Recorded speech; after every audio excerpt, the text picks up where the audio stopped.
is double speed. You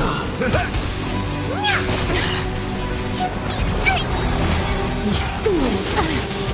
Time for the old world to collapse!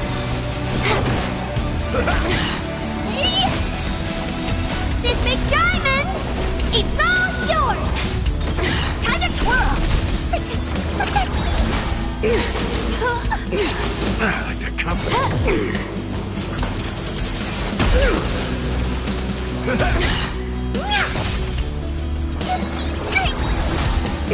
I won't break! To brave new world!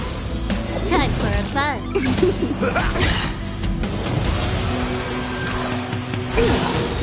The only redemption! This is double speed. This big diamond, it's all yours! Get them! Fiends or devils! I'll crush them all! Power translates into hope! Time for a fun.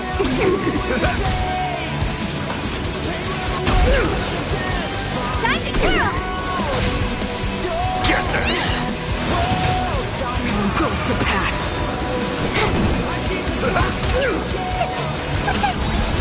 Power translates into hope! This is double speed. They deceived me!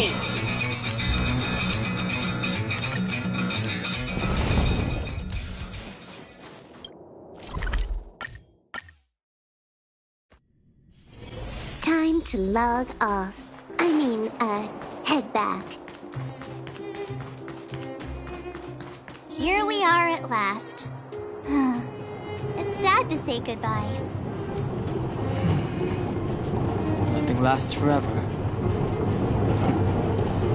You'll stop feeling sad the moment you set foot on the Express.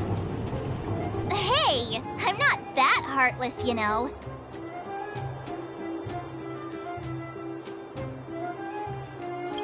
Priorities? What do you mean? Are you saying rebuilding the underworld isn't one of your priorities? Saying we have limited assets and we need new parameters. Assets, parameters. You sure love your fancy words. Ugh, forget it. Leave it to me. I'll go down myself. Come on, Seela. I won't leave you to— Look, Branya!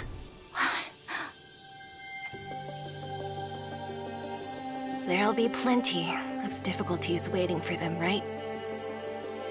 Yes. Their future is filled with even more uncertainty than ours. But we will prevail here, even if it means arguments like this go on forever. They won't go on forever if I win them. Welcome home, you three. Himeko, Mr. Yang! Team Trailblaze back from duty. Mission 1 accomplished. Although Welt and I didn't get the chance to go with you, I can tell you worked hard to bring things back to normal. Well done, everybody. And especially you. I heard a lot of good things about you.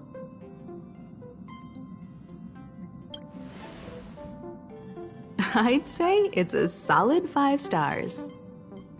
Get some rest on the Express. Eurilo 6 was not an easy ride. Pom-Pom is of the opinion that we should leave as soon as possible to avoid potential resurgences of the anomalies we experienced earlier. Himeko and I agree. Which means we need to decide where our next destination is, soon. That's right. That's the path of the Nameless, I presume. Always on the road, always trailblazing. I'm not complaining, by the way.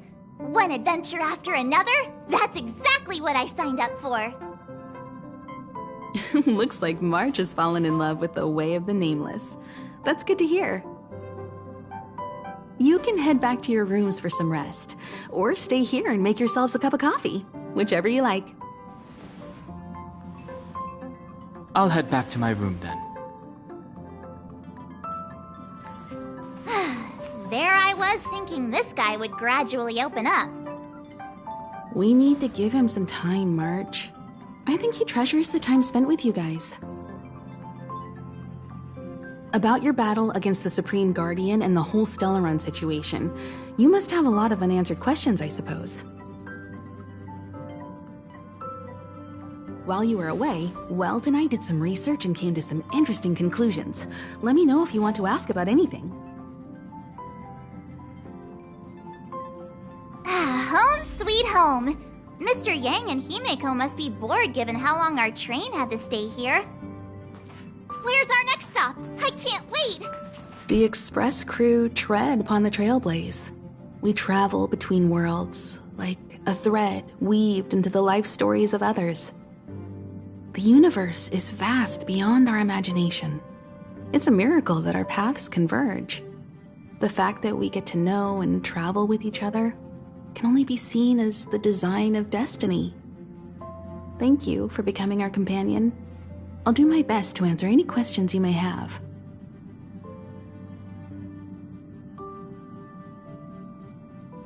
Sure. Oftentimes, those who are involved in historic events don't have the opportunity to see things from a wider perspective. I hope as an onlooker, I may provide some help. Klapoth the Preservation is known for their indifference. Unless you become a zealot like those with the corporation, it's hard to share in the Aeon's power.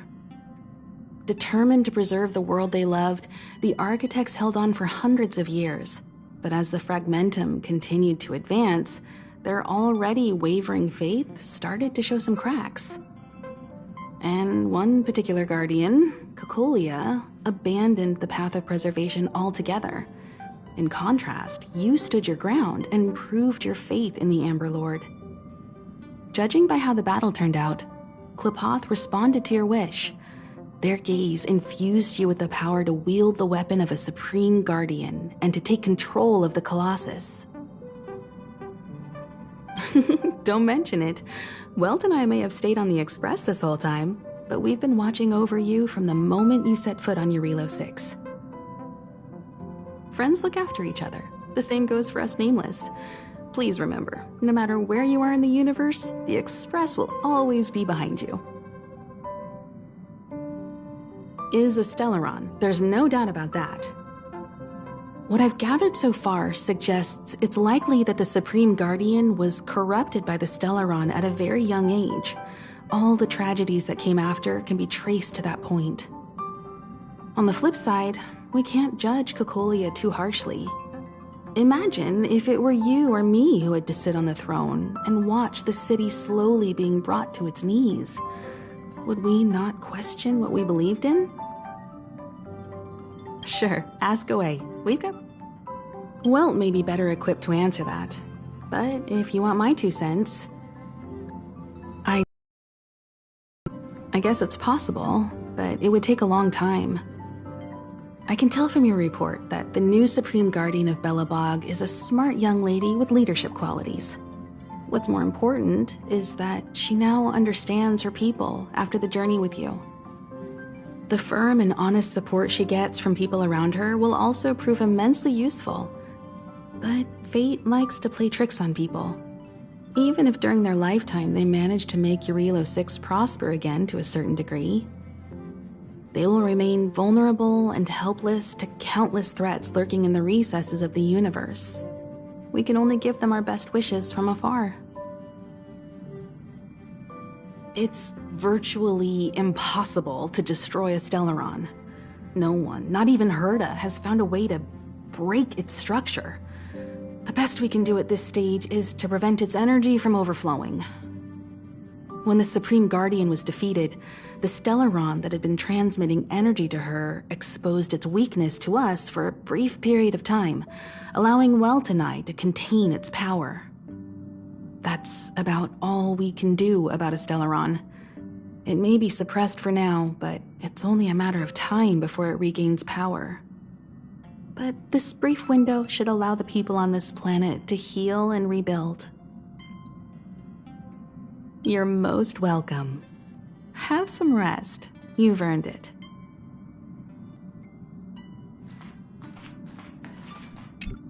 So, your first trailblazing expedition has concluded. Be it joy or pain, success or regret, it's all part of the journey.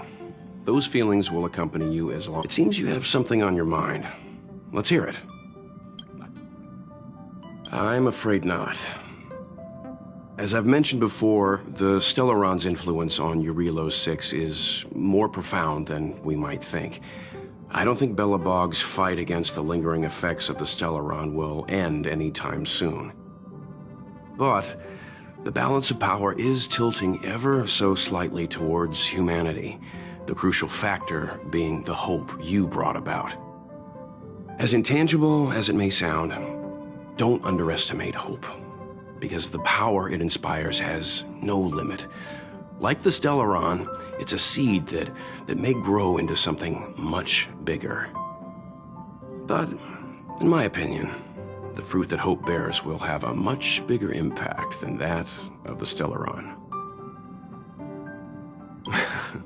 Is that so?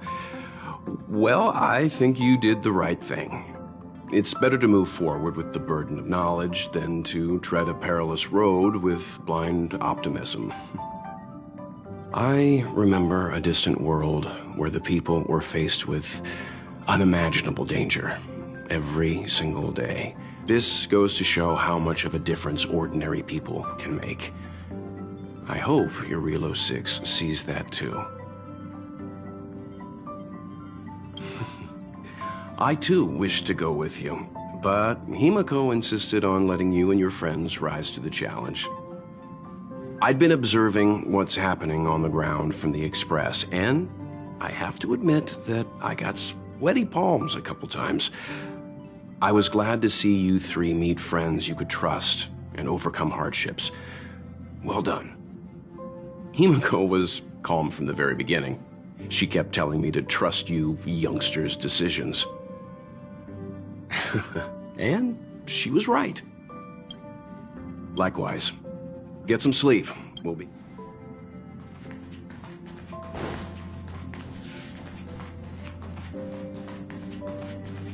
Pom-Pom, we're back! Shh! Checking Star Rail stability! Pom-Pom needs to focus! Good to see you too. Spatial readout! Back to the normal bracket! Star Rail stability keeps rising! The numbers have stabilized! Dispatch the Express! Oh! Welcome back to the Express! You've accomplished your Trailblaze mission. Thanks to you, the Space Fisher is healing up, and the Star Rail has become stable enough for us to dispatch the Express. As for the coaches, Pom-Pom's checked every nook and cranny and made sure everything's in good order. Don't worry about it. Eurylos 6 probably doesn't have anything worth buying, but don't forget, next time. The destination will be announced at the navigation meeting. For now, get some rest and stay tuned. Oh, Pom-Pom almost forgot. There you go. Careful not to spill it. Thank you, conductor. Right away. To avoid encountering the anomalies again, the Express will dispatch shortly and head to a more stable area. For your safety, please don't leave your seat until the Express has reached cruising speed.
The thief has stolen parts again? How am I going to track down this crook? Oh, it's you! There have been a few unusual thefts in the dwelling over the past few days. The vagrants say that the parts they worked so hard to obtain have completely vanished. They're worried that there's a thief in the dwelling. Despite our investigations, no one has been able to track down the thief. What's even stranger is that the thief appears to be only interested in stealing parts and doesn't care about other valuable items. The vagrants had no choice but to ask Mr. Svarog to look into it, but he still hasn't found anything. Jeez. Are you also here to look into this case? Perhaps if we work together, we can uncover some clues that I missed. It's just, I haven't found enough clues yet. The thief— Oh! I heard the vagrants on patrol last night ran across the thief again, but— You sound so cool. You're like one of the characters from Mr. Svarog's movies. Seeing you so fired up has me excited too.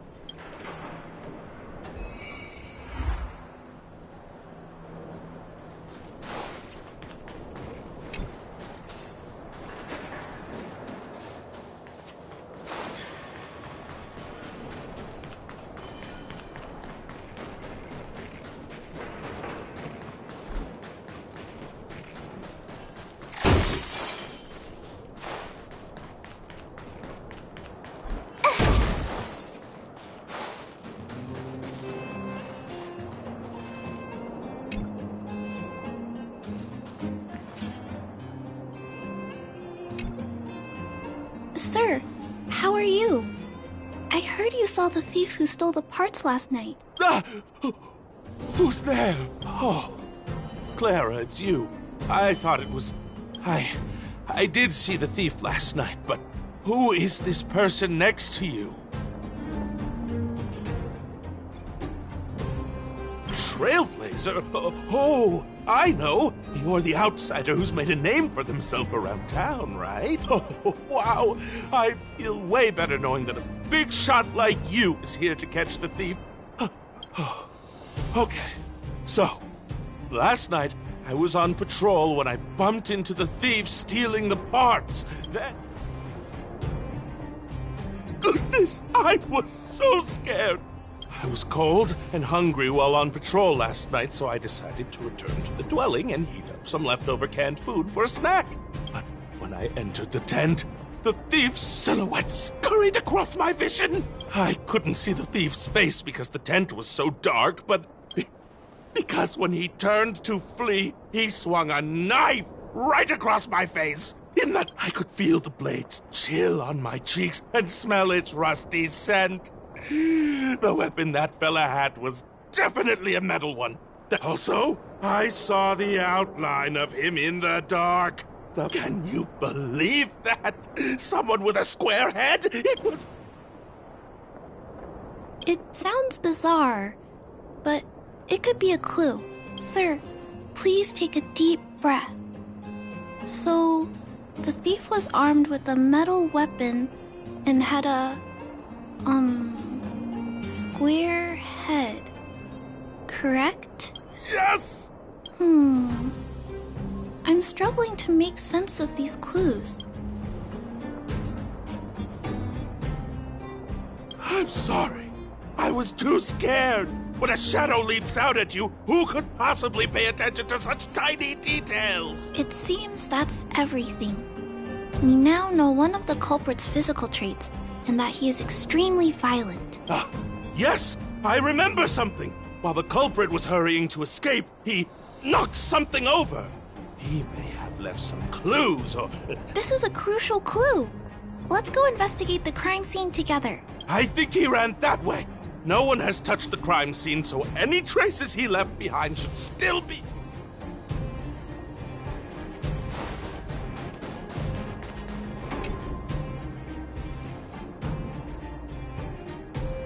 Take a look at these marks. These are very suspicious. They point in that direction. What?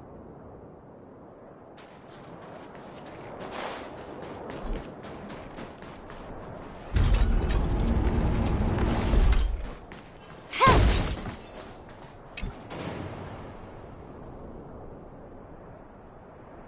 And look at these. How unusual.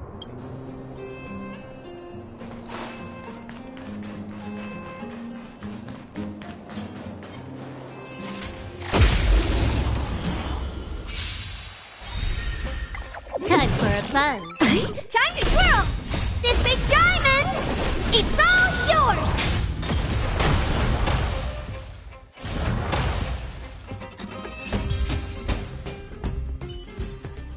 Nice. Look. The tracks stop here.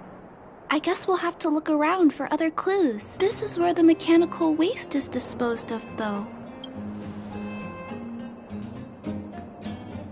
Oh, okay. I'll follow you. Let's split up. Wait, what's that noise?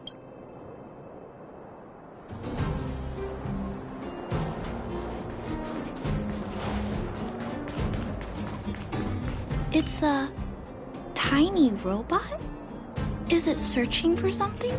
It looks like it's carrying the vagrant's missing parts and those tracks and metal scratches we noticed earlier. It appears we're thinking the same thing. This small robot doesn't appear to be a Belobog creation.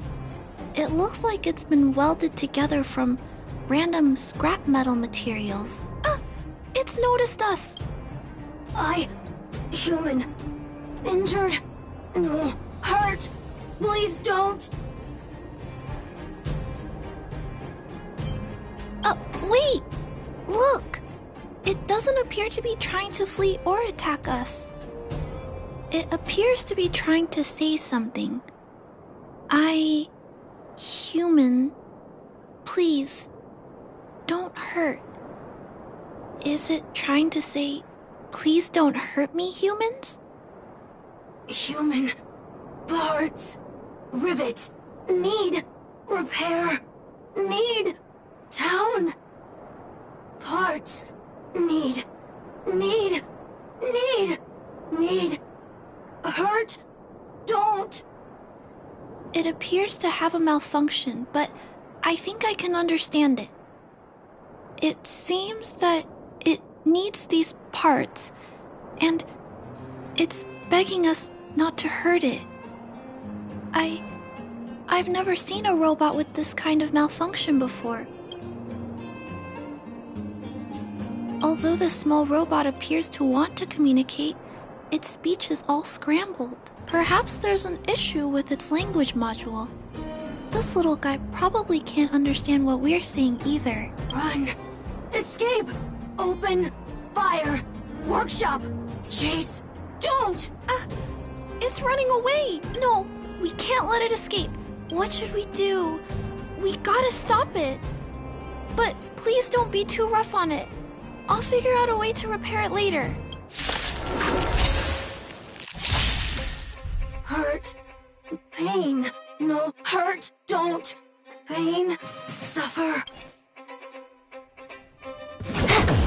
Time to twirl! Sorry. Hurt. Suffer. Pain. No. Why? Sorry. Pain. Suffer. It seems to have stopped working.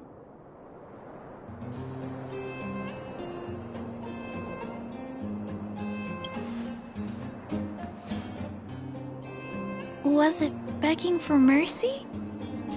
I'm not sure what happened either. I feel bad about this. I guess we should return this little fella and the parts. I think I can... I'll repair it. And if I can't, I'll ask Mr. Svarog for help. He always knows what to do.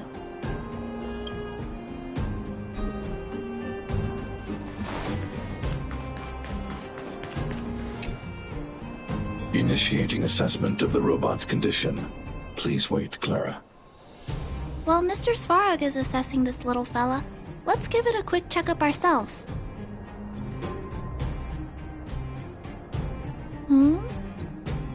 This paint job and these custom parts, and the way the parts are attached, it's all quite strange. But one thing is for certain, this little fella is not under remote control. He's operating entirely of his own accord. Its design is, well, unique. I've never seen a robot with a design like this before. It really seems like something that was thrown together rather quickly. Its creator most likely didn't consider whether the system would function properly or not. Is it a failed robot pet creation that has been abandoned? But if it's a pet, then why would it gather parts itself? I've heard that some vagrants in the dwelling keep the little robots they find as pets. Some vagrants also make modifications to their pets, which they call pet upgrades. Pets like that are pretty rare, but some of the folks who have them have formed a small community to share ideas. Some are interested in nurturing robots. Others force them into battle.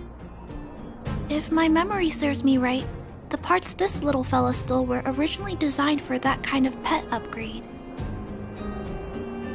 The vagrants, or to be more accurate, the majority of the people in the underworld, regard robots as nothing more than tools. But I disagree. Robots have their own thoughts and feelings. It's great that you understand what I'm saying. I'm sorry. I just suddenly felt some strong emotions. This jack's placement is odd. The chip is buried deep inside.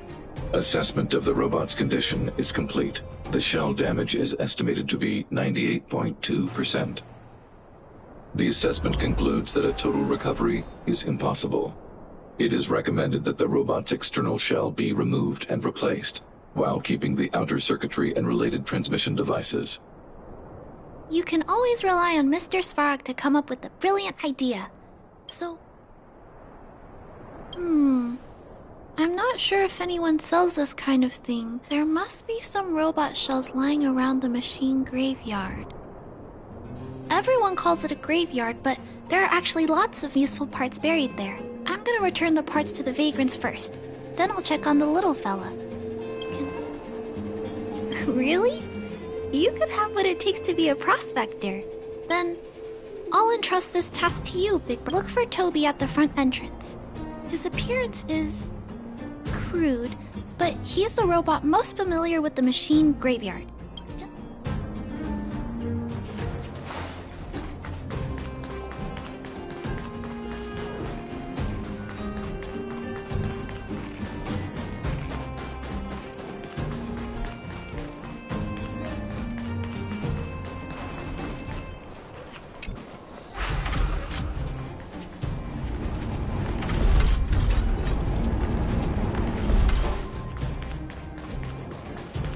Hello, guests of Miss Clara. Please do as you wish.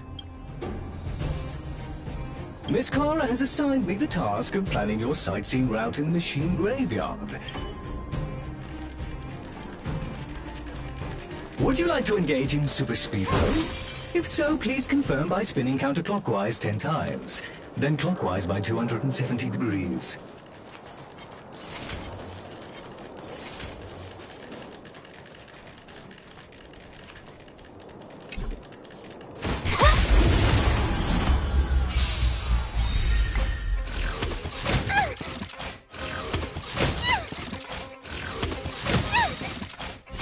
Fiends or devils, I'll crush them all! Time for a buzz. This is double speed. Time to twirl!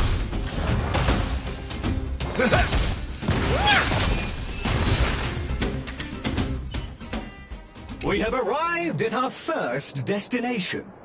This model is known as the Dire Wolf, and was scrapped after it sustained piercing damage during a battle with another robot pet. Robot pet battles sound a little frightening. The inside of the armor is a total mess due to being melted by the heat. We are on our way to the second destination.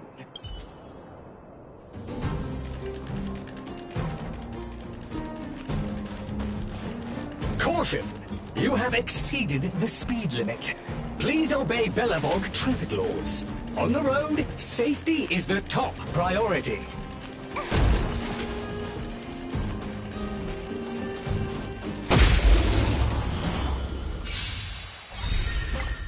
Time for a buzz. Time to twirl! This big diamond! It's all yours! Time to twirl!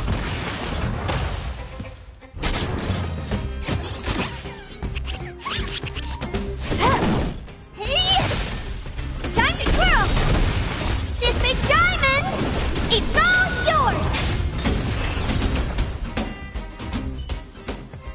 yours! Nice. Let's do it again when you're leveled up. We have arrived at our second destination.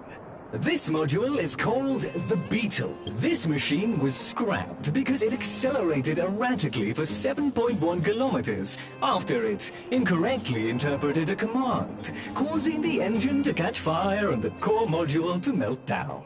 That is such an odd reason to be scrapped. However, the shell appears to be in good condition, so I'll bring it with me. Your trip has concluded. Please keep an eye out for vehicles approaching from the back or sides. Your trip has concluded. I appreciate you putting your trust in Toby. A 5-star review for this trip has been automatically generated for you. You're welcome.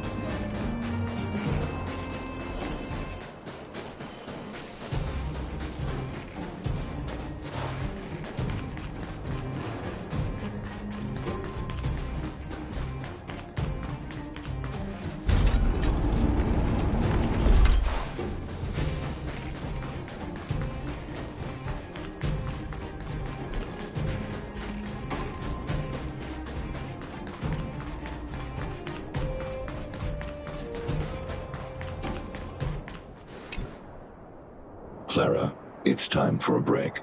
You shouldn't repair machines when you have negative emotions. It's bad for your physical and mental health. Don't worry, Mr. Svarog. I'm fine. Oh, you're back already. How did it go? This shell... It doesn't appear to be the same design as this little fella's, but it shouldn't matter. The structures of these small robots are nearly identical. I finished extracting that chip from the small robot. Now, all that's left to do is move all this circuitry into the new shell.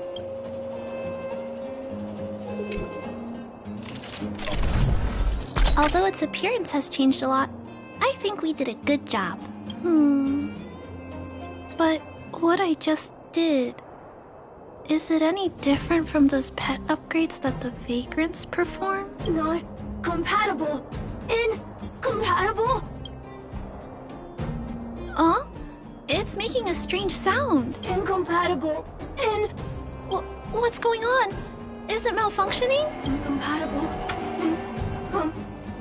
Risk level high. Clara, get away now. Big brother, watch out! It's incompatible. Incompatible. Terminate. Ew. That was close. Why did the little fella... Troubleshooting. Assessment. The system on the chip and the new hardware are incompatible, causing the robot to behave erratically. The current issue has been resolved. Risk level low. It appears to have adjusted to its new shell after the battle, but I'd like to keep a closer eye on it for a while. Compatibility tests should take a few days. I'm also curious about where this little fella came from. I need to look into something. Thank you, big brother. I'll text you when this little fella is fixed. Mr. Sparrock, I'd like to give this little fella a name. Accessing name database. Search results. Abby, Abigail, Ada, Addison. I should come back to Clara later.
Is it always the same mechanics?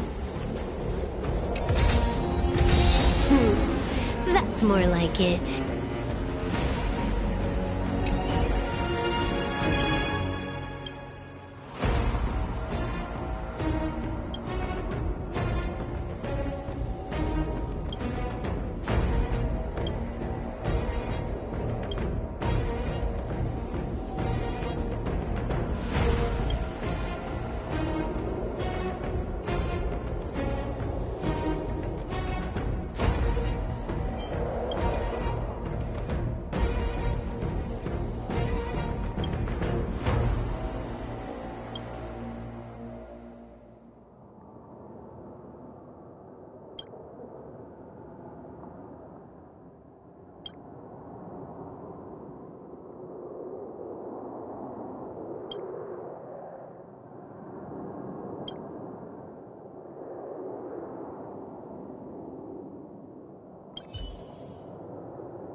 This is double speed.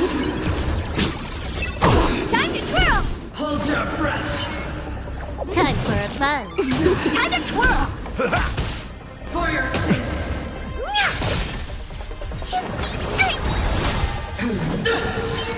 Execute the judgment! I've lost my way.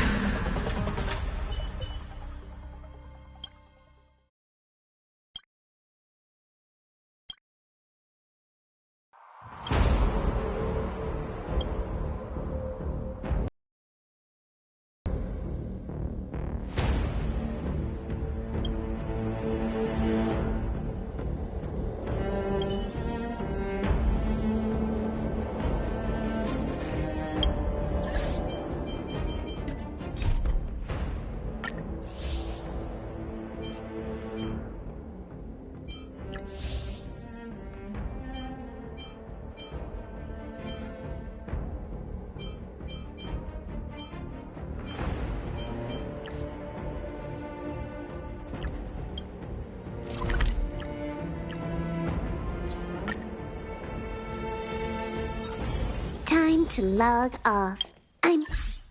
Head back.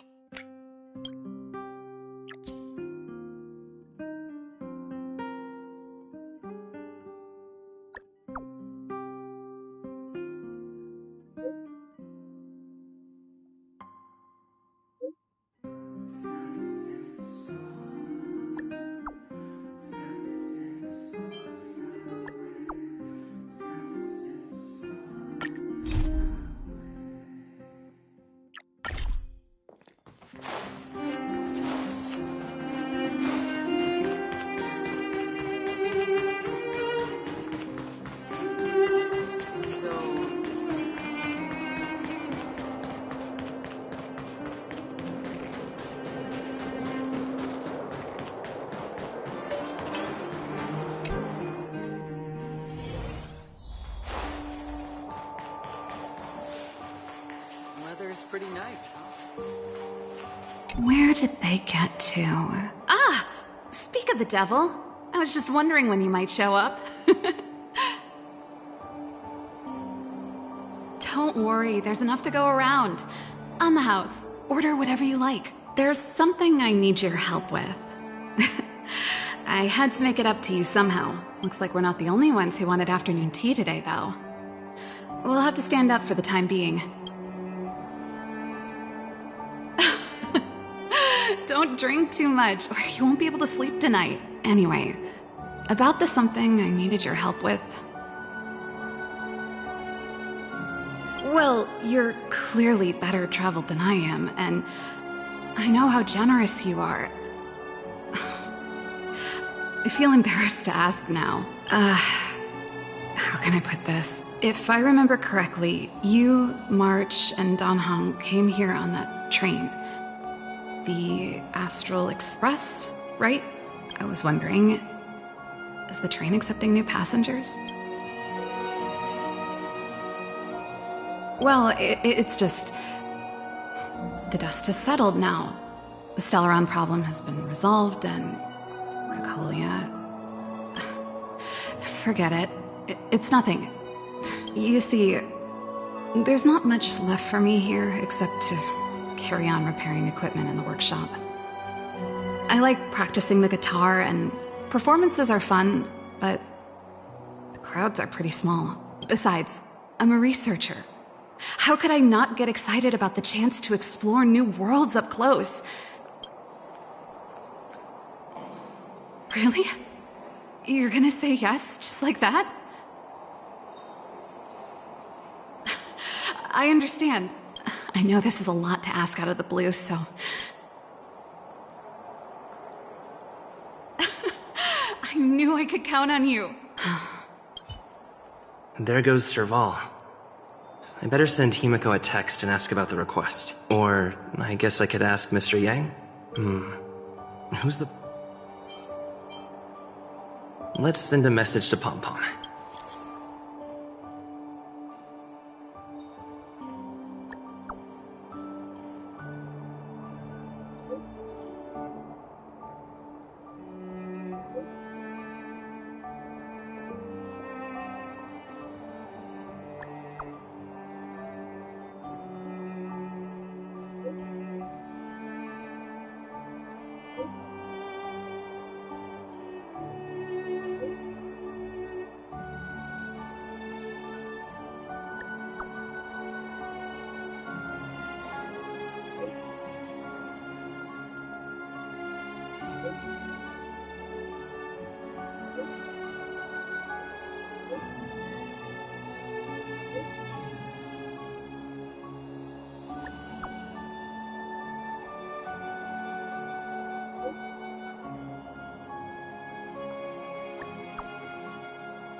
Come around and have a look.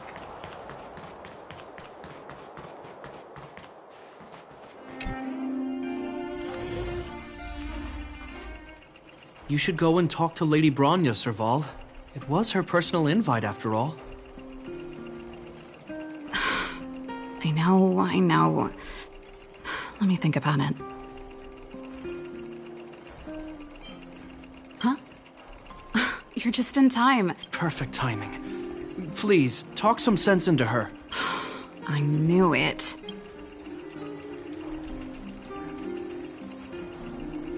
Hey! You're taking his side already? Serval, I understand your reluctance to rejoin the Silvermane Guards, but Lady Bronya values your talent, and she sees how much you could contribute to the rejuvenation of Belobog. So I came to talk to you about it. In any case, you should at least pay her a visit. Okay, I get it. I'll make a trip to Klipoth Fort and tell Bronya what I really think. Sorry. I need to get this over with. Let me know what they said when I get back. Same old Serval.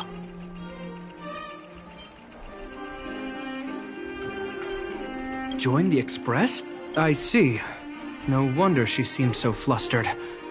Sorry, my head's still in the argument. It's like this. As you know, my sister used to be one of the research team leads in the Silvermane Guard's technology division. Stellarons were her main area of research. But her expertise went far beyond Stellarons.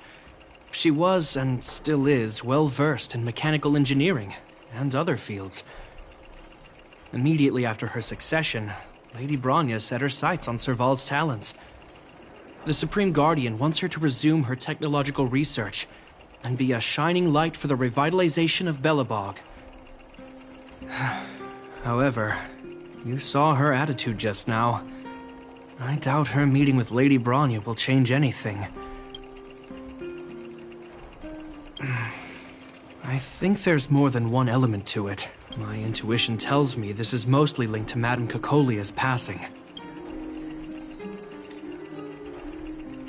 That's true. Never mind. It's just a personal hunch. I've never been good at reading my sister's mind. I can tell the two of you have a close bond. If you get the chance, see if you can persuade her to open up about it. Hand on heart, I wouldn't want to see her sitting behind a desk in Qlipoth Fort and sighing all day either. Velabog is too small a place for a mind as inquisitive as Serval's. Maybe it would be better for her to join you on your journey. I'll admit, I'm a little worried about how she plans on getting all this across to Lady... Are you busy? Let's go and wait for her in front of Qlipoth Fort.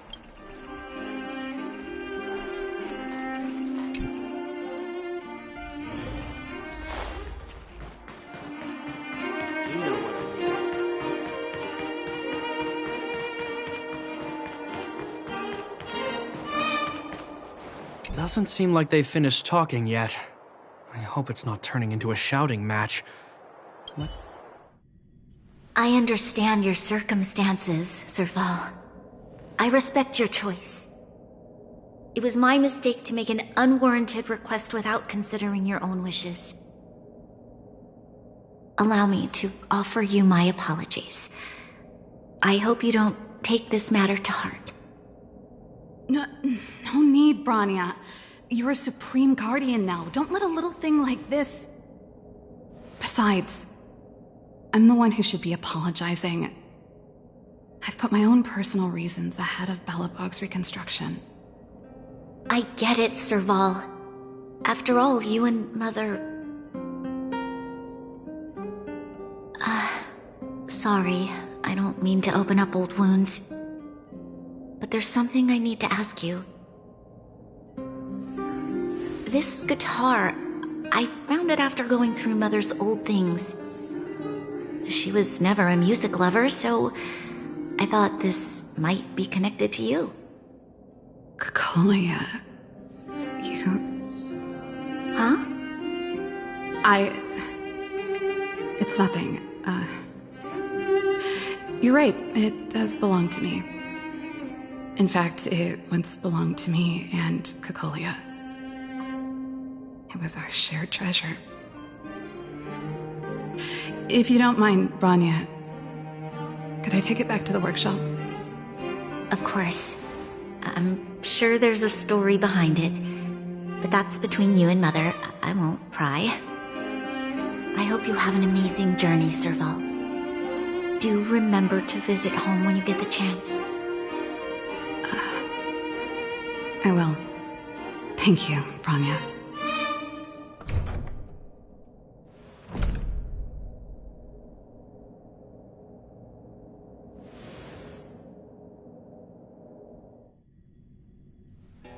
I assume you heard our conversation just now. I didn't expect her to be so open-minded. And she didn't even try to persuade me to stay. She didn't summon me just to return the guitar, did she? I wouldn't rule it out.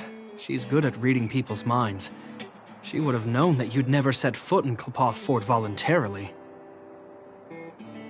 After all these years, I never thought I'd set eyes on this guitar again. Guess we're stuck with each other. Well, it'll take a while to tell. When we were in cadet school, Cocolia and I were notoriously disruptive.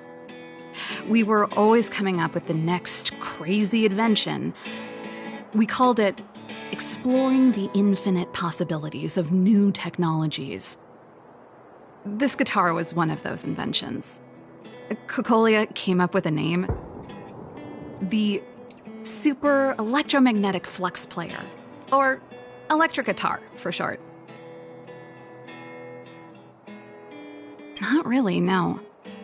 She was a military history major, very different from what I was doing. Still, we hung out every day. It's only natural that my love for inventing would rub off on her. I told you it'd take a while to tell the story. Let's get back to the workshop first. By the way, want to help me pack my bags? Huh? That melody. That's one of yours, right? I didn't think many people liked that one. Seems the city might have a few nice memories of me after I'm gone. Well, it's getting late. Let's head back.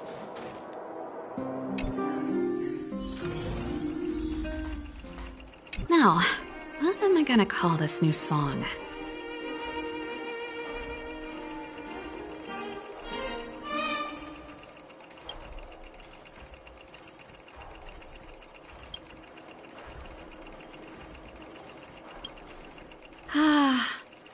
There's no place like home. I never feel completely free out there. Chapard, can you lend your dear sister a hand? Help me pack my bags. Am I allowed to refuse? This place... just looking around gives me a headache.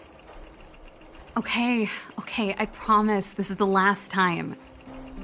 I'm about to go traveling with him. Who knows how long it'll be before I can visit home again. You should help me pack while you still have the chance. Fine. I'll give you a hand. You just need to make yourself at home. You've done plenty of work already.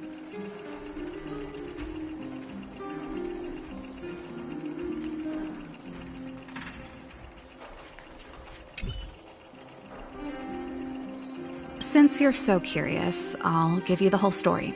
This guitar was actually given to me as a birthday present by Cocolia a long time ago. I came up with the design, but I was never able to build it. Some of the raw materials were either too expensive or too hard to get a hold of. She helped me turn the concept into reality. Quick as lightning, always keeping her word. That was her way of doing things. Back then, I thought we'd be friends for life. If it was a gift, why was it in Madame Cocolia's office? I don't think anyone realized, but back then we were so close we didn't even differentiate between each other's possessions. We shared pretty much everything. We lived in the same dormitory, went to the same school together every day, ate together, whiled away the time together, and occasionally talked about music together, though it wasn't something she was overly familiar with. That's how things were until the day we fell out. A lot of our shared possessions never left her office again. I was always looking forward to the day she'd return this guitar. I thought that would be the day we could bury the hatchet.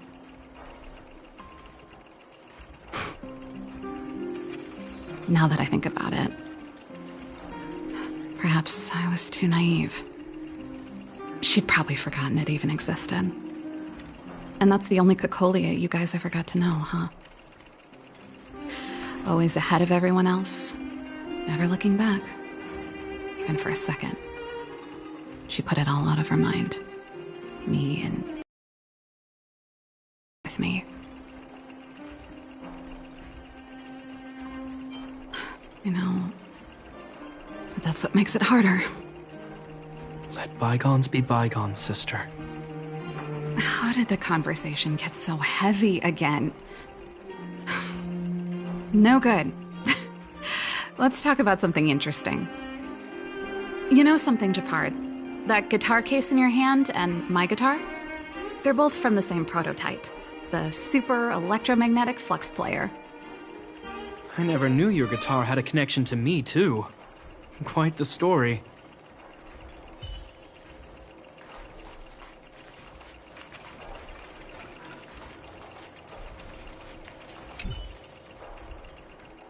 Oh, that? It's a botanical specimen. Little Lynxie sent it during one of her research trips. As for the name, I can't quite recall. Snowman's Palm. And Little Lynxie is the youngest sister of the Landau family, by the way. Ah, yes. Snowman's Palm. It's the only plant here that looks like it's still alive. Hey, watch it!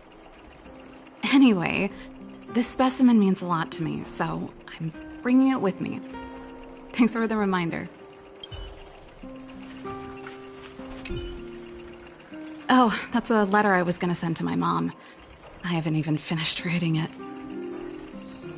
There's nothing personal in it. Have a read if you like. You're still writing to Mom and Dad? Only to Mom. You know, I still don't get along with Dad. You know, Serval, If you're really leaving Belobog for a while, you should pay them a visit first. I'll think about it.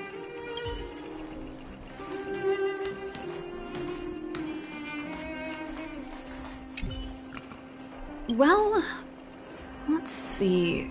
Ah, yes. Silvermane Guard's standard issue portable heater. It's broken, though. It's a family heirloom. It belonged to Rhonda once. You should take care of it. I wanted to keep it with me. But that's the problem with old things. The less you use them, the easier they break. Besides, no one's paying me to fix it, right? Hey, wait a minute. Didn't I teach you a few machine overhaul skills? Want to practice on this old antique? Here we go again. You don't have to do everything she tells you. The principle behind this machine and the one you fixed when you first came to the workshop is the same. So, I'll leave this one to you. In return, how about I tell you the backstory behind it? I knew you were a reliable apprentice. Think about it. You helped me fix my machine the first time you came here, and now you're helping me the last time, too. That's called having a beginning and an end, right? Well done for putting up with her for this long.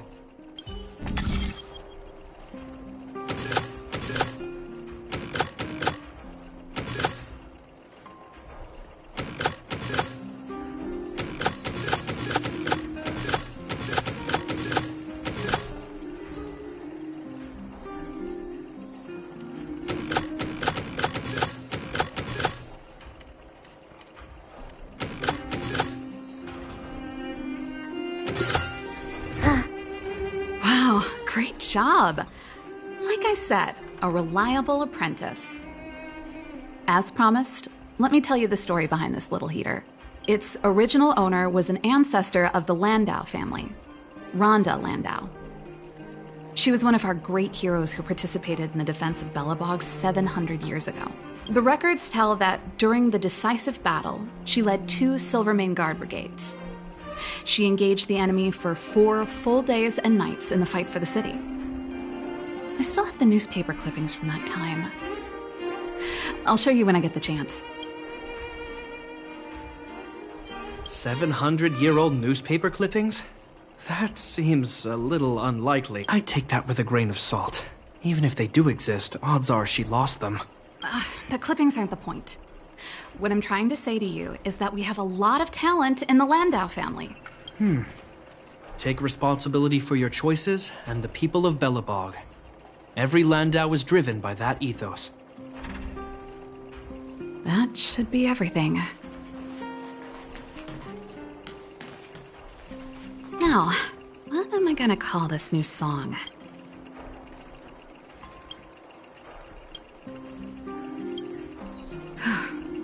Finally. I think I must have left cadet school with about the same amount. No easy job. Serval, I want to ask you again. Do you really want to leave Belobog and go with the Trailblazers? Of course. This is a once-in-a-lifetime opportunity. I can't miss it. What's wrong, Gepard? Oh, I see. Can't let go of your dear old sister, huh? Forget it. I don't want to complicate things for you. But before you leave, I have one last request to make. The garrison is heading down to the underworld soon, to survey the situation around Boulder Town. Huh? You just said you didn't want to complicate things for me, and now you're sending me on a mission. Aha! You just want to spend as much time as possible with me before I go, right? No, it's not that.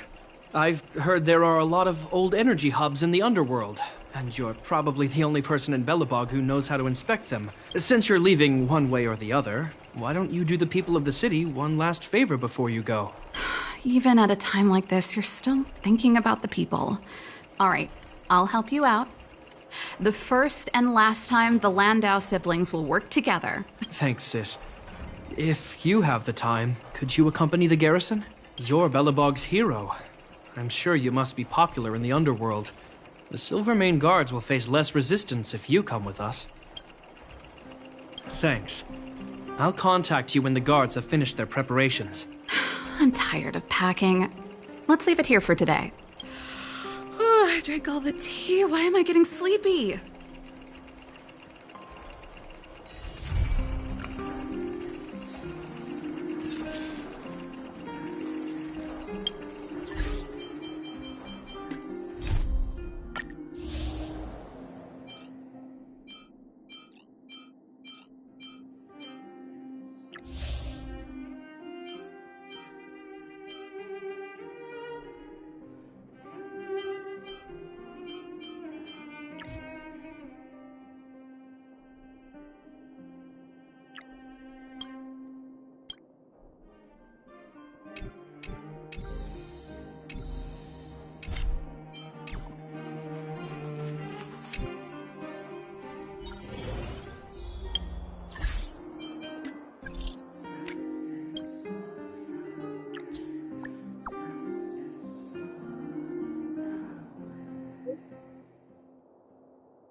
You're here.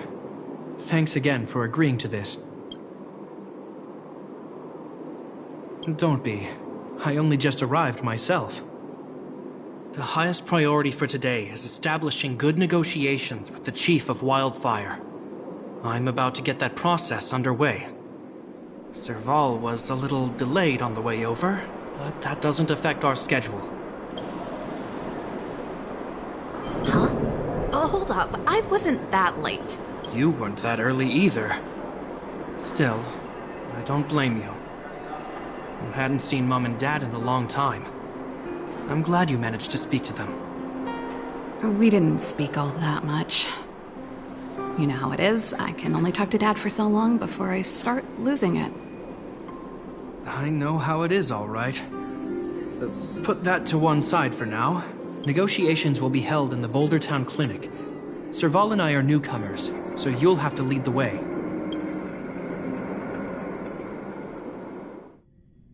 The underworld isn't exactly how I remember it. Feels like we're not getting many friendly looks, huh?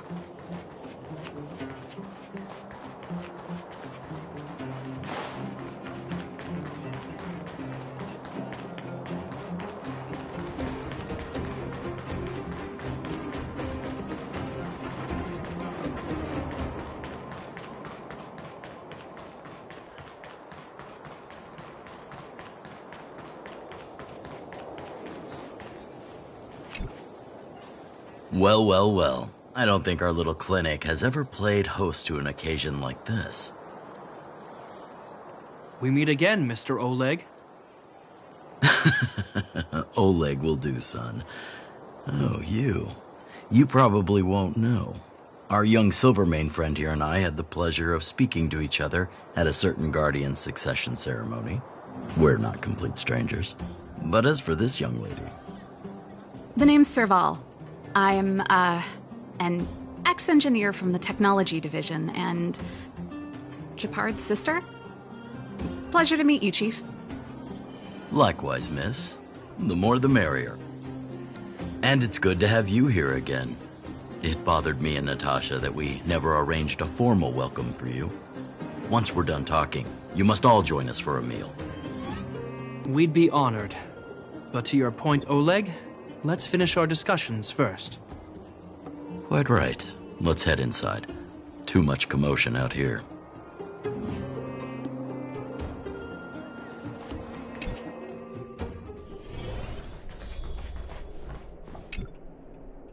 Huh. So she's your sister. The Landau family is full of talented young people, I see. You're worried that Underworlders might still hold a grudge against the Silvermane Guards. So you want to show your solidarity with the Trailblazers to build some trust. Seems like a sound strategy to me. Rebuilding trust between the two worlds has always been a priority for Lady Bronya. People here must have felt abandoned by the guards after the passage was sealed off. If we were to simply take over the underworld in the name of the Supreme Guardian, I can only imagine how people would react. Seems like you have a good handle on the situation. I see now why you made captain at such a young age. So, you're also saying the guards want to work with Wildfire and use our reputation to win back people's support, correct? I wouldn't use those exact words, but that is more or less what we want to achieve. If that's the case, I've got a question for you. Since this offer comes from those who left us to our fate for more than a decade, how would you react if Wildfire refused? Would you use force? She's not trying to be diplomatic about it, is she? Who is she, anyway? The barrier between the surface and the underground was the product of the former Supreme Guardian's misjudgment, and the policies that resulted from it. The people of Belobog should have stood together, but instead, we were made to blame and hate one another. Lady Bronya wants Belobog to heal, so the Silvermane Guards need to regain the people's trust. But we won't achieve that by kicking doors open and policing everyone around. As a grassroots organization, Wildfire did an extraordinary job maintaining order for over a decade in the absence of the guards. I can only imagine how much work you put in to protect the underworld. I can assure you that the guards are not here to seize power. If it takes time for the people to trust us, so be it. We're willing to take small measures and serve as an auxiliary force to Wildfire to help maintain peace. I hope you can see that everything we do to rebuild trust and make Belobog work for all. I swear, he never used to be this emotionally intelligent. That's an answer I can accept. Oleg, what do you think? I think there's no need for the guessing game to continue. It's obvious we share the same goal. With the help of Bronya, Serval, and Shepard, we're one step closer to rebuilding a united Belobog. I agree. Tell Bronya that Wildfire will work with the Silvermane Guards on security matters. However, things aren't simple down here. Please also tell her to draw up plans in case the situation demands... Monsters! Monsters from the Fragmentum! They're swarming toward the town! Not good. Stay here, Natasha. The patients need you. The soldiers and I will handle this. Understood. We'll be counting on you. Everyone rushed outside. I should probably see what's happening.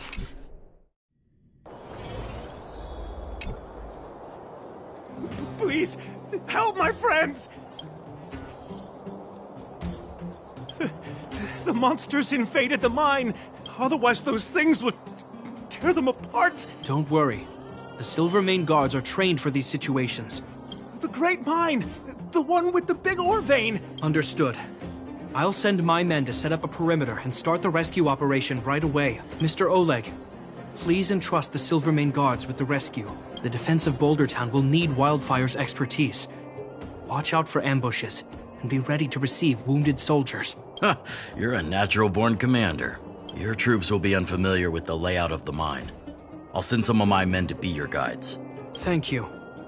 In the name of the preservation, I promise we'll do everything we can to save lives. I'll go on ahead and lead the troops to the mine. Catch up to us when you can.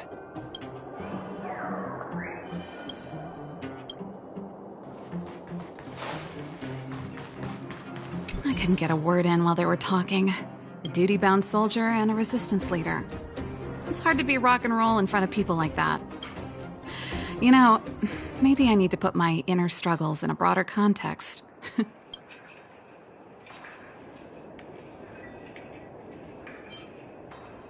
My own way? I don't even remember what kind of life I want. It's just... I see people fighting for their lives, and here I am thinking about how to escape. I feel guilty about that. Wait a minute. Was that Gepard's plan all along? Use guilt to make me stay? That's true. Anyway, since he asked for help, it's time to give those monsters a shock. You know the way to the Great Mine, right? Let's catch up with Gepard when you're ready. That's all you needed to say. Let's go.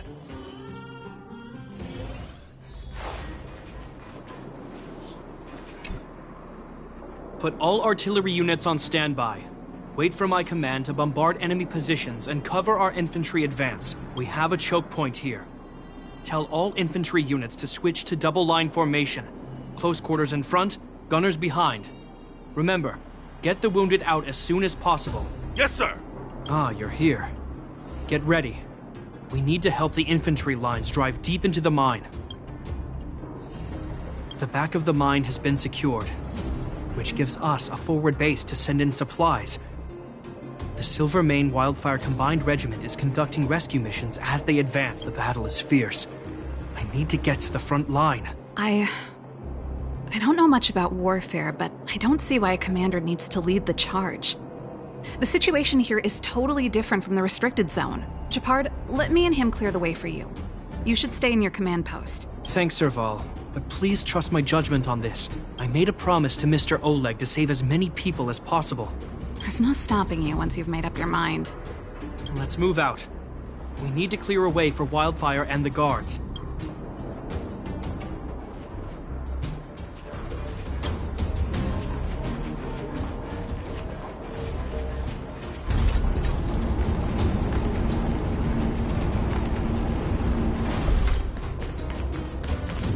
All civilians, please go to the bridge immediately. The Silvermane... There's a monster heading this way. What should we do, Gepard? Bring it down. We need to cover the retreat. Time for a buzz. Time to twirl! This is double speed. It made it easy for us. Nice. But we can't let our guards down. It's safe here. Let's move on.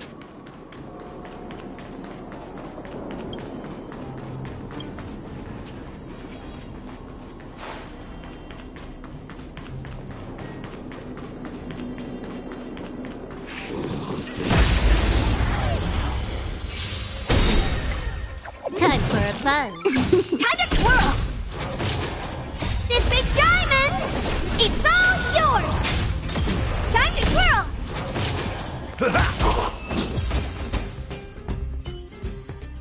Nice. Let's do it again when you're leveled up.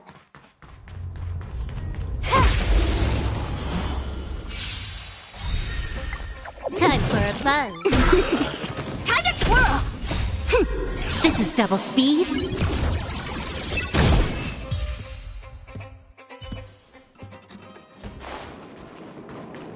Gepard, look. The miners have put up a makeshift defensive line.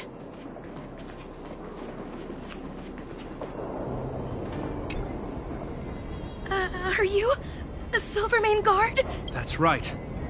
We're evacuating the miners together with Wildfire. The Silvermane Guards and Wildfire are working together now? Oh, civilians. I saw a girl run out from our defensive position just now. My brother went after her, but they haven't come back. Understood. I'll bring them back. The guards and Wildfire have set up defenses on the bridge. Thank you. Please. Oh no! Monsters are coming this way! Leave the battle to us. Okay.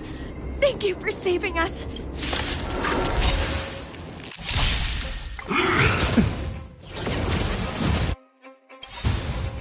My friends? Indulge yourselves! Time for a buzz. It ain't over. Hey! Time to twirl! Give me strength! It's nothing. This big diamond! It's all yours!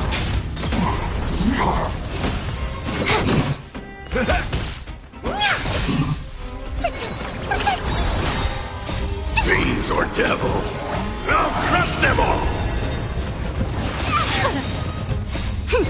This is double speed. Let's keep searching for the missing girl and the miner. Let's do it again when you're leveled Is it me or is it cold here?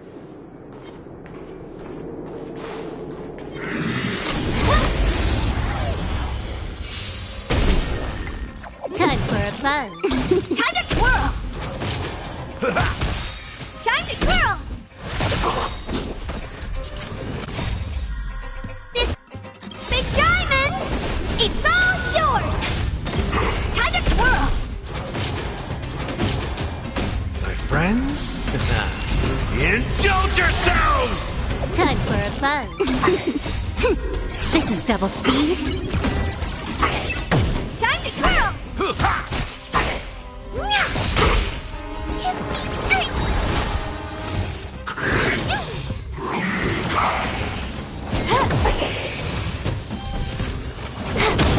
Time to twirl! This big diamond! It's all yours! Time to twirl!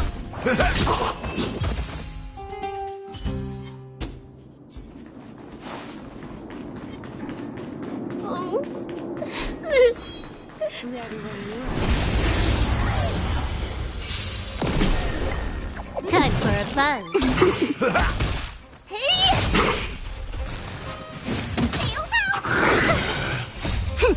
This is double speed. Time to twirl!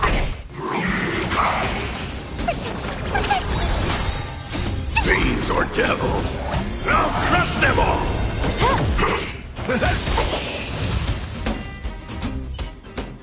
You two, it's too dangerous here.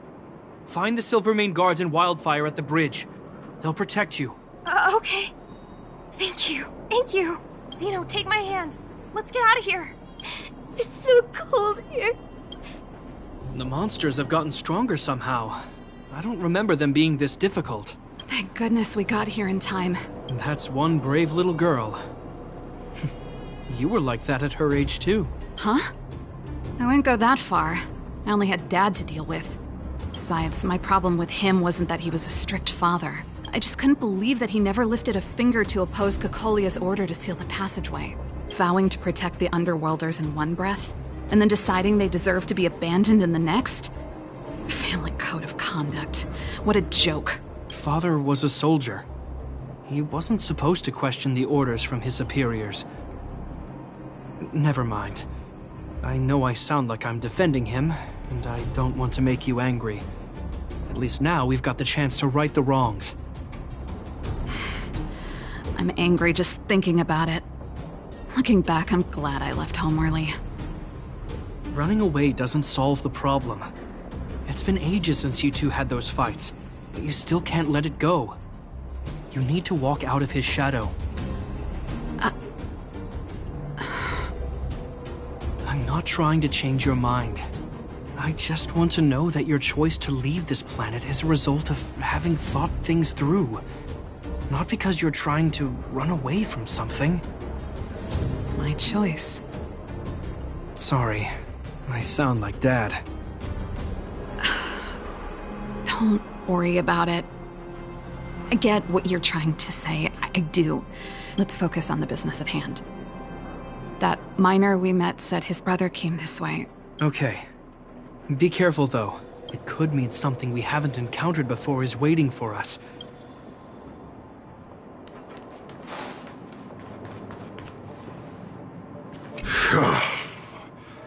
These monsters are tough.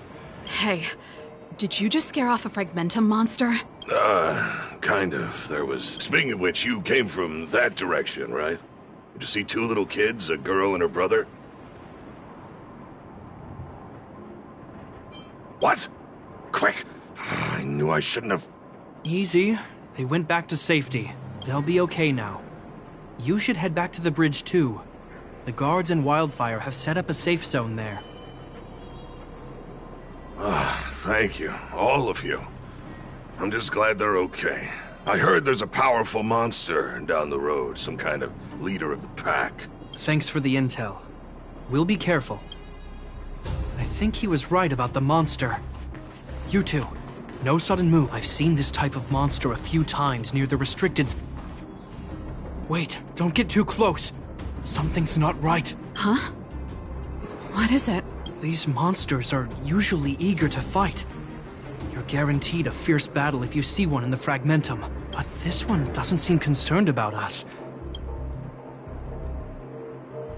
I'm not sure either. I just have a feeling that something's different. The air... it's so cold. Stellaron promises survival. Did it just... Steady. Get ready to counter its attack. Can Jabard not hear that? Jabard. Serval. Londo. Did it just say Jabard and Serval? That noise! Do Fragmentum monsters usually sound like this? Talking? I just hear white noise. Wait, you understand it? Our names? What's happening here? I heard rumors about this kind of monster.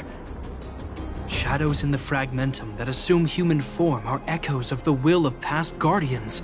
If the rumors are true, could it be? Kakolia, you just won't stop haunting me. I try everything to put the past behind me, and yet you always manage to creep up again. Kakolia, you witch! You've terminated my research and ruined my life. What else do you want to take away from me? Calm down, Serval. It's just a Fragmentum illusion. All that time we spent together, was any of it real? It was so easy for you to just leave this world behind. Don't you at least owe me an explanation? Serval! Londo, stand down. There is no place for you. The promised new world.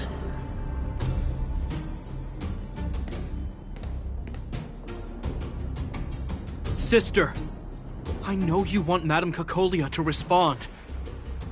But this thing in front of us is our enemy. It was born out of the evil gathered in the Fragmentum. You won't get answers from it. Fight with us, sister. Let's dispel the shadow of the past once and for all.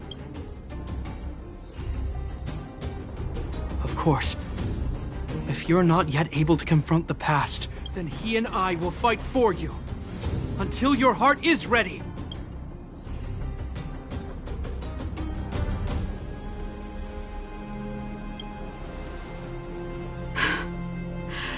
You too.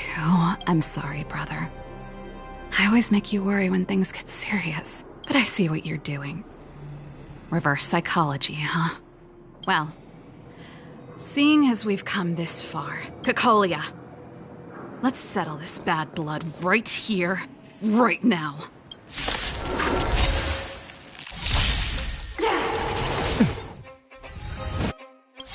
I won't break. My friends? Indulge yourselves! Time for a buzz. Time to twirl! This big diamond, it's all yours!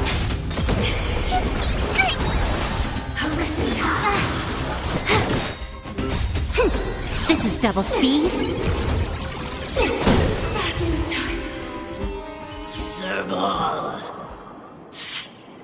Serval, why do you always have to stand in my way? The temperature is returning to normal. The monsters are retreating. I think it's safe to say that the shadow of Madame Cacolia was the reason for this invasion. The other anomalies we experienced were probably also a direct result. Whatever the case, we've managed to avert a crisis. Indeed it was. We're lucky to have an experienced fighter like you who can adapt to different enemies. It would have taken us much longer to fight off the shadow without you. I feel like something heavy has finally been lifted. All that noise before it perished. You see, you really made no effort to correct your mistakes, Cacolia. Anyway, it doesn't matter anymore. From here on out, I'm over that woman. I can tell you mean it this time. I'm happy for you, Serval. It's not easy to truly put the past behind you. Looks like we accomplished our mission. I need to get back to the guards and Wildfire to wrap things up. You two should head over to Natasha's place and check in on the wounded. Sure. Come find us later at the clinic. Let's leave Japar to his business and head back to town.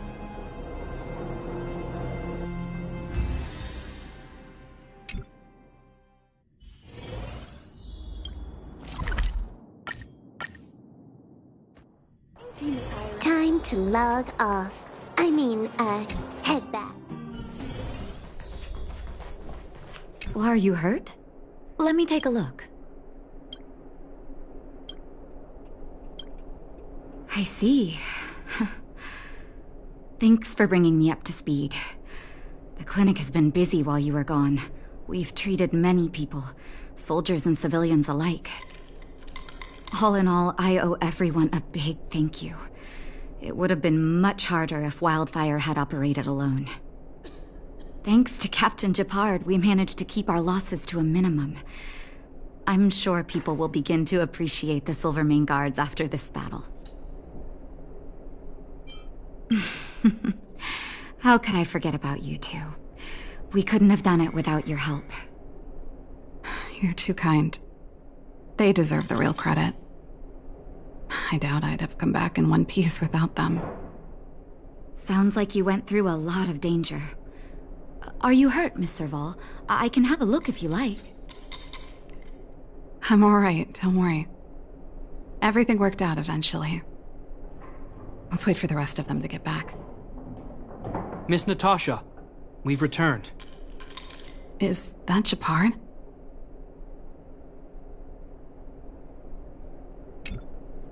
Mr. Oleg has a pretty good handle on what's needed in the mine. He's arranging for rescue teams and supplies to be sent over. He won't be back for a while. Looks like you guys have the situation under control. Thank you. I'd love to sit down and chat with all of you, but I still have a backlog of patients to see. Oh, there was a girl and her brother who said you saved their lives. You might... Natasha's right. We should make sure those children are all right.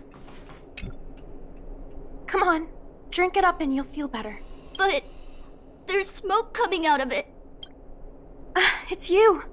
You saved us from the monsters in the mine. You guys are Silvermane Guards from the overworld, right?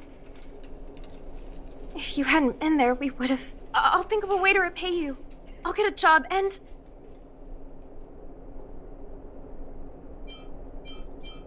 That's very kind of you. If Mom and Dad were still here, they'd want us to return the favor. Mom and Dad went somewhere far away a long time ago. They'll come back one day, Zeno. So, you're looking after your brother on your own? That must be... Not really. It's my responsibility as a sister. I'm just worried that with all these monster invasions, maybe one day I won't. My brother is too young to survive in the underworld. To think he might have to live on his own. The misjudgment of the former Supreme Guardian isolated the underworld for more than a decade. With that isolation came tragedy, but under Lady Bronya's leadership, the Silvermane Guards will atone for past mistakes and bring relief to the people. From now on, you don't need to worry about the safety of your family. Captain Shepard. Taking care of yourself is hard enough under these circumstances, let alone if you have a brother to look after. Zeno, right? Yes, Mr. Captain. You're still young, so you need to stay under your sister's wing. But when you grow up, remember to use what you've learned to protect her. Be there when she needs you, and listen to her when she feels vulnerable. Okay, sir. I'll protect my sister when I grow up. Thank you, Captain Shepard. Zeno and I will remember your words. You know, I'm pretty good at turning a happy reunion into a tear fest. If you're not too tired, Shepard, can I talk to you for a moment?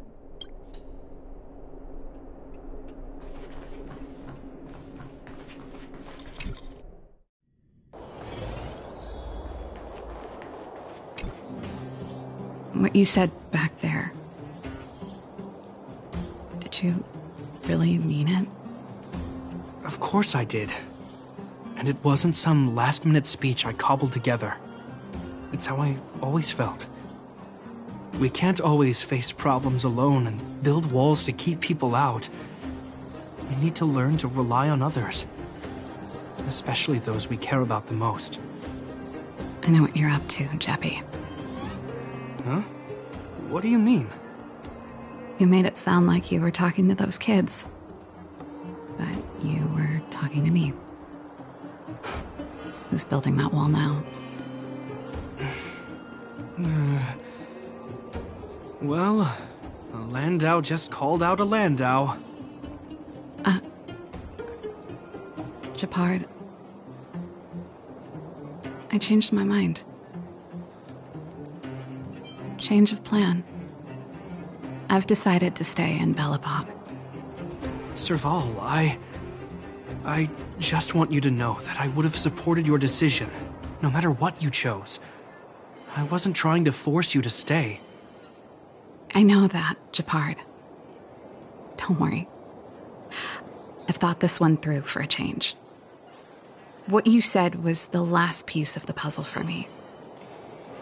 I suddenly realized that my decision to leave was just me trying to run away from my problems. I've always found it hard to handle complex relationships. Be it Cocolia or my family. The first thought I have when things don't work out is to run away. Starting from today, that's no longer the case. After all, I'm not doing this on my own, right? Right. If it weren't for you, I wouldn't have had any idea about the hardships people were going through in the underworld. It made me feel like maybe I could help a little and make Belobog a better place. I have one last thing that I might need your help with. I want to see the Stellaron. I want to see the place where Cocolia sacrificed herself. Say no more. Oh, but before that, I need to go back to the workshop and get something. It's all right. I've got Shepard with me.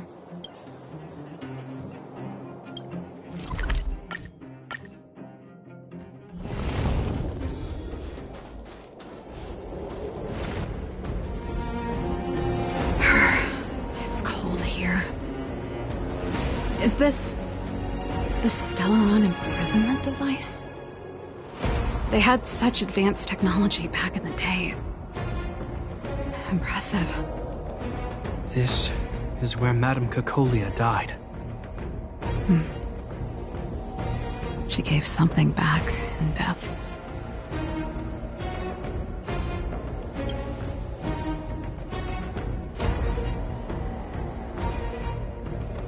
I wanted to come here to perform for Cocolia. To say goodbye. I'm glad you guys are here to witness it. Not the nicest spot for a show. And the equipment could be better. Sorry about that.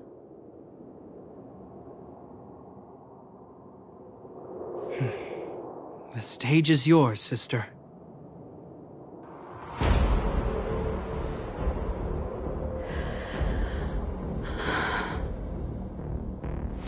Look at me, Cacolia. Don't you dare look away. Because I will no longer live in your shadow!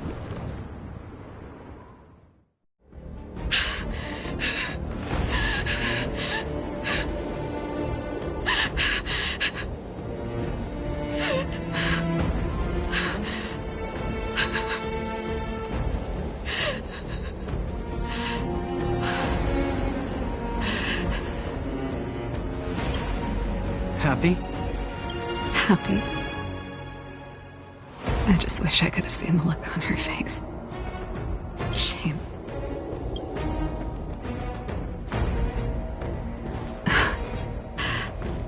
Well, that's all from me. Thanks for sticking by my side throughout all of this. As for tonight, let's go to old Gerda's place and have a big feast to celebrate. So, you're getting the tab?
Time to log off.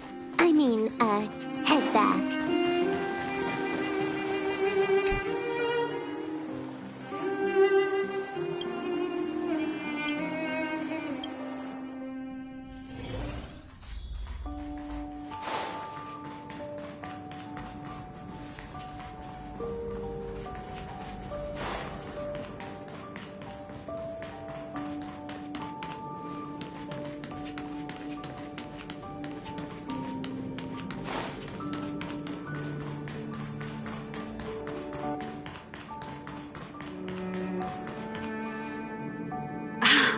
There's plenty of precious stuff in here.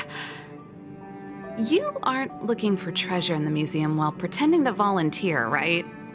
No, I'm not. Oh, what's this gadget? This monitor and this keyboard. See, there's this piece of paper here. It says Pena Sergeyevna. Is that the owner's name? These are all relics, sis. Please don't touch them. What if...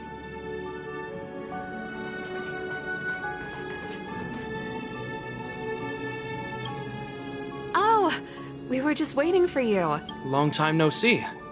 I wanted to talk about this in our chat group, but Sis won't have it. That was Serval's idea. I happened to be helping out at the museum, so we both ended up waiting for you here. Actually, I want to talk to you about our little Lynx.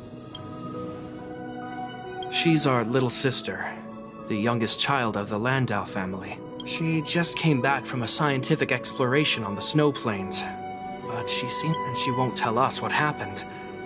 We're really worried and want to help, but we don't know where to start. The last time I saw her, she was preparing to meet someone on the snow plains. She even asked for a stove set from me, but no matter how Gepard and I asked and probed, Lynx simply refused to tell us who she was going to meet. So that's why Gepard and I came up with this idea. We'd like you to help us find out what's going on. One more thing. Don't let her discover you. Otherwise, she'll probably get upset with us. I know she's used to going into the snow plains alone for research, and we've always believed she can protect herself. But this is different. We're worried about her running into strangers. Oh, right. If you're gonna go find Lynxie, you gotta know what she looks like. Don't worry, she stands out. She's blonde like us and, quite short. She's always wearing a white fur hat. If I'm right, we're putting our dearest baby sister in your hands this time. Thank you.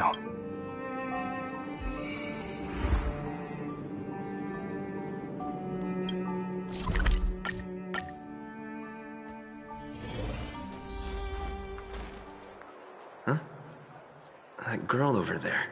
That must be Lynx. Lynxie, I'm here! Let's go!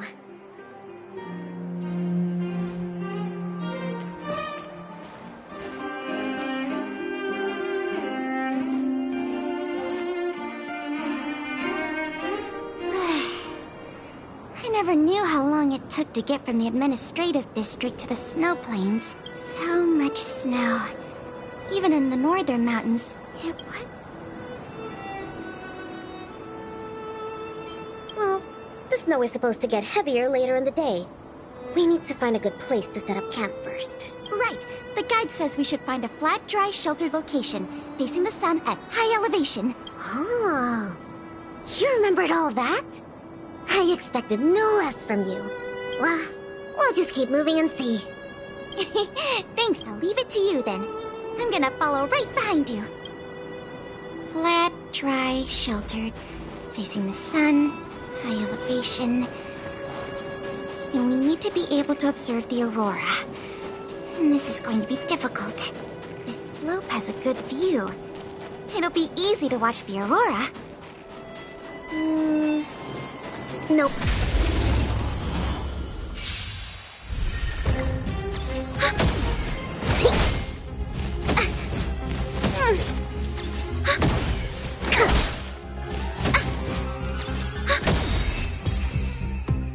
Flat, dry, sheltered, facing the sun, high elevation. This area is sheltered and facing the sun. Plus, it's flat ground. But there are cliffs all around. We'll be in trouble if there's a landslide or a rockfall. Also, I remember a good place that's not too far from here. Huh? Okay.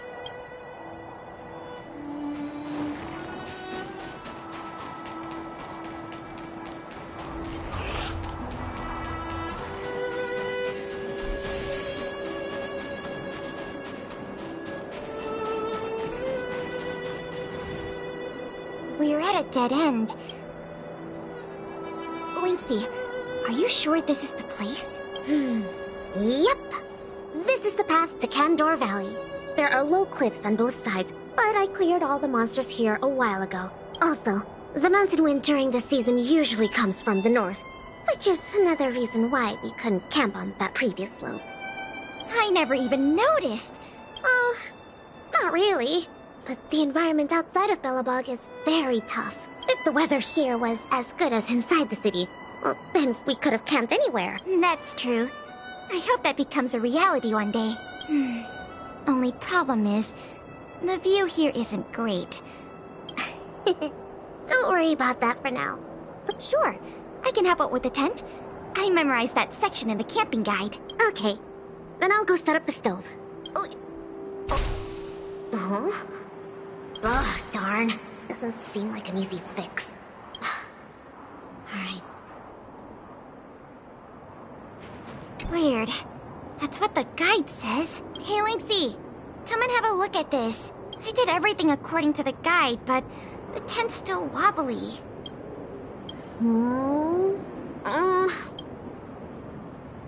Main poles, check. Rope holes, check. Ropes, check. Ah, it's the pegs! The pegs! I forgot to mention, thick snow needs leaded iron pegs. Got it. It's definitely sturdier now. It's your kind. I've got a question too.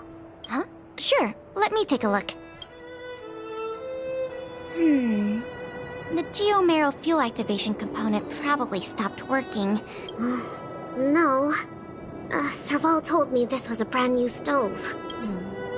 Did I bring the wrong stove? Does this mean we have to make a fire with geomarrow? That's okay.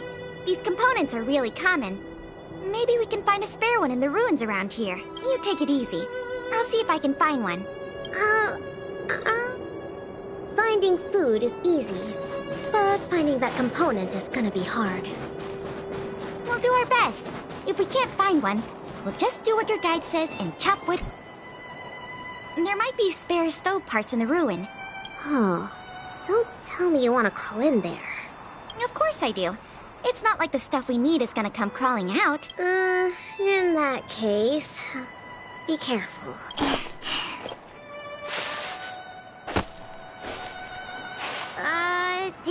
I didn't find any components, but I got this. It hasn't decayed. It's edible. Really? It's all thanks to the eternal freeze. We can eat raw fish from 700 years ago. 700?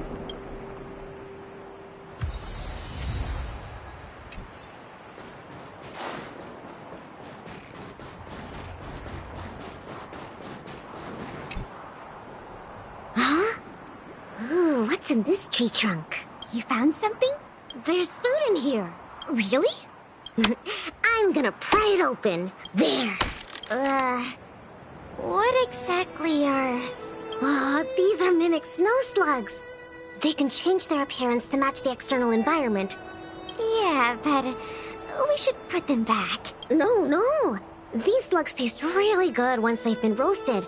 They kind of taste like, snow mice? That sounds even less appetizing.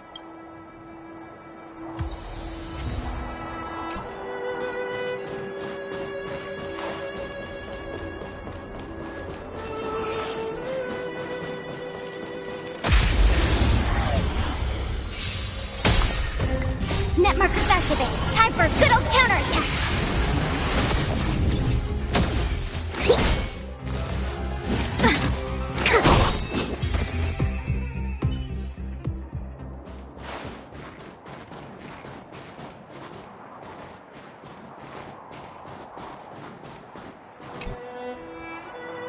There's something in the snowdrift. I can do the digging. Come on, camping is about teamwork. Let me have a try. Okay. I found something. Is this a radish? Yep. That's a snow radish. They're really sweet and tasty. Actually, no. This is a hibernating snow radish rabbit. Huh? This is a rabbit? Yep. They look really similar to snow radishes. Their ears look like the leaves and their body looks like the radish bits. When they hibernate, they cover themselves with dirt, just like real radishes. I see. In that case, please tell me we can put it back? Yeah, it's better for the Snow Plains ecosystem.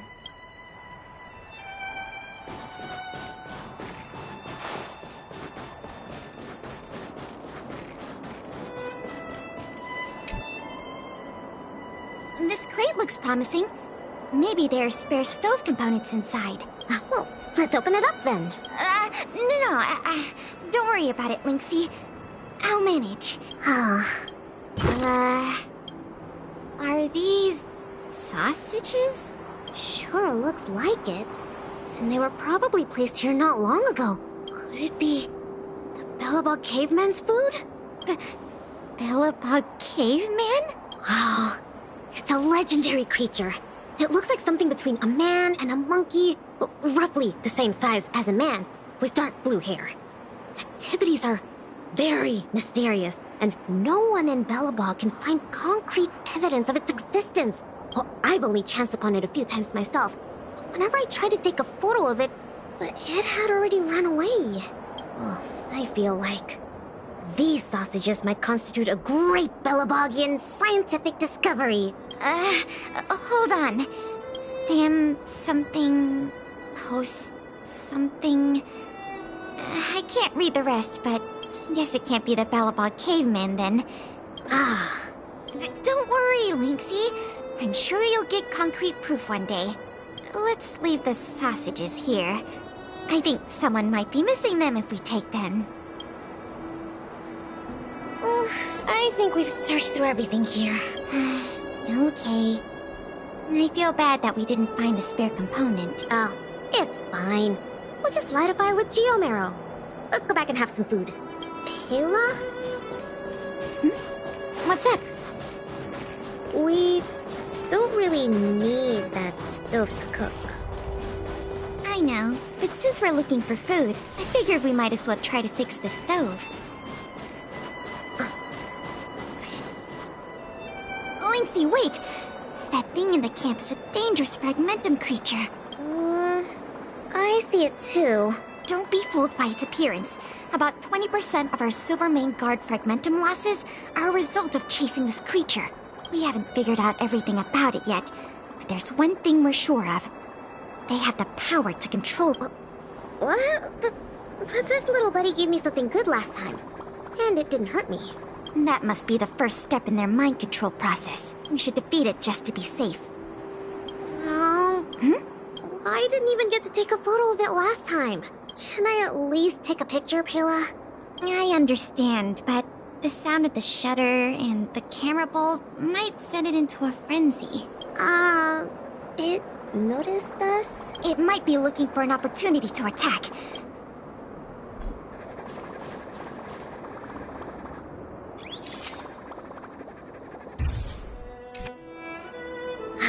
Finally got a picture.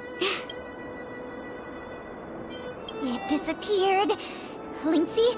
Oh, don't worry, Pela. That's the nature of these little things. They disappear in a flash when they get scared. Well, that's my conclusion from my long-term observations. As for those lost guards, maybe they were chasing these little creatures and couldn't find their way back. Sorry. Maybe I was overreacting. Oh, don't be sorry.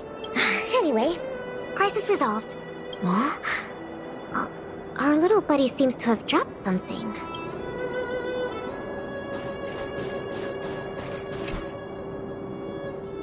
Huh? This is... Awesome! Lynxie, look! It's a geomarrow activation component! I never thought we'd find one here! What about you, Lynxie? Did you find anything good? Nothing. Just some old stuff. It's great we finally found the component. Huh? Lynxie, is something the matter? Nope. That's all your imagination. Oh, why don't you take a break?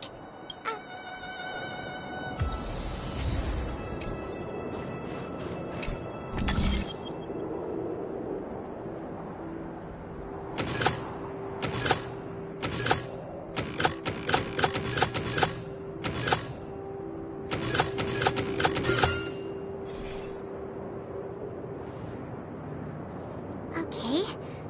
How done? Oh, what is this magic? I couldn't figure out the problem at all. No magic here. Just a trick or two I learned from Serval. My sister. Yep, that's her. Nothing. Just, sometimes I'm a bit jealous of Serval, you know? Same as choose you then. What? I'm serious. Outdoor explorer, mechanic, they're both experts in their field, right? I think you two are awesome. Anyway, it wouldn't be hard for you to get her to teach you something. You're her sister. She'd be happy to teach you. When you say that, you know, never mind, it's getting late. Let's cook something. Yay! That's my favorite part! Wait, no. My favorite part is watching the aurora. Anyways, let's take a look at what ingredients we have. Every ingredient has its own effect, and combining them will create an... Ooh, what kind of effects are they gonna make?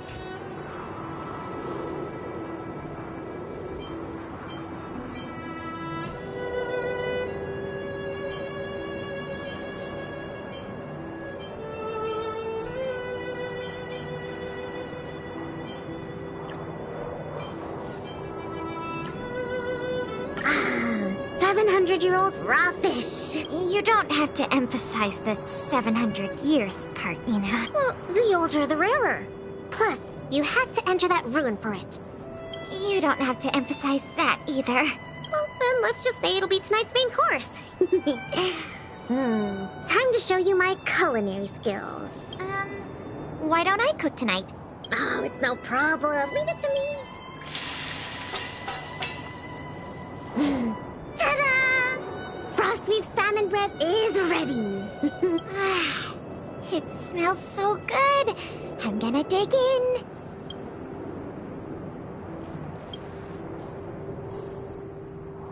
I'm so full.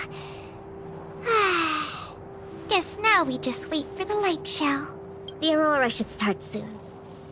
Before that, let's just chat. Pela, why did you suddenly want to come camping? Huh? Well, aren't you always saying how you just want to lie in bed when you get off work? Sorry. I hope this trip didn't surprise you. No. I mean, sure, I'm not the most sociable of people, but I love camping with a good friend. I had a great time. It's been a lot of fun. No, you're always like this. Even on this camping trip, you keep trying to do things. You really don't need to. Just leave it to me. Camping is about relaxing. No need to be so tense. I know. It's just, I was really getting into the camping. I felt like I finally got around to doing the things I always wanted to. So all those comics you drew for the Tales series didn't count? I have to hide those from other people. I get a little embarrassed. Oh, you care about other people's opinions too much. I suppose. I wish I could be more like you. Oh, I'm not as cool as you think. I don't know how to handle my brother and sister. They keep treating me as a kid. Like, they're both really capable and awesome people. Which is why I feel really pressured when I'm with them. I'm already a grown-up. I have the capacity to do what I want to do. Why can't they just stop worrying and let me do what I want? That's how families are. Sorry, I shouldn't talk about this. I was getting carried away. It's okay. It's not like I even know what she looked like. So, when's the aurora due?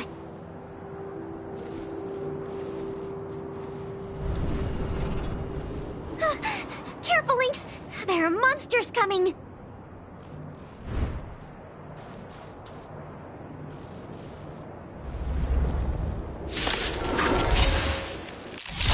How did it get here? Let's focus on the fight first. Let's go. Commencing research.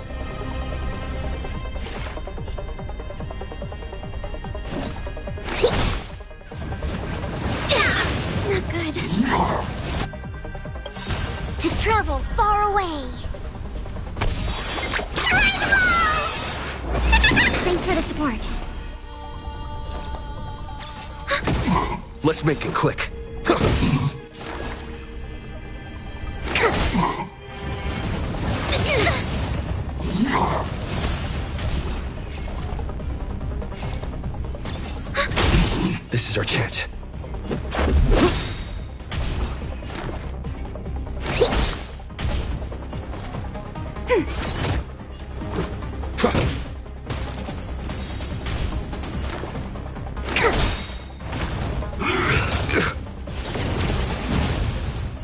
Ready for another?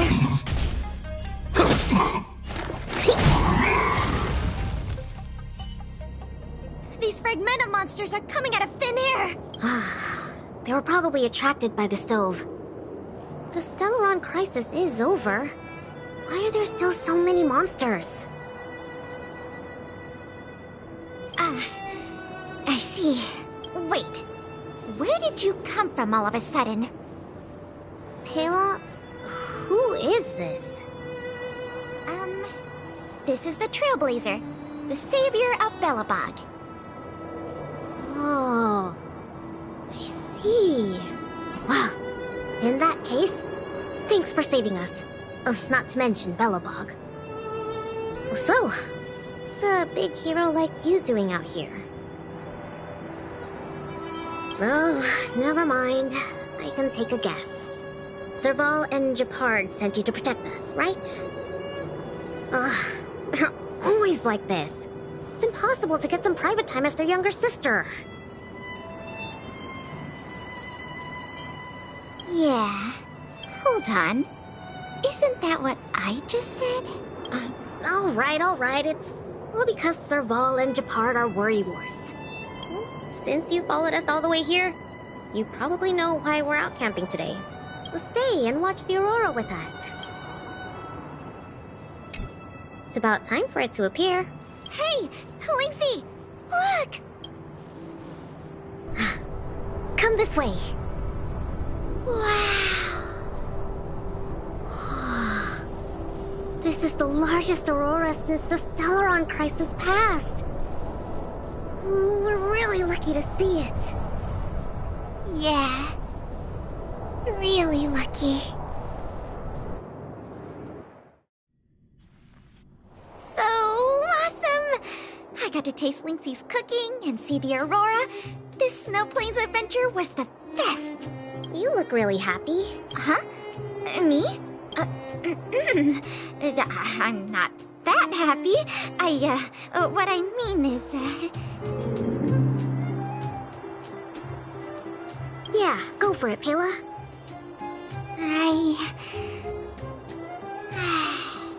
It was a great experience. Thanks to you, Lynxie. Not to mention you. Anyway, what now? Back home? Wanna go out for a midnight snack later? We can. I heard a pretty good steak place opened up in the south of the administrative district. We can go try it out together. Sounds good. That's settled then. Let's part ways for now and rendezvous later tonight. Pela, hold on. What's up? This is for you. What is this? I found this on the ground before you fixed the stove. I guess that fragmentum creature dropped it. I think it might be best if you check it out yourself. Enya Sergeyevna. I see. Thank you, Lynxie. Let's meet up here later tonight.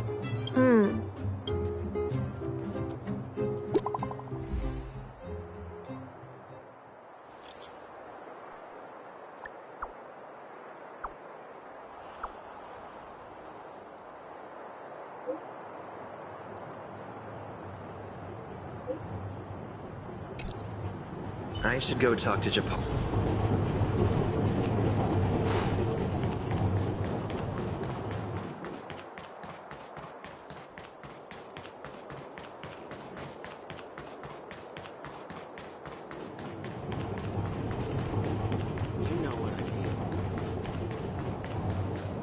Between expeditions, it's always a challenge to make time with Lynx.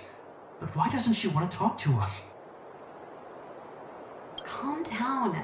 We've got him to help us.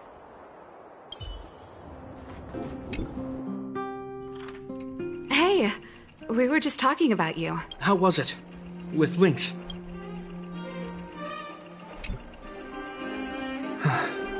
So, that stranger was Pela. What can I say? Sounds like a Lynxy expedition, all right. No way! As long as Lynxy can protect herself, I'll be supportive in all her ventures. Serval is right. This time, this was Lynx's own choice. We won't be upset with her. But exploring the snow plains is still quite dangerous. All right, calm down. She'll be able to look after herself. Thank you for being around for this. Sis, you're exaggerating. As for how we'll communicate with Lynxy in the future, we'll have to have a good think about it. You really helped us a lot this time. Thank you so much.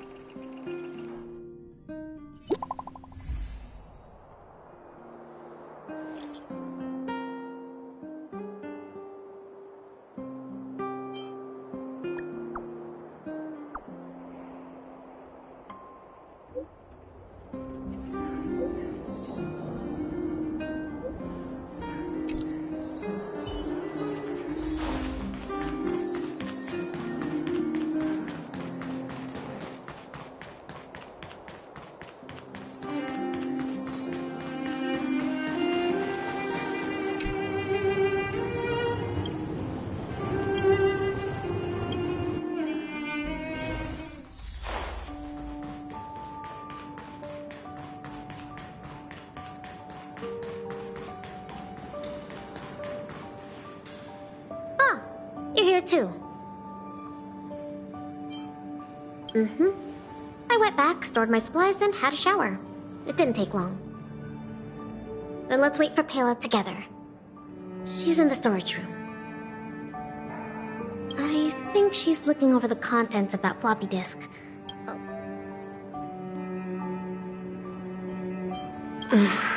I'm guessing you don't know about Pela's mother, right? Pena Sergeyevna was Belobog's greatest outdoor explorer. Passed away 16 years ago.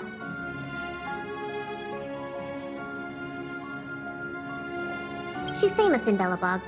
You might have heard other people mention her in passing. Anyway, well, something else happened 16 years ago. Pela was born. Yes.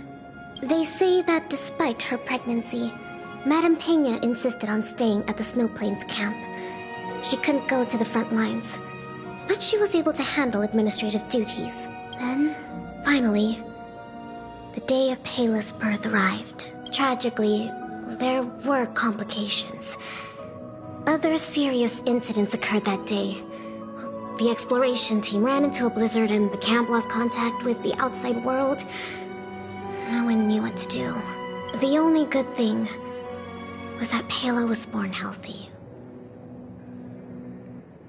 The floppy disk... If the old research team members were telling the truth, it was something Madame Pena left behind.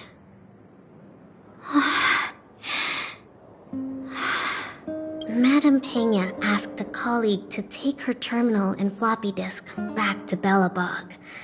She said they contained a treasure for Pela. She said that once Pela was older, she'd be able to understand the contents. But that colleague was attacked by fragmentum creatures on his way back to the city. During the attack, he dropped the floppy disk in confusion, only managing to bring back the terminal. Apart from Madame Pena, nobody knew what the floppy disk contained. But they say she left Pela many letters. From the moment she knew she was pregnant to the day of Pela's birth.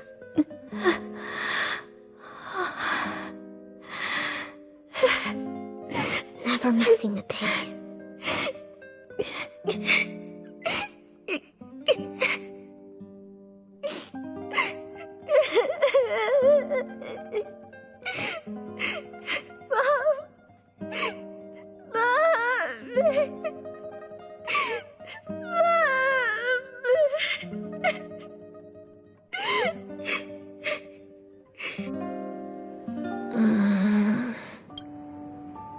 I'm fine.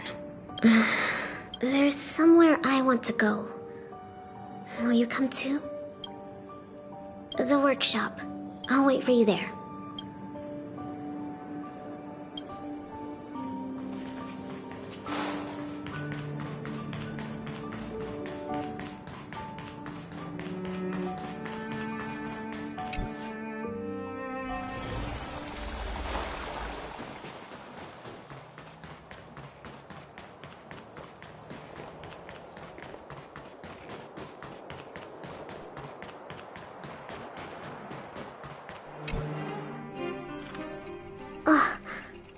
Serval.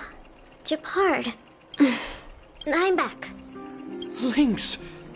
You're finally back. What's with the red eyes? Did something happen? Gepard? I'm gonna make it obvious. Welcome home, Lynxie. Oh, it's okay. It's okay. Seems like a lot went down in the snow plains. Thanks again for your help. I think we need a little private time. See you soon. I should give them some time together.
Time to log off. Head back.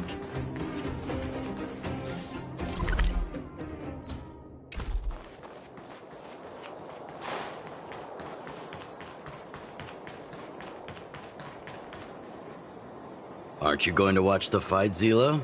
He's defending his championship title. Ugh, nah, I'll pass. It's not like anyone else has a chance with him around. You're right about that. I get it if you don't want to join in the fun. Ah, what a rare moment of rest. Zila and Oleg. I'll go ask them. Hey, isn't that the Trailblazer? It's been a while since I've seen you around. How you doing? Hey, how have your travels been? Thanks to you, things are pretty peaceful around here. Silly girl. Just a few days of hard-earned rest and you're already making it sound like jail time. Homie? Oh, sheesh. You must have gone through a lot since leaving here. Sounds like our rustic and friendly community left a good impression on the visitors. Oh, you heard us. We were talking about my student Luca. Oh, you probably haven't met him yet. In short, he's a top-tier fighter in the underworld. He was also doing work for Wildfire before, just not in this town. Oh, right.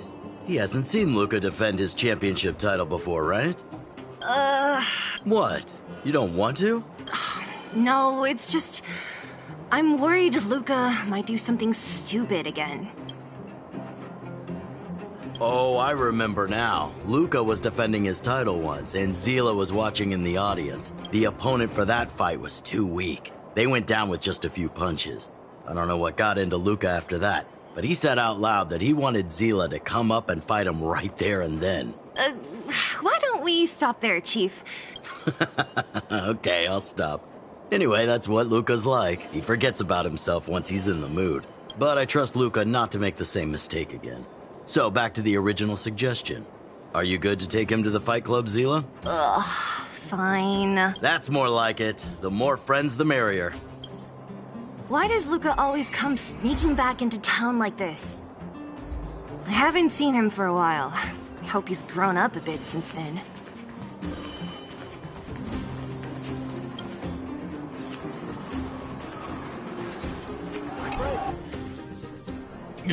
That's it. I give up.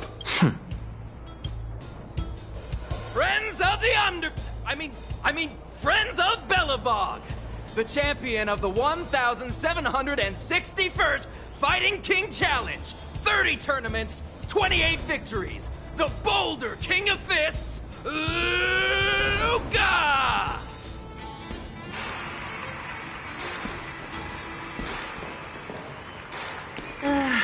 Looks like it's over already.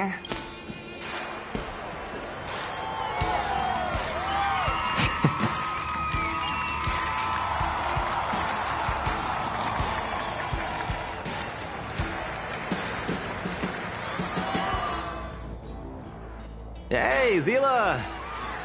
And, you are?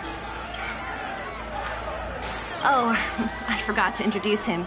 This is the Trailblazer. You must have heard of him before. Were you here just to see my fight? Well, I'm flattered.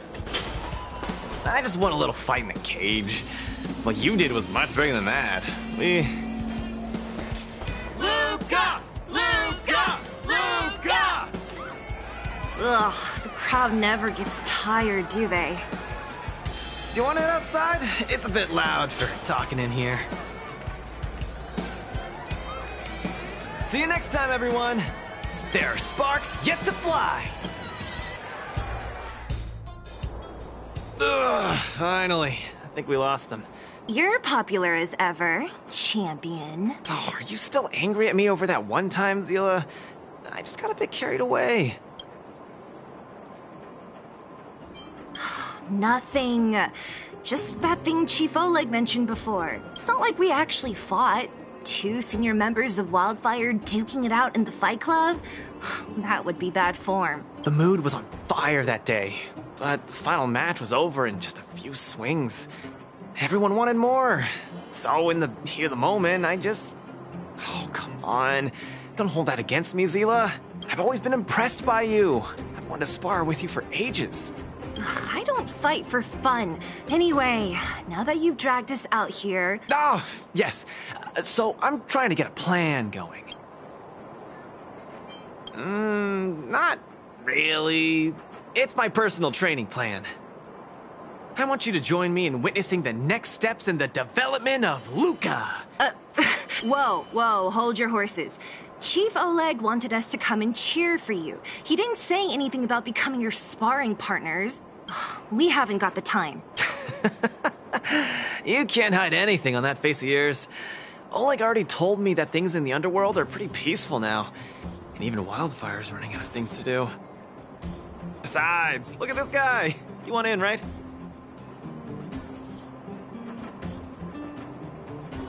I knew it. Ugh, there's no stopping you once you've made up your mind. Great, that's settled then. The training is on Svarog's turf. I heard about your achievements. You probably know that place like the back of your hand, right? Just let me know when you're ready, and we can head over together. How about it? Are you ready to head out for the special training? That was fast. Let's keep up, Zila. Don't fall behind. I don't need you to remind me. This is Svarog's turf. Don't worry, just follow me. We need to find a mechanic called Cassidy first.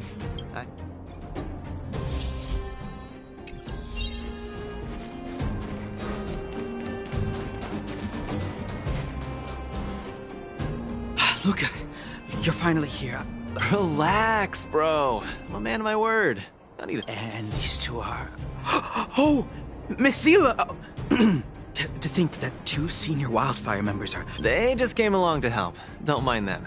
Came along to help, huh? Okay. This may sound strange, but I'm an amateur mechanic. I like collecting scrap in my free time, doing a few days ago, 2 of my robots suddenly disappeared. They were my pride and joy. I usually leave them in the tent when I head out. Everyone in the settlement knows each other. Someone must have set their sights on my robots and stolen them while I was gone. I just don't know how. Luca, do you often find stuff for other people? Seems like it.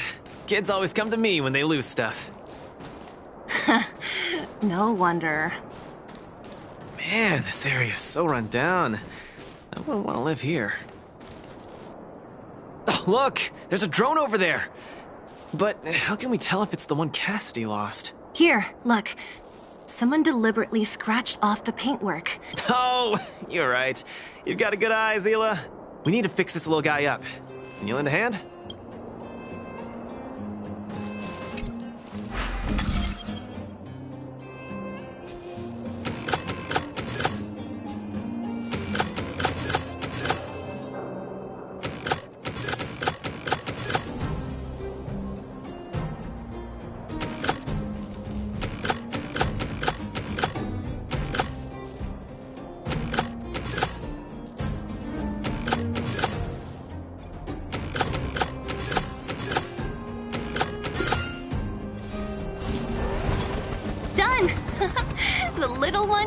Again. Bing, bing. Little Faye, reinitialization complete. We really found it. Scanning for signal from Big Ben. Oh, listen. That must be the tracking system Cassidy mentioned. Signal not found. Big Ben is currently too far away. It really does have a tracking function.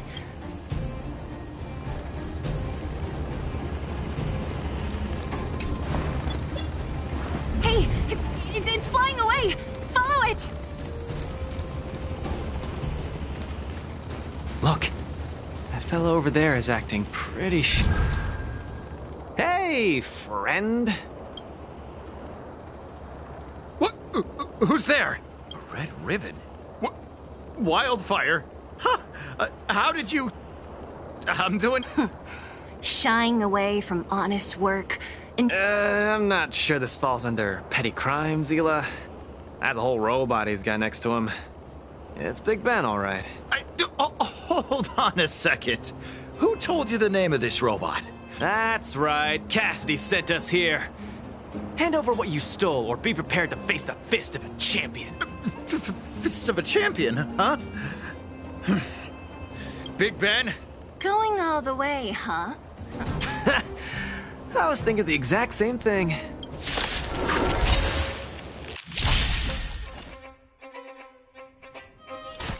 Time for a buzz. Don't get cocky. Give it up. You're no match for us. I can't turn back now. You've got guts. Time to end this. More enemies. Time for a buzz.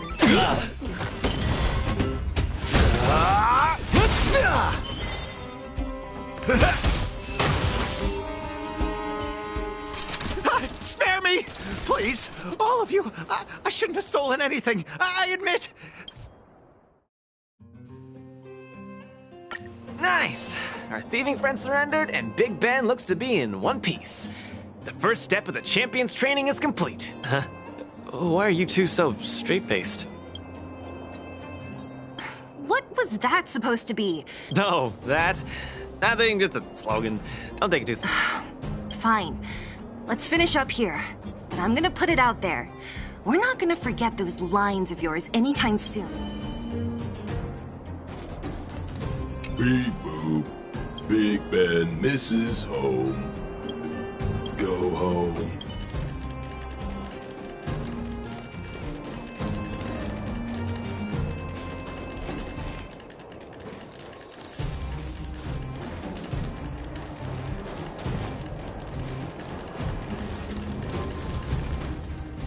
Big Ben! Oh, you're back! Beep boop.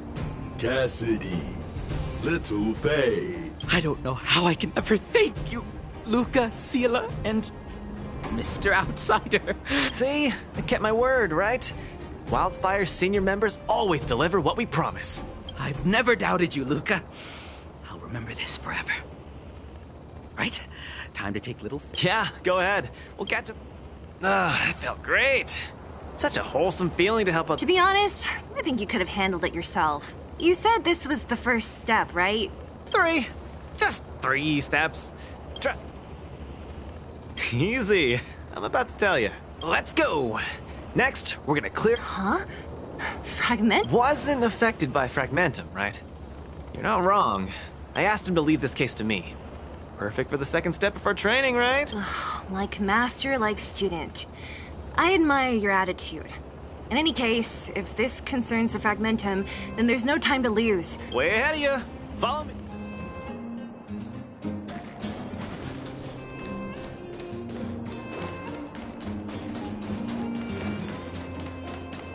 Luca, come clean with me. Are you here for some other reason? It's just training, for real. It's not like you to be so suspicious, Zila. Say, how did you settle your beef with Svarog? Tell me the juicy details. It's a long story. I'll tell you later.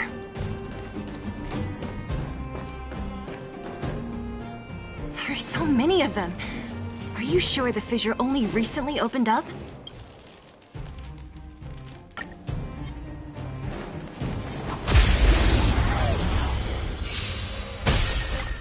Time for a buzz. This is double speed. Step out of it.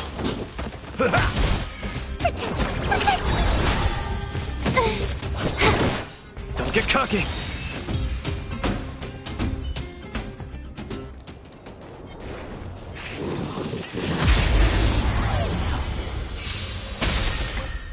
Time for a buzz. This is double speed.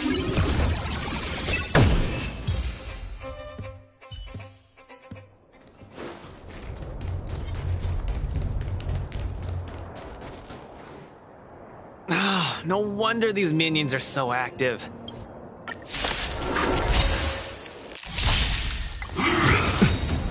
Let's see some sparks fly!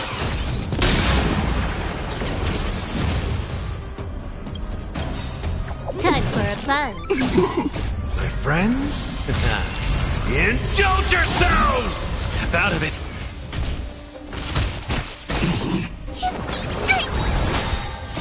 Fiends or devils, I'll crush them all!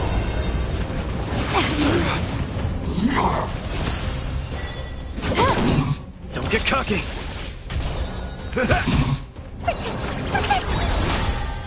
Nearly there. It's not gonna last much longer. This is double speed. I'll deal the final blow. Whew, that was a tough one. Good teamwork, guys. Luca, is that everything? The Multamerville Warrior. The peerless Boulder Champion. Defeater of evil throughout the world.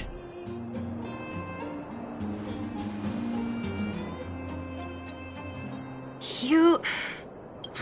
Are you okay? Why are you so hyped? What's going on? It's just a normal victory celebration. You call that normal? I might have let it slide if it was in the cage. On second thought, no. That was cringe even by Fight Club standards. Don't get so worked up, Zila. I'm thinking clearly. Plus, didn't we just get rid of another major threat to the underworld? True, but quit changing the subject. This new routine of yours is just... Don't worry. I promise you, it'll only last till the end of my training. Actually, have I been making too many promises today? Anyway, there's only one more step in my training plan. Guess we're in too deep. Better let it run its course. The final step in this training is to challenge Boss Svarog! Are you sure you're thinking clearly? Whoa, stay cool, Zila. Like I said, I'm thinking clearly. Every word. I set this as the final goal of my training a few days ago. think about it. Is there any underworld opponent worth challenging more than Boss Svarog? Oh no, I can't agree to this. You're asking for trouble. Forget about winning or losing. The relationship between Wildfire and Svarog only just got patched up. I'm not gonna rile him up. Don't make this more complicated than it is. I'm just inviting him to have a fair fight with me. Are you mad? Svarog is a robot. He doesn't understand the rules of the cage. That means we're evenly matched, right? You know what I mean. Don't act smart with me. I understand what you're saying, Zila. But you know, I'm a fighter. It's my duty to keep training and get stronger. It's a terrible feeling to have a powerful opponent in your head, but never be able to get close to him. It's all thanks to your patching things up with Svarog that I'm able to have this opportunity now.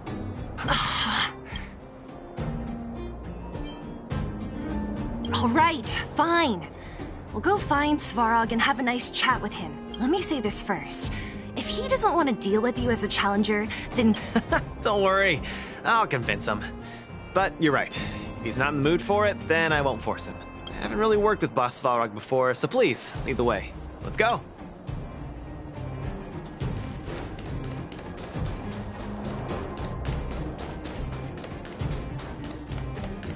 Luca, you... What's up?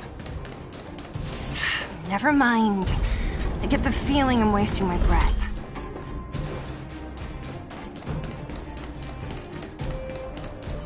Have you talked to Oleg about going to see Svarog?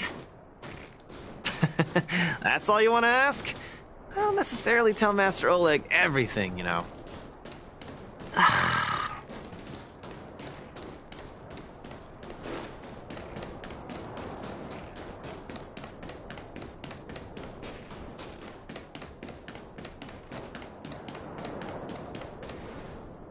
The Trailblazer, Zila of Wildfire, and... Hey! In honor to meet you, Boss Svarog, I'm Luca, a senior member of Wildfire, just like Zila. Accessing backend database. Querying. Query complete. Luca, born in Maltamerville, winner of the 28th Bouldertown Fight King Challenge, beloved student of Oleg, acting chief of Wildfire. Oh, wow, impressive!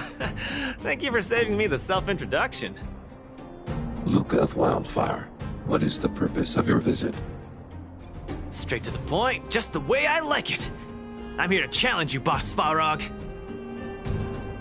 Challenge. Intent unclear. Outsider, Zila of Wildfire, can you provide an explanation? Don't look at me. He's the one who came up with this idea. It's up to you to accept it or not, Svarog. Yep, it's not that complicated.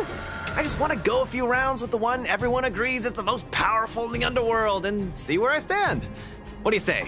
Are you interested? Evaluating. Intention unclear.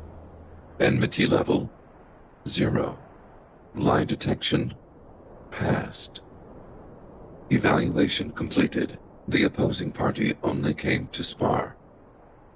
I agree to fight you, Luca of Wildfire. Huh? Hold on. You agree? If weapons and gun barrels are unused for prolonged periods of time, the risk of rust damages increases. Periodic use will reduce such risk and extend the life of these components. What? That's the worst excuse I've ever heard. See, I told you I could convince him. You could be our referee, Zila. You know the rules of the club, inside out. Fine, I get it. If you insist. Competitors, take up positions.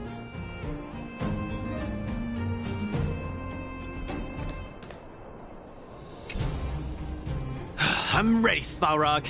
We can start any time. I too have a question, Luca of Wildfire. How did you acquire your mechanical arm? I'm honored to be one of the things in the underworld that even you don't know about. This arm? Well, it's not that exciting. It's all because I got distracted in a defense campaign. I can't even remember the date of that fight. More importantly, it was only after losing my arm that I found the meaning of life. What it really feels like to be alive. That's why I'm standing here right now, to feel alive. And also for everyone who put their hope and faith in me. Excellent answer. I will treat this challenge seriously. Luca of Wildfire. In the blue corner, Svarog from the robot settlement. Are you ready? Ready. In the red corner, Luca from Multamerville. Are you ready? Whenever you are. Okay. This is a no-holds-barred contest. 1 round only. Victory will be declared when one contestant submits, or the fight is stopped by the referee.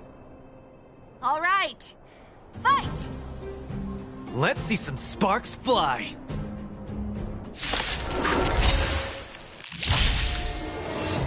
Executing annihilation. Oh, you got. Where's the applause? An opponent worth their salt. Let's see some sparks fly! Finally! An opponent that can take the punches head on! A powerful strike, but not enough to break my defenses. My pleasure! That's why they call you Boss Farog. How about this? Value exceeds threshold. Now we're talking. Snap out of it! Purge initiated. Executing operation. Calculating result. Not bad. Red contestant down! 10, 9, 8, 7. No way. I'm a long way from tapping out. Let's go. Let's see some sparks fly! Push forward. Transmission blocked. Analysis complete. Executing annihilation. I could take you 1 arm only. Executing operation. Value exceeds threshold. Peace protocol terminated. Gotta keep fighting. The winner has been decided. Enough, Luca! Let's end it here! No! It's not over. I must show you. Back in the ring. Where's the applause? An opponent worth their salt. Let's see some sparks fly! You make a strong impression, Luca of Wildfire. I will remember this fight. Thanks. But it's not over.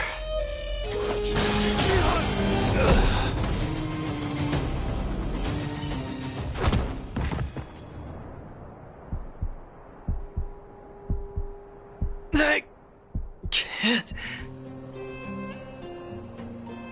Luca of Wildfire, it does not matter why you came here. I acknowledge your strength. Your performance was enough to make me reevaluate the limits of humanity. That's really... Wake up! On your feet! Luca? Hey, Luca!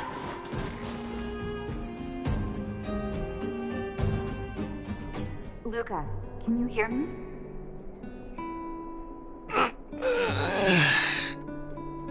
Hey! Hey! you're up.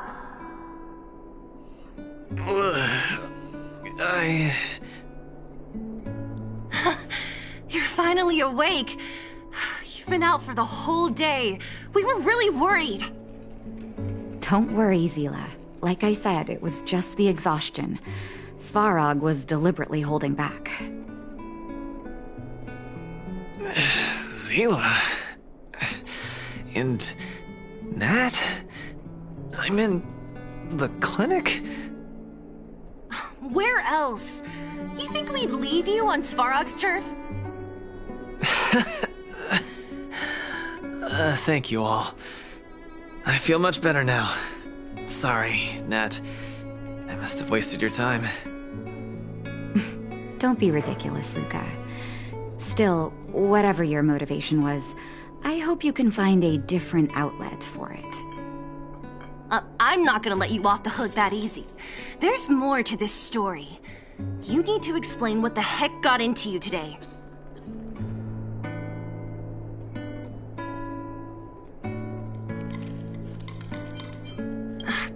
That's on me too. I should have refused him straight away. I had a bad feeling from the start. You're always so serious. I've said it before. This is my trip. Oh, slow down. You haven't completely recovered. Zila, don't pressure him. Thanks, Nat. But I have some things to do. Hey, where do you think you're... Let him go, Zila. I really don't get him. Well, whatever they are, they're not good enough. If he never intended to explain anything to us, why did he drag us along? Of course. You're not too busy these days, right? Luca didn't used to be like this. If you must, Zila, try not to worry. Don't worry, Nat. Now that they've left, I have a favor to ask you. It's easy for Luca to get ahead of himself sometimes, but I've never seen him this headstrong. Could you ask Oleg how Luca's been recently? I haven't seen much of him lately.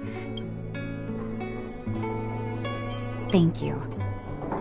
Regardless of what's really going on, I hope none of you let small things get in the way of your friendship.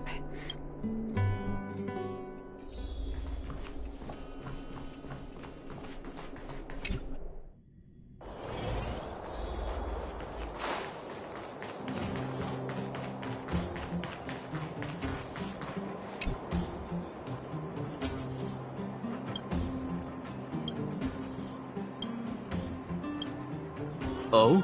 My student. Did something happen recently? I was wondering why he didn't come to see me after the championship match ended. That does sound a little strange.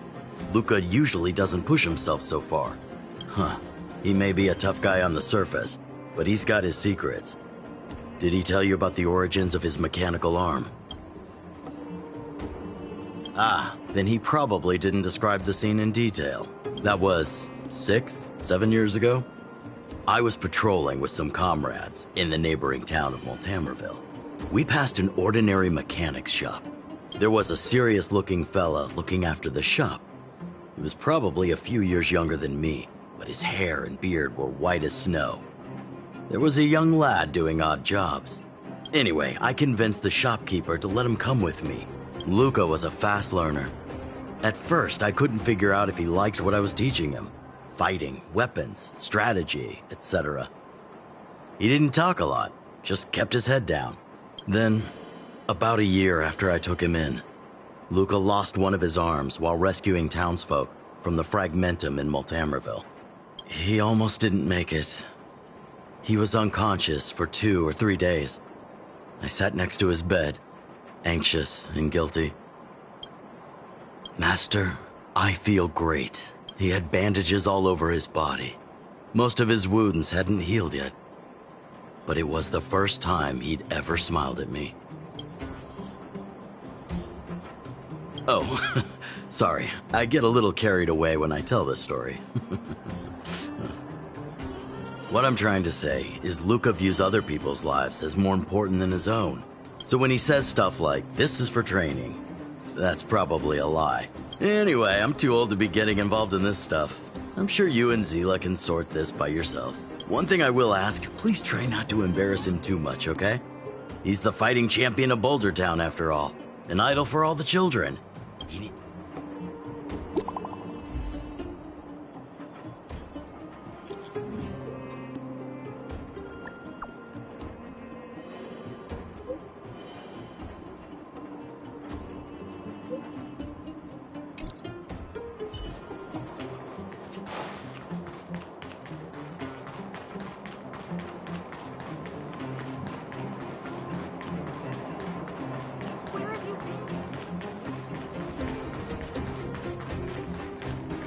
Oh, you're here. Come on. He wasn't in a hurry, so we... Look, there he is. Let's follow him. Stay quiet.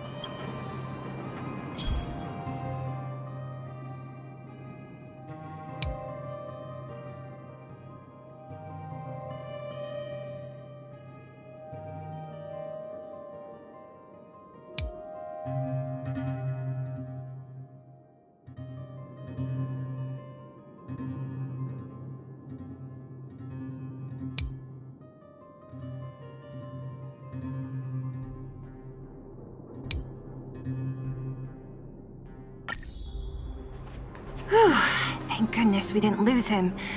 Quick, let's keep up the chase.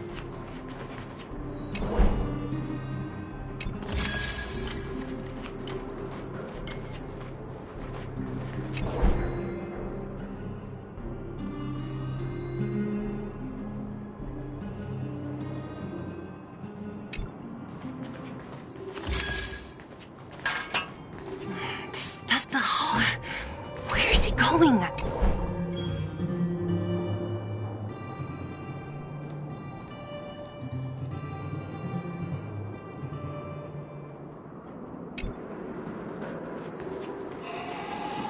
This doesn't feel right.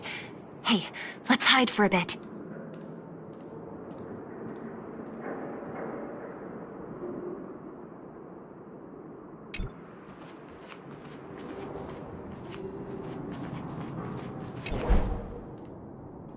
Wait, that's...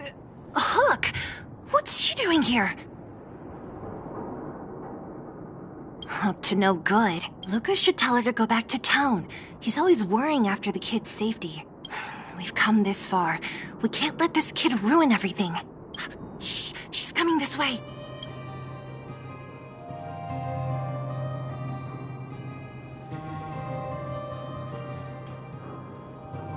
Wow, honorary member, Miss... Shh, be quiet. You almost exposed us. Why are you sneaking around like this? Wow, that's so exciting. We're gonna lose him if we don't hurry. Hook, run back to town. Stop hanging around here. Okay.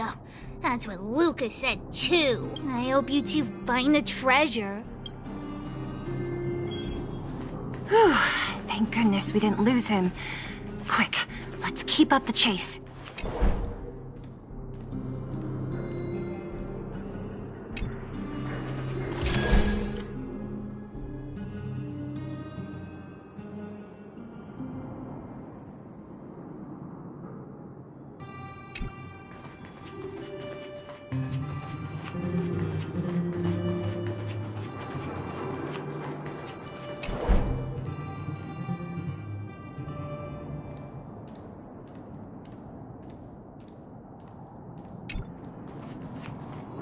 This doesn't feel right. Hey, let's hide for a bit.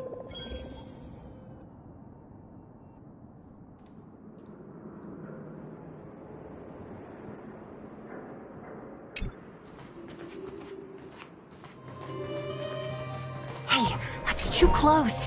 Step back a bit.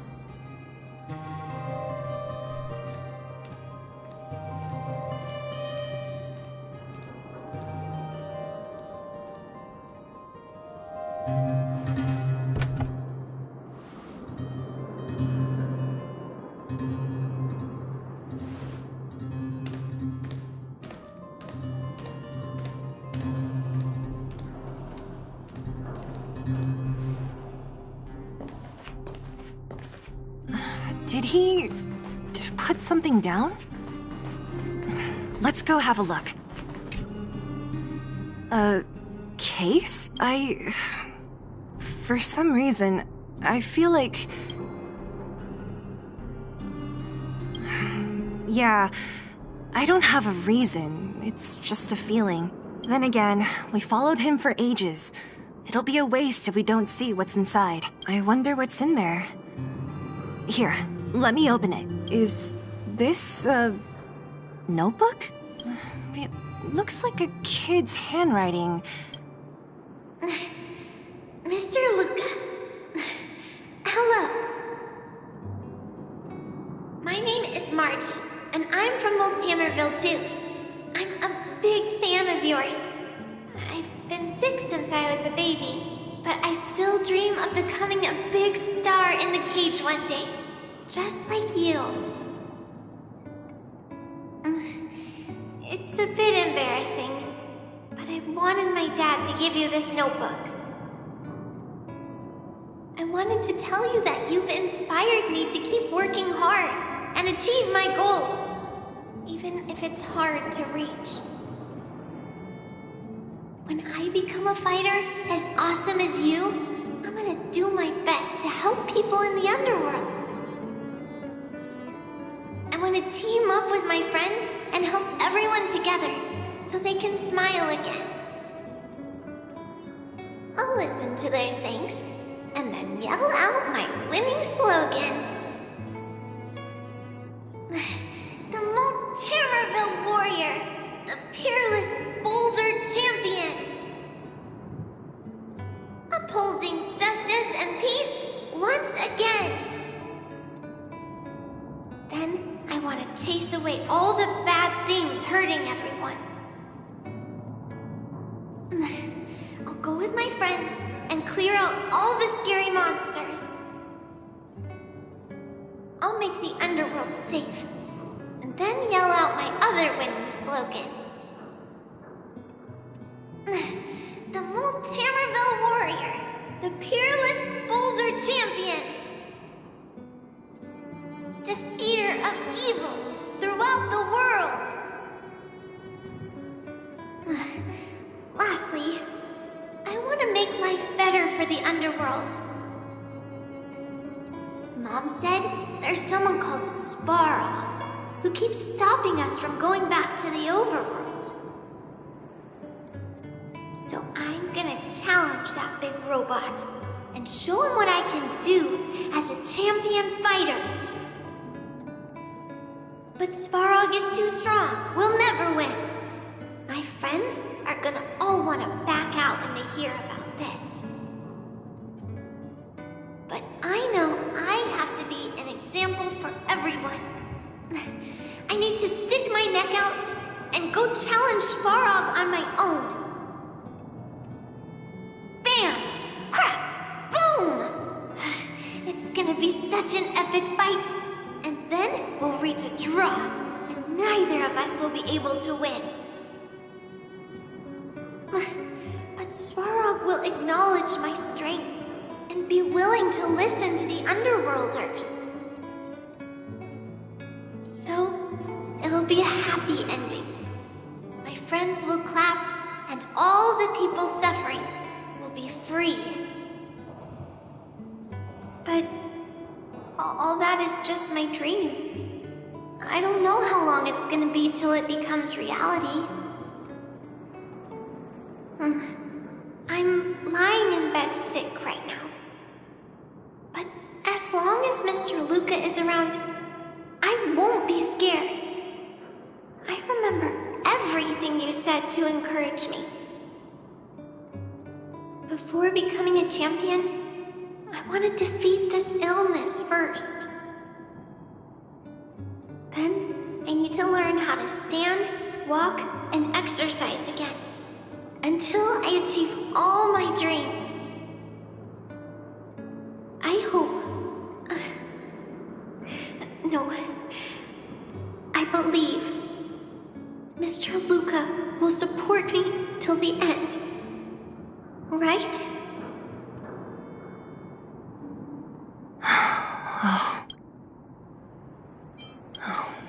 Luca. I think I get it now. Maybe we should forget about all this. Maybe one day we can talk about it with him. Let's head back to town for today. Good night, Margie. Time off. Head back.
You, Pascal, very like Clara. Good boy, Pascal. Based on the information gathered, it is recommended that Pascal's data be formatted and integrated into the base network so that he doesn't threaten the property or safety of the camp's residents. I know this is the most sensible option, but Pascal... Welcome, outsider. Thanks to Clara's hard work, the repairs were completed successfully. Yes, the little fella is alive and well again. It's just that some parts aren't completely back to normal yet. Well, how should I put it? You, Pascal, good. I am called name. Oh, look, Pascal is greeting you. It's just, his speech is still a little confusing. The examination conducted earlier revealed that the information stored in this robot's core module is incompatible with the new hardware. Furthermore, many defective networks were detected in the core module. A significant amount of muddled information with unknown content was discovered during a deep scan. Simply put, Pascal's brain is filled with junk information of unknown origin. This junk, along with hardware that's incompatible with his core, fortunately, apart from the language module, Pascal is still functioning properly. However, the robot still has a 44.7% chance of malfunctioning. It's recommended that Pascal's data be formatted and integrated into the base network. Mr. Svarog, I understand, but I think Pascal is different. He possesses a quality that other small robots don't have. In some ways, I believe he's similar to Mr. Svarog. I can't overlook this unique quality. Mr. Svarog, could you give me a little more time? I want to investigate this further. If we don't find anything, you can integrate Pascal into the network. Understood, Clara. I respect your wish. In the meantime, I'll make sure that this robot doesn't endanger other people or property. I'd like to recap what I discussed with Mr. Svarog earlier. Let's begin by doing exactly what we did before. Find a new shell, put Pascal's core in it, and see if the hardware is compatible. According to the analysis, Pascal's original hardware was a direwolf or grizzly model. If we can put its core into the appropriate shell, there's an 87.3% chance that its language module will return to normal. There are all kinds of abandoned robots in the machine graveyard.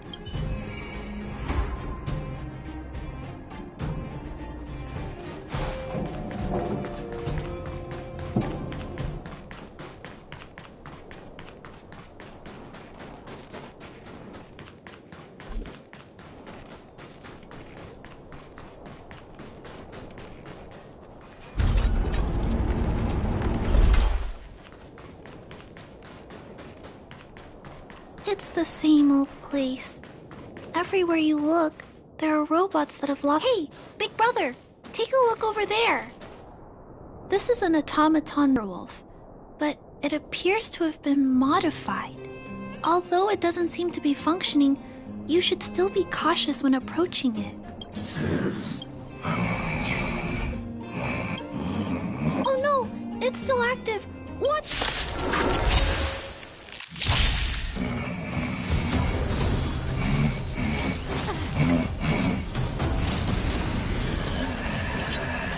Tricky little crap.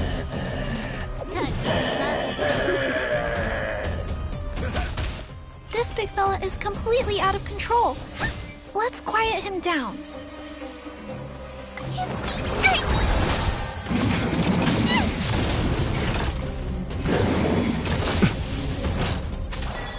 Time for a fun.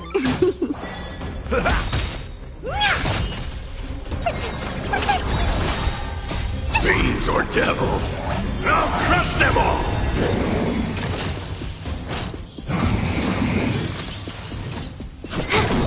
Time to twirl! This is double speed.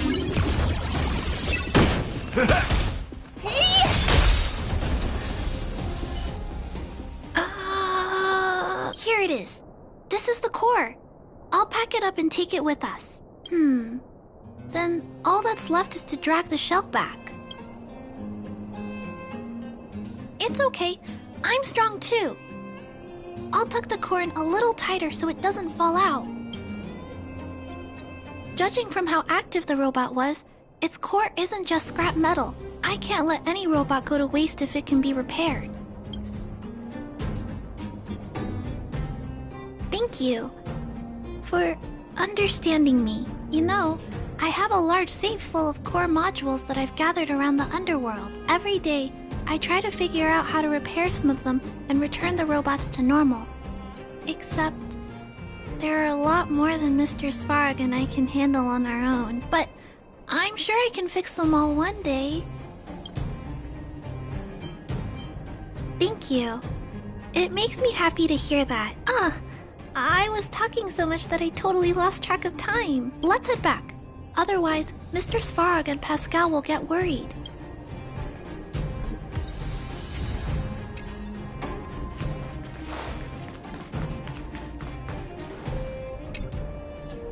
Mr. Svarog, we're back. Welcome back.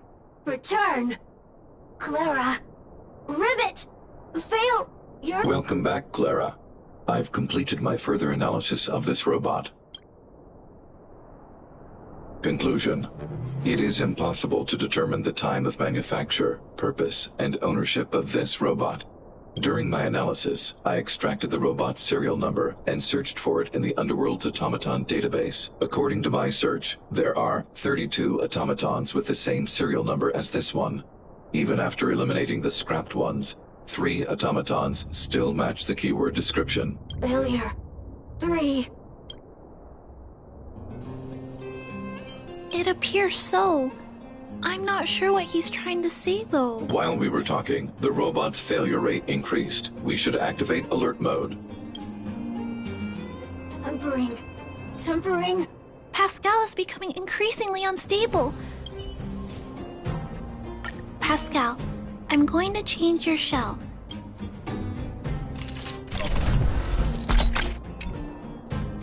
Back. Back. Back. Back. Back to Rivet. Return. Waiting. Still not functioning properly? Watch out, Clara. Failure. Failure. Pascal? No! Clara! Pascal! Did he run off towards Rivet Town? No, Clara. Just leave it to me. I'll order. No, Mr. Svarog! Please, don't. Please leave Pascal to me.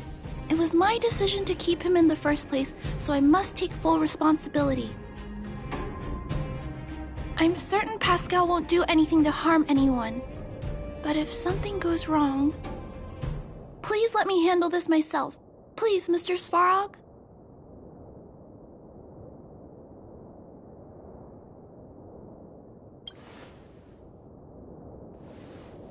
I can't shirk my responsibilities. I'll do it. I'm certain Pascal would never do anything to harm anyone. Clara, please tell me how you came to this conclusion. Pascal possesses a quality that other small robots lack. It's kind of similar to the emotions we humans have. I've only ever seen this quality in Mr. Svarog. I feel a warmth from these emotions. I feel drawn to this quality and try to respond back in my own way. But I'm also aware that not all emotions in this world are positive. If there are too many negative emotions that go unchecked, then someone needs to step in and stop them. The only things that can stop such negative emotions are rationality and responsibility. This is a valuable lesson I've learned from Mr. Svarog. Mr. Svarog, I want to help Pascal overcome those negative emotions. I want to take on this responsibility. That way, I won't have to hide behind Mr. Svarog anymore. I understand, Clara. I won't intervene unless the situation risks spinning out of control. Thank you, Mr. Svarog. So, let's go.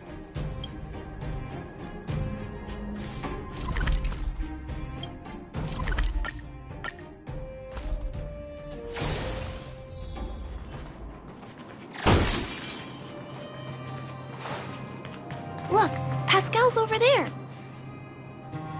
Pascal, who did this to you? Pain. Hurt. Clara, get away. This is a fragmentum creature. A fragmentum creature? What are you talking about?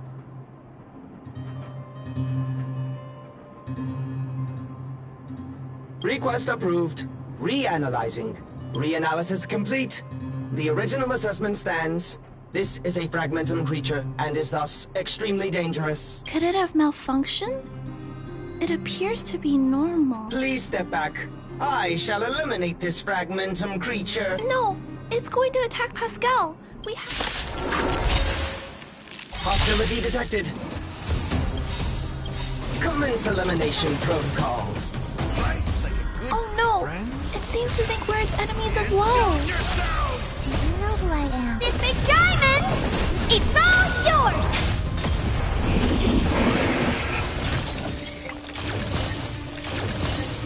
Time for a buzz. It ain't over. Hey! Time to twirl!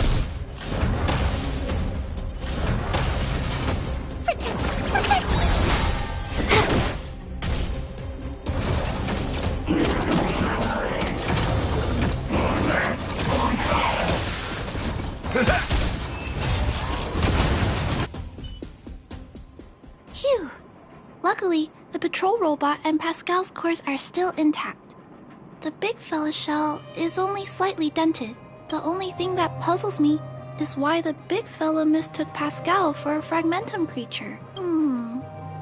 I can't figure it out. Anyway, I'll take this core back and examine it. Now.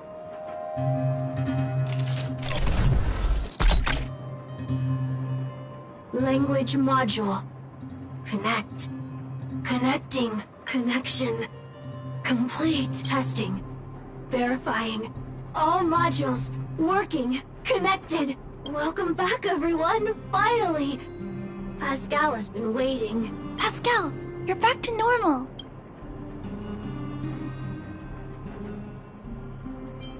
Oh, I almost forgot. Thank you for reminding me. Pascal, could you please, explain why you were stealing parts? Collecting parts. Returning to workshop. Workshop? Oh, do you mean the tempering workshop in Rivet Town? Been waiting. Repair. Ah, Pascal ran off. He went in that direction.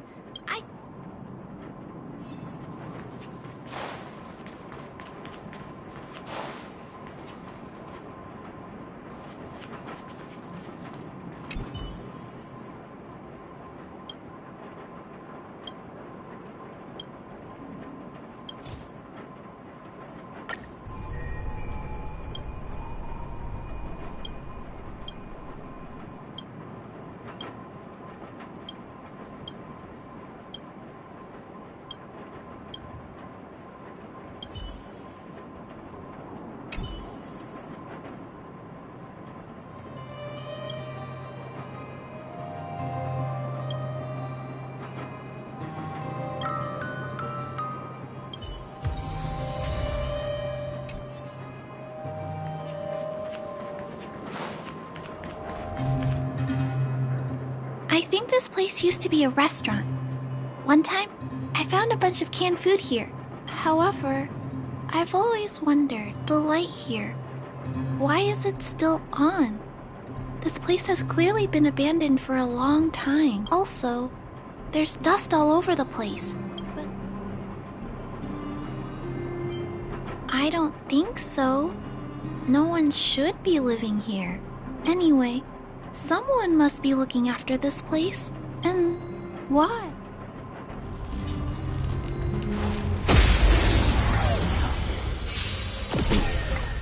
Time for a buzz. Time to twirl! Time to twirl! Time for a buzz. Time to twirl!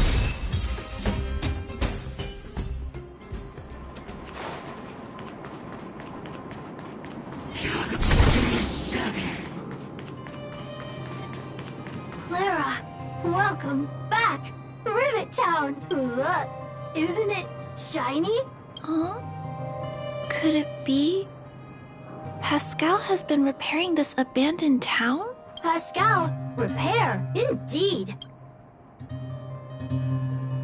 Parts, Pascal, collect, It seems that Pascal was stealing parts because he wants to repair the town. Workshop, tempering, here. Base, parts, store. Enemies, not here. Ah! This appears to be the secret base where Pascal keeps the parts. Although we now know why he took them, there are still many unanswered questions.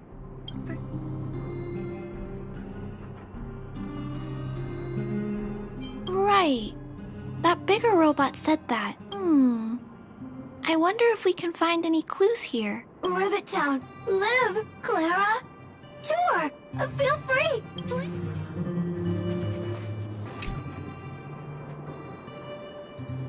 These pages are so neatly cut out. Oh, and they smell like geomarrow fuel. Is there someone here in Rivet Town doing this? Or could Pascal have collected the pages and put them together?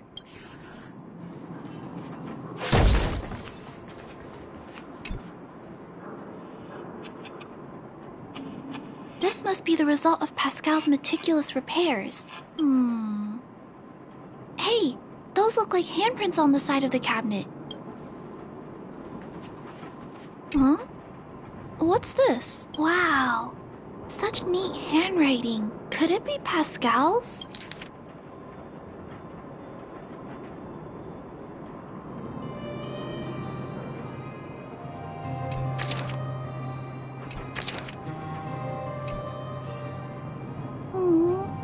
Pascal.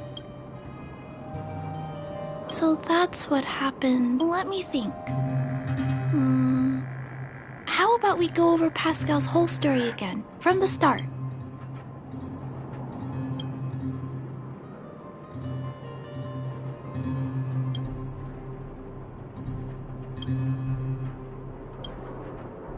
That is correct. So, Pascal used to be a robot guardian of Rivet Town. Pascal's backup power was activated for some reason shortly after the residents were evacuated.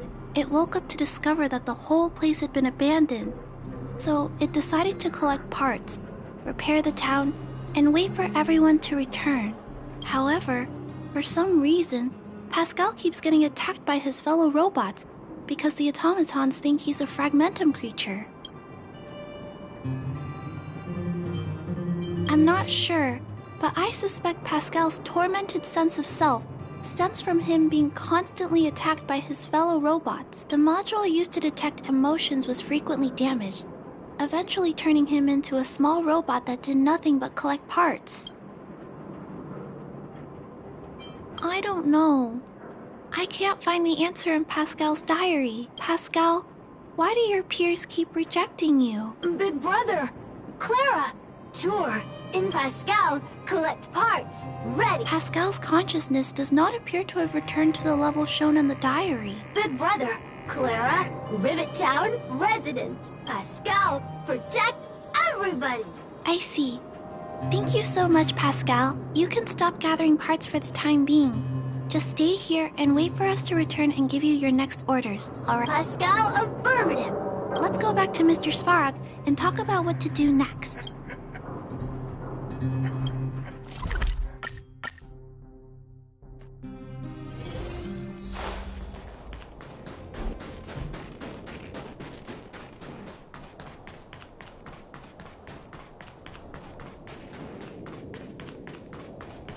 So, that's what happened, Mr. Svarog.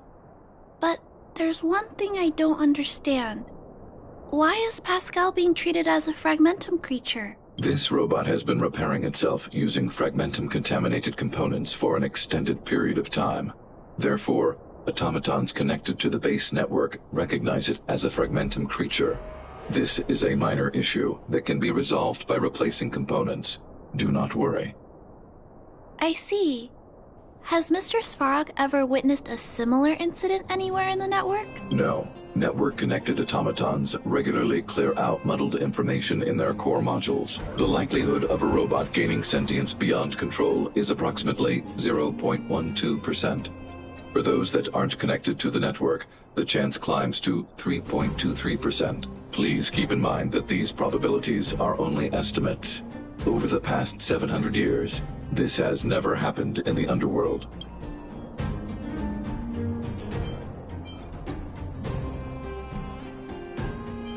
To make life easier for users, all of Belobog's automatons contain language simulation abilities. They generate appropriate responses by reading preset parameters and mimicking natural human conversations. This, however, is only a simulation, and it does not mean that the automatons have actual emotional intelligence. But Mr. Svarog is different. Given that automatons can still develop emotion modules using their own processing power, I have a backup plan in place. Mr. Svarog always takes all factors into account and handles problems logically. So, what should we do with Pascal? It is recommended that Pascal's data be formatted and integrated into the base network. I will maintain the robot's core module and repair its hardware once it has been integrated into the base network. There is a greater than 97.2% chance that this robot will return to normal after the bad sectors and muddled information are removed. Once the formatting is complete, the robot's emotional intelligence will vanish. Is there no other option? This option minimizes both internal and external losses. Although Clara's account indicates that the robot is relatively stable, the assessment based on the computations shows that both the risk of Pascal crashing and the amount of muddled information are increasing. When it approaches 100%. I understand, but I don't think I'm ready to give up on Pascal just yet. We've helped Pascal find compatible hardware. If we can eliminate the muddled information without damaging the sectors linked to his emotional intelligence? You know the chances of that are incredibly low, Clara. There's only one way to completely remove muddled information. Overwriting. When the muddled information is removed, the base network will create a comprehensive backup and overwrite the data stored in the corresponding sector. Maybe there's another way. We can install a lock in Pascal's core, clear the redundant data, and locate the core sectors that are still intact.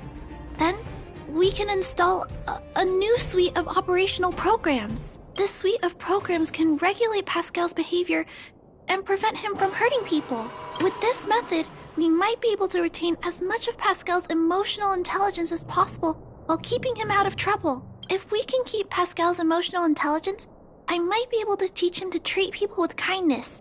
What do you think, Mr. Svarog? This procedure is theoretically viable, but there are risks.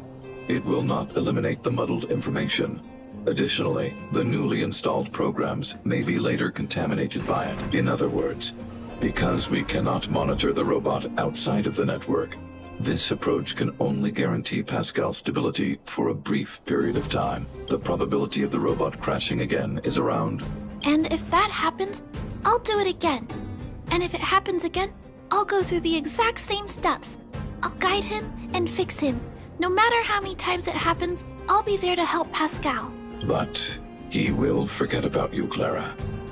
He will repeatedly forget you, as well as all the emotions and memories he has previously accumulated. His limited storage capacity will eventually become completely overwritten by infinite copies of muddled information in an everlasting cycle. Clara, the challenge will be tougher than you can possibly imagine.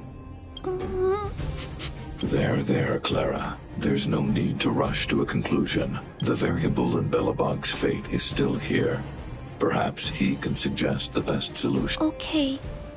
I trust your judgment. We trust your decision.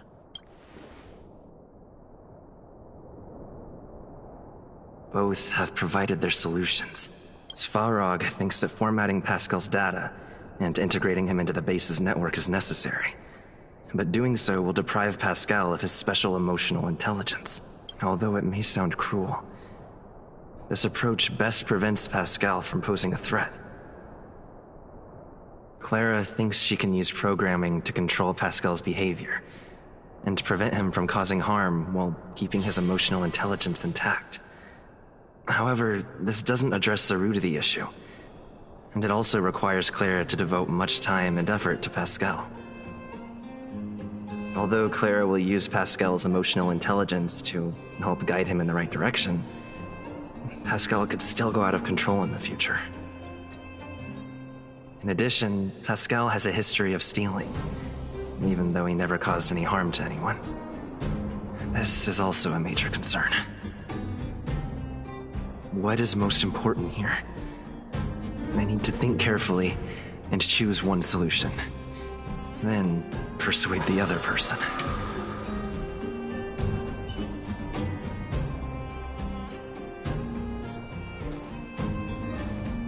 Clara proposed that you should choose Outsider. I respect her wish. Have you made a decision about how to handle Pascal? I had anticipated this possibility. Tell me what you think.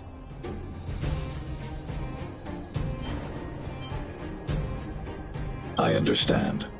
Over the past 700 years, there has never been an automaton that has developed emotional intelligence through its own computational power.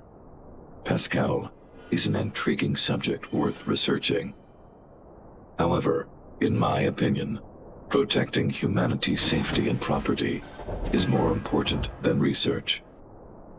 Clara believes in you as a variable. Either way, your input will be taken into account.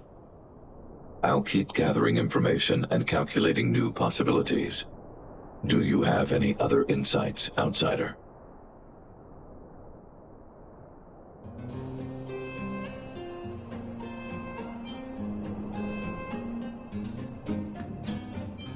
Clara's determination. This entry contains information that is difficult to quantify and may cause computational nonetheless. Real experience has demonstrated that Clara's determination can often overcome all challenges. To ensure that Clara grows up well, I've always avoided overburdening her. But if Clara insists on taking on such responsibilities, there's no need to discuss this any further. If you insist on using Clara's solution, My choice will have a direct impact on the outcome.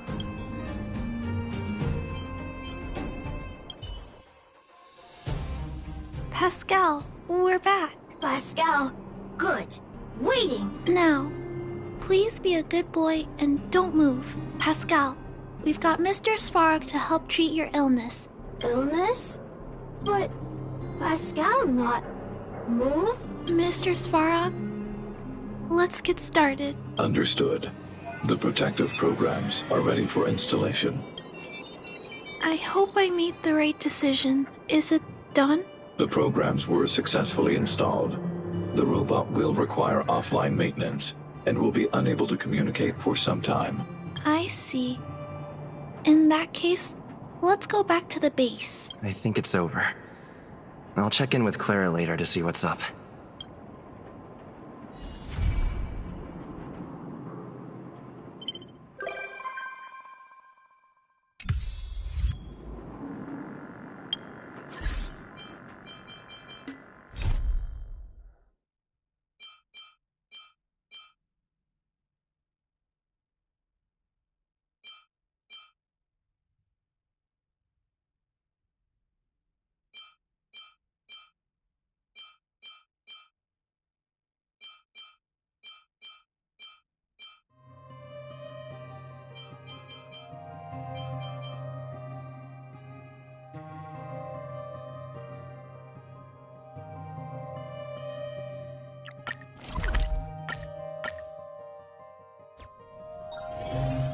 to log off. I mean, head back.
Come around and have a look.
This is double speed.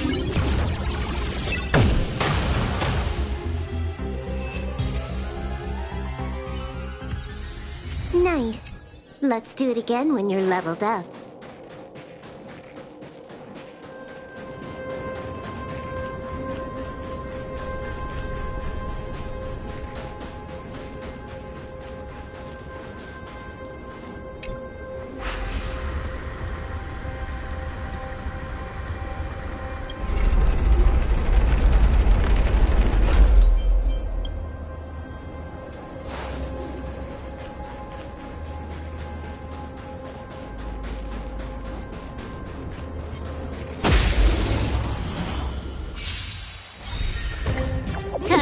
fun. Time to twirl! This big diamond, it's all yours! Time to twirl! Nice. Let's do it again when you're leveled up.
Time to log off.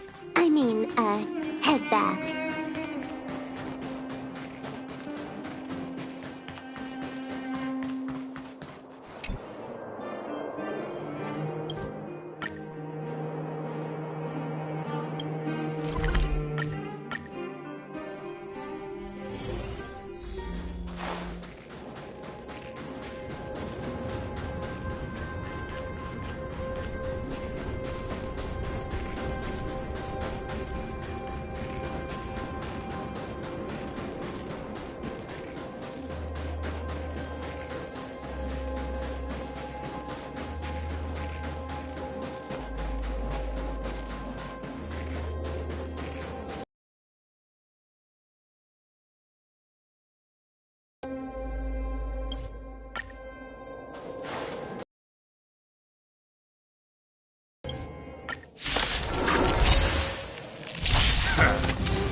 Time for a buzz.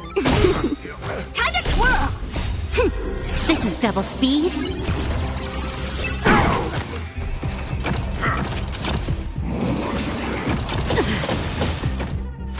Bad news.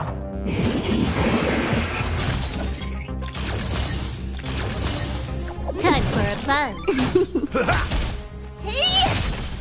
Time to twirl! Protect me!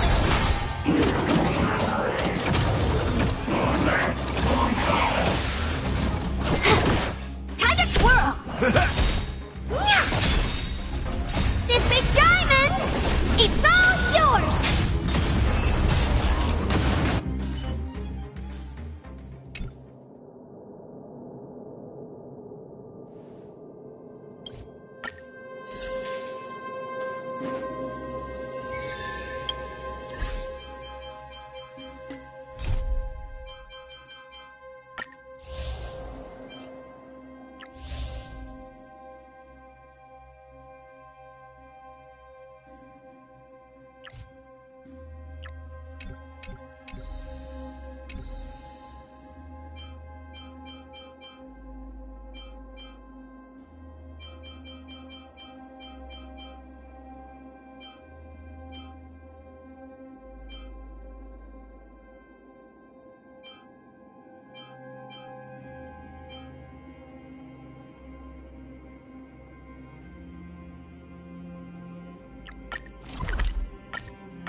Ron May. A name that's both new and familiar. I thought Member 4, Poka Kakamon, had gotten rid of most of the Society members. You're back! Of course! This is a summit between 3 geniuses. It's a special time. All departments are preparing to welcome distinguished guests from the Genius Society. Madame Ron May doesn't like fanfare and probably wouldn't appreciate a crowd to welcome her, so I asked the researchers to keep things simple. I took her to see the portraits of the Society members a few days ago. I wanted to have the researchers make one for her as well, but she declined the offer. I don't get it. Whatever, as long as she's happy. I heard Miss Ron May likes snacks and pastries, so I asked the researchers to prepare some traditional desserts from the blue. All of them seemed to tickle her fancy. Of course! Go find her yourself. She borrowed the phase flame to do some research as soon as she got here. Haven't seen a trace of her since. Miss Ron May is the very image of a scholar.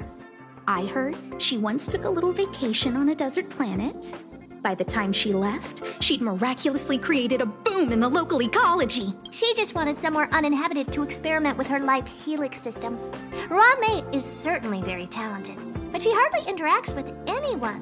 Anyway, what more needs to be said for someone smart enough to become Herta's research partner, Hurry up and head out!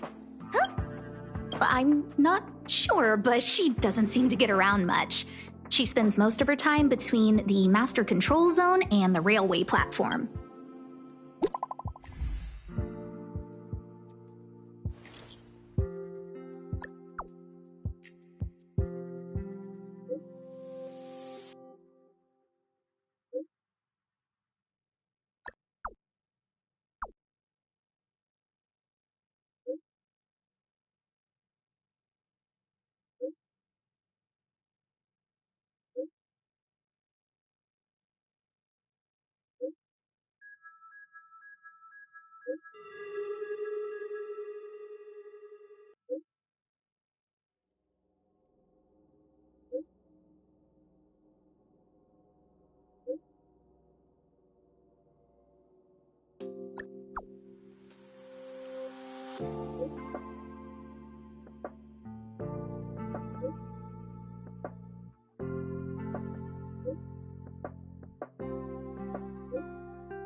There's someone next to the railway platform.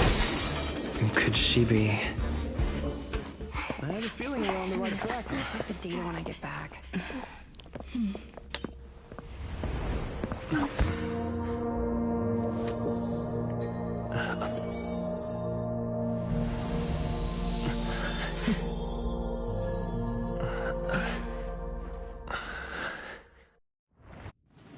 Hello. I hope I didn't startle you. This is a work habit of mine. Using touch to open my senses and letting the details of your biological existence flood into my brain helps me understand your construction as a living organism. Such is the basis of deconstruction and reconstruction. Do not be concerned. You are very healthy. In fact, impeccably so. A perfect... Yes, I'm happy to meet you too. We've met before in the simulated universe. I expect the views here had me lost in thought. I don't usually go in and out of the space station, and only discovered today that it was blessed with such calm, open views. It is a wonderful fit for the sweet fragrance of lotus leaves, plum blossoms, sticky rice, and frosting sugar. Come here. Look. The blue planet is directly below us. It is so full of life. This dessert is very delicious. Here, take half.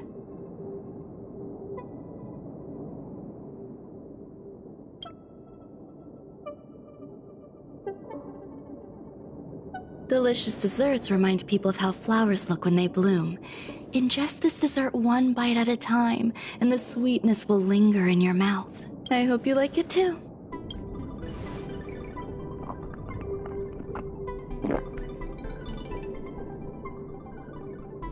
So, what do you think? I can certainly prepare more for you. It's become somewhat of a tradition to bring strawberry pastries when I visit Stephen Lloyd. His attendance seems quite dependent on them. An outstanding dessert. 10 grams of cubed sugar, 1 dried and salt-preserved plum blossom. Baking and cooking are the same as nurturing a universe. The heat must be controlled, planning must be meticulous, and one must not on the space station. The clamor is not fitting for desserts. By the way, do you remember what my research is about?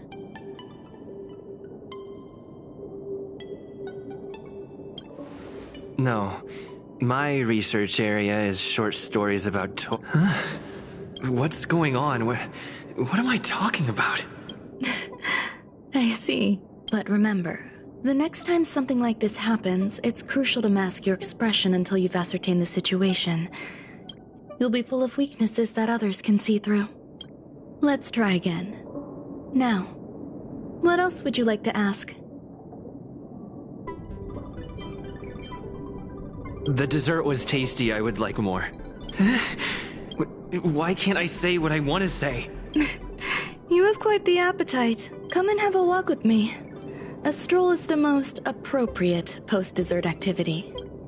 As the masses depart, there's an enveloping calm here. Just like in the no-man's land I've ventured to in the past. Can you imagine a completely lifeless world? From there, you can glimpse the stars that lie at the very edge of the horizon.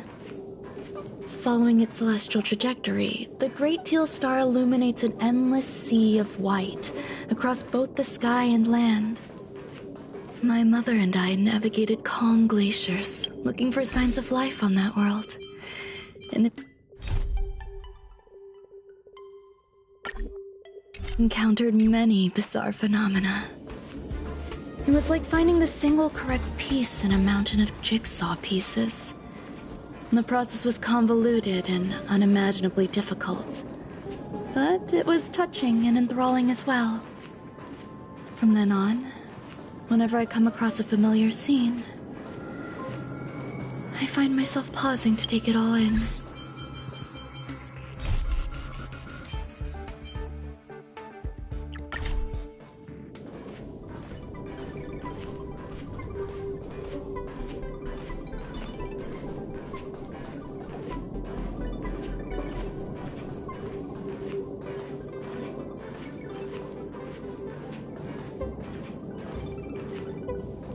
My apologies. It appears my words have left you perplexed. Please, don't be on edge. I bear no ill will.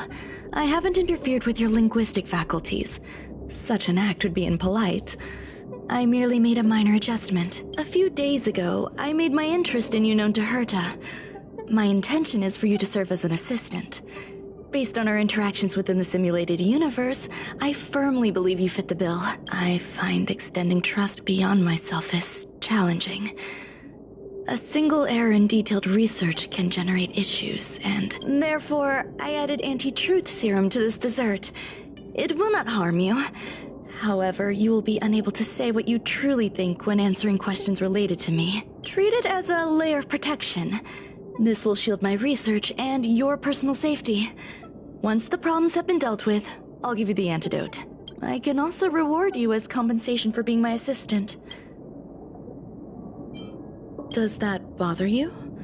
I believe we will be able to be frank with each other, but that needs time.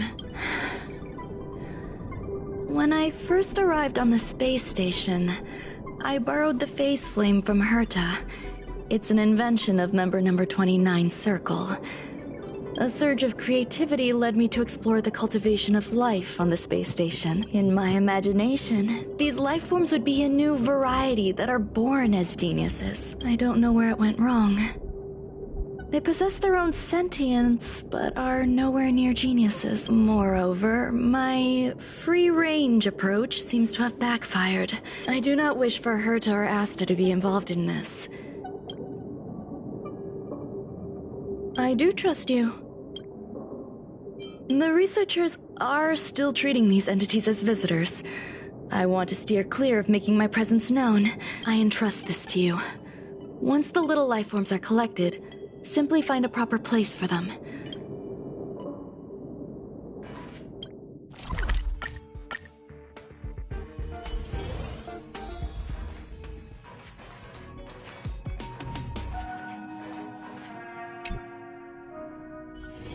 Time to log off. Head back. What?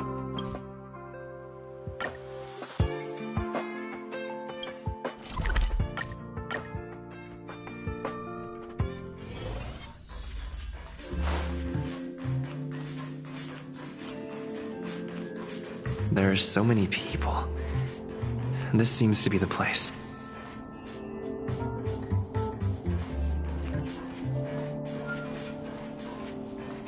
Ron May,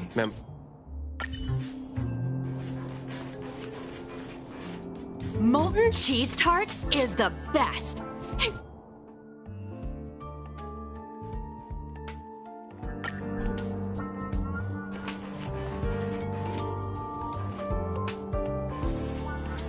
I heard Madame Ron May.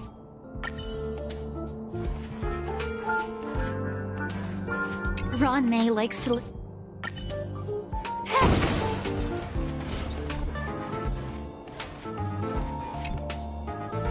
Hey, guess what I got my...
So this is the little life form Ron May made? I am humbled to meet the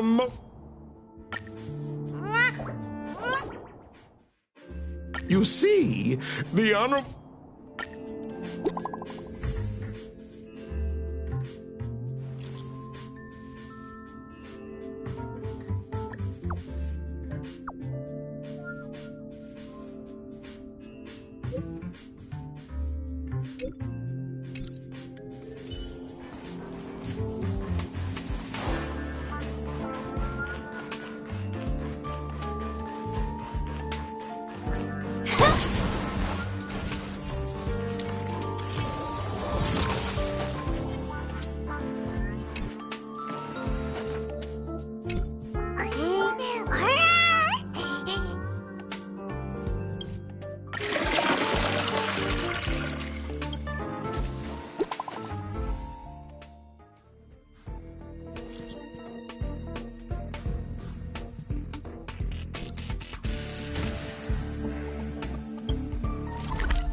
You're here.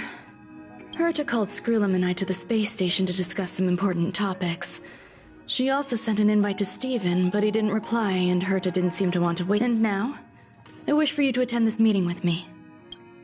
I don't want Herta to worry herself over these frivolous matters. Just in case, I want someone who will be on my side. Help me. It'll be easy. Just remember, my seat. All right, let's go.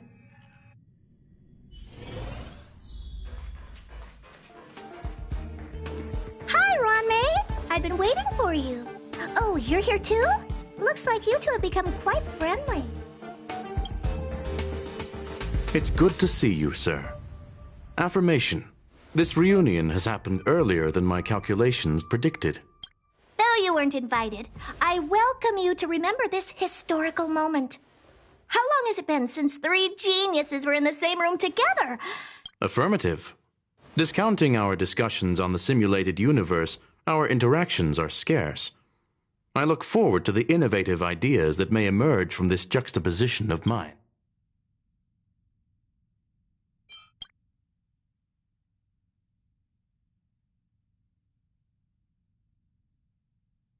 Let me get straight to the point. I think it's time to find another partner for the simulated universe. You wish to kick Steven out? No, of course not. Steven doesn't want to get involved and voted to abstain. Whatever. Look, I respect the way people want to live, but he doesn't have the chance to be involved in this decision-making anymore. Question. Are we introducing a 5th partner for the simulated universe? Yes, a 5th genius. The reason for our gathering is clear to everyone present. What else could prompt such a gathering of brilliant minds except for the answer? No one can refuse the secret of the eons. Not even Xandar.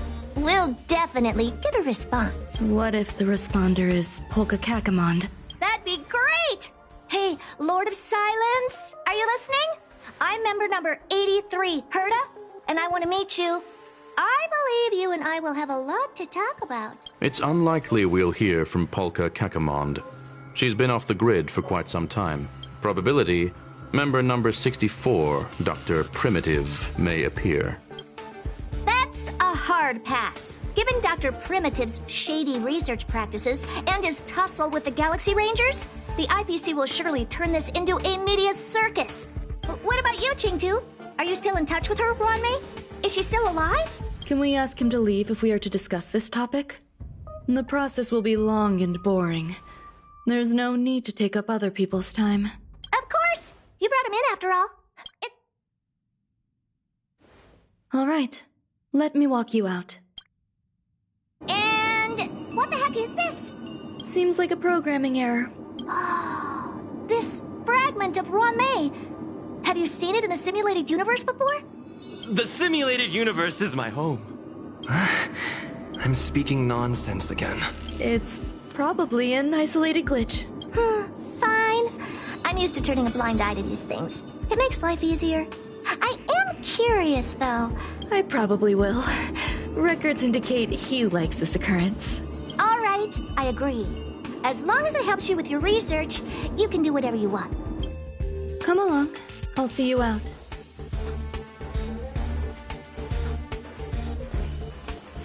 What's wrong? You're not leaving? The air in the space... It appears I was overthinking things. Impulsive behavior is pretty characteristic of her after all. Thankfully, it was just a minor scare. Still, meetings give me such a headache. It seems I'll have to stay put for a while. I see that you've recovered the life form in the Master Control Zone.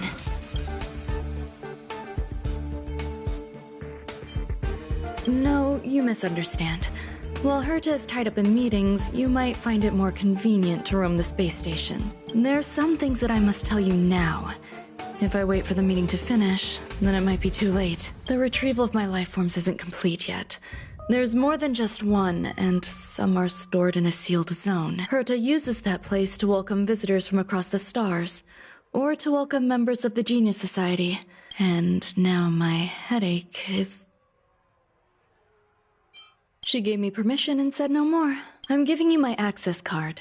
Give me your hand, and I'll stay vigilant, assistant.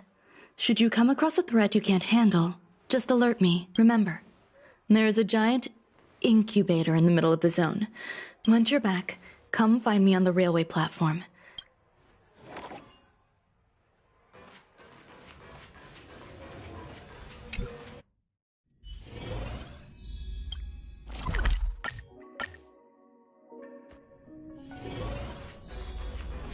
What would a sealed zone look like?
What's up with this unit? Buzz, Madam, high risk zone. Permission status. Class 1, clearance of many esteemed guests. Storage for Madam Herta, Madam Ron May's cultivated life. Welcome, Buzz. Fry leftover.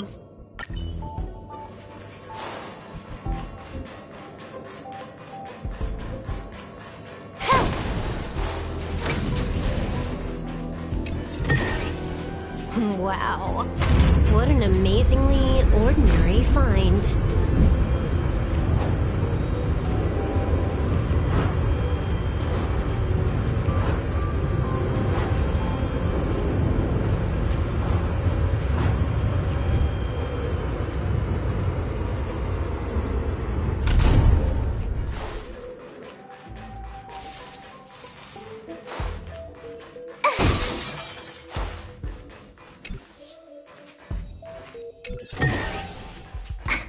Is that it? Stingy chest.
Wow.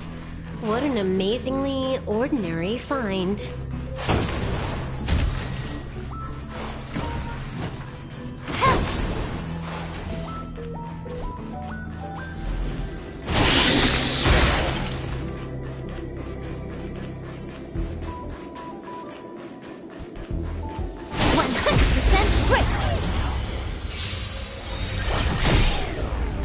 I like that confidence.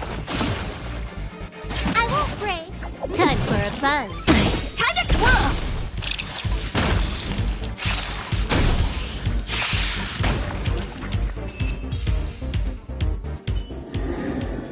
Nice. Let's do it again when you level up.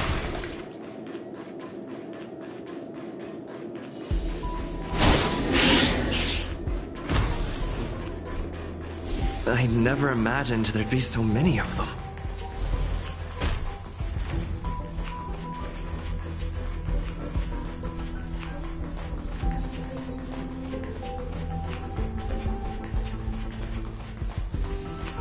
You are here too? Seems like this is the other end of that one-way path.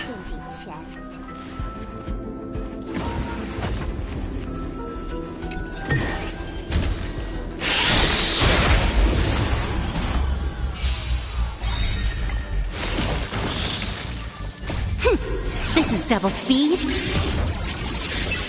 Time to twirl!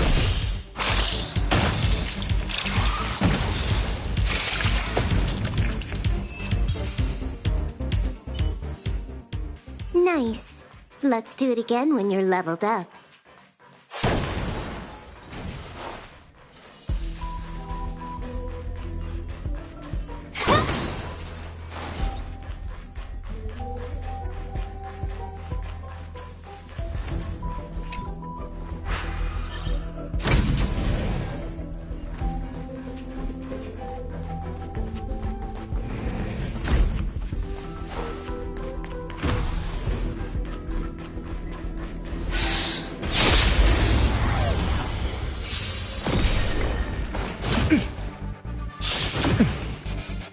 Time for a buzz. Time to twirl! Hey! Time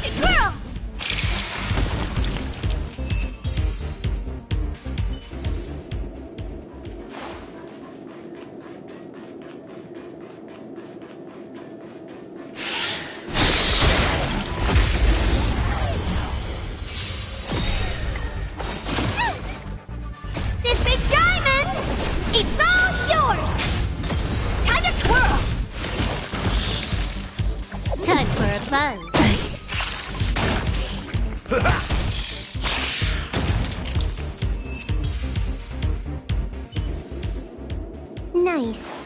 Let's do it again when you're leveled up.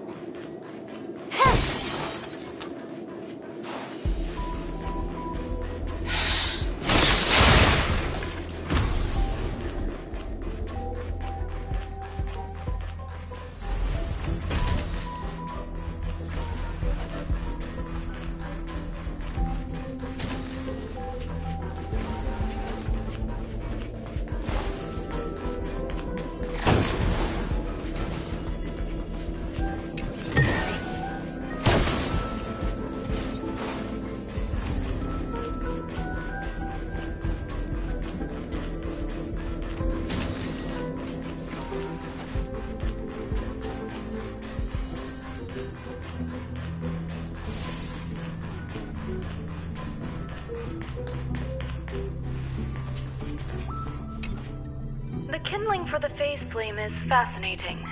Unfortunately, before the research could be completed, it vanished.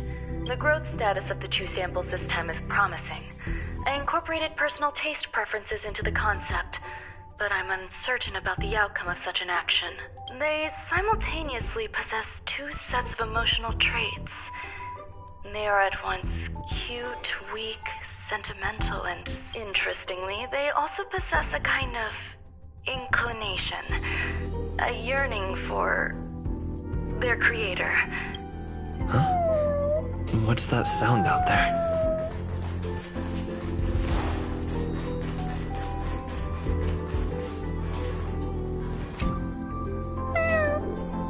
This is the headache Ranmei mentioned? It's just a different flavor.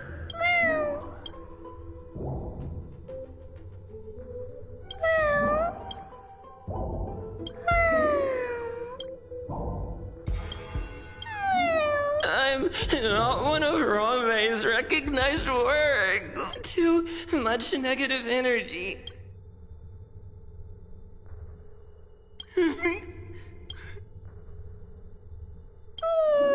Why? What's that noise? I need to find a place for this little one. That sound...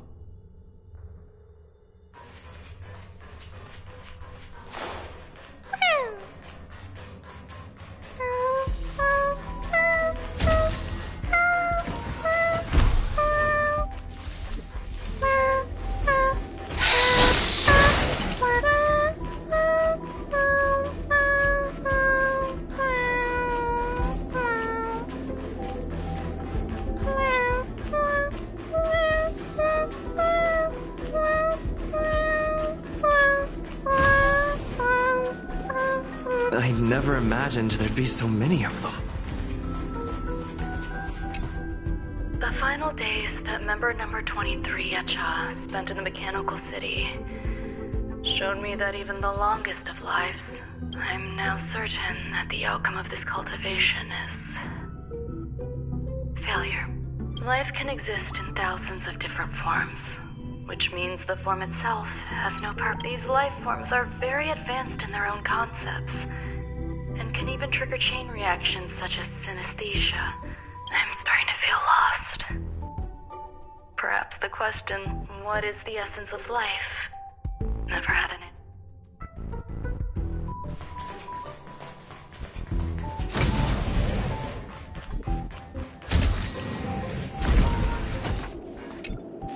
Life is countless and varied in form. I firmly believe in that.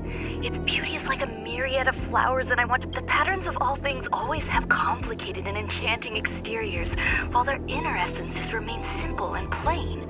If we were to trace things back to their roots, just one equation would be enough to solve the confusion of all life.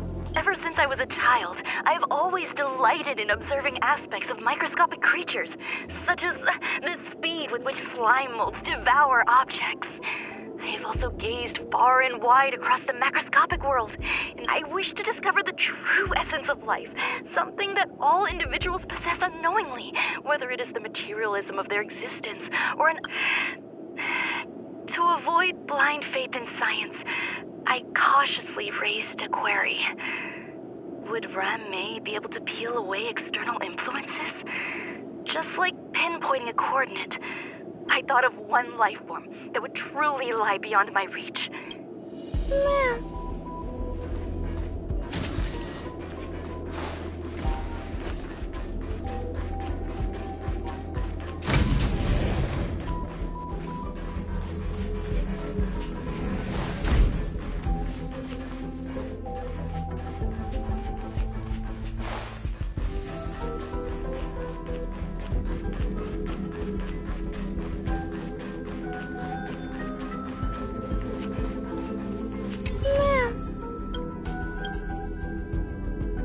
Sounds fitting.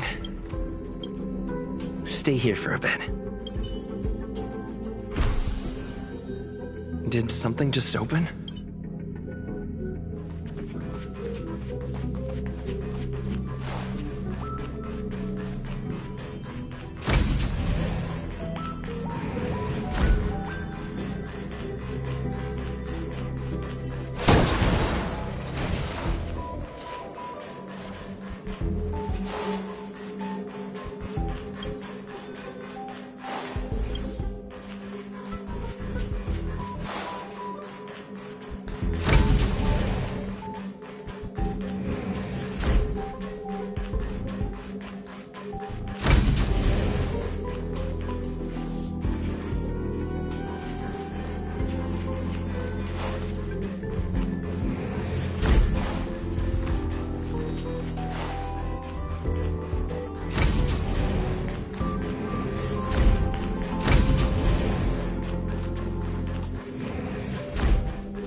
Great!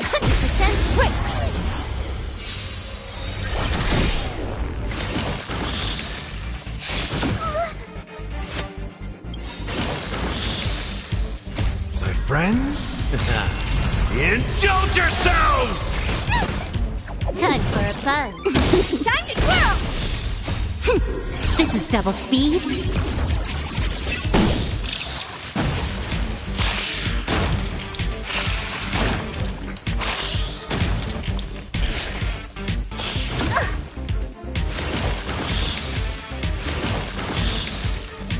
I like that confidence. It ain't over.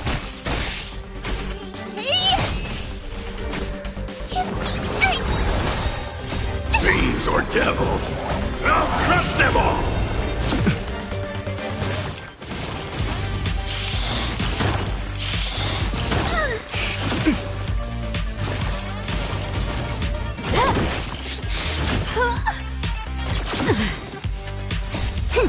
This is double speed.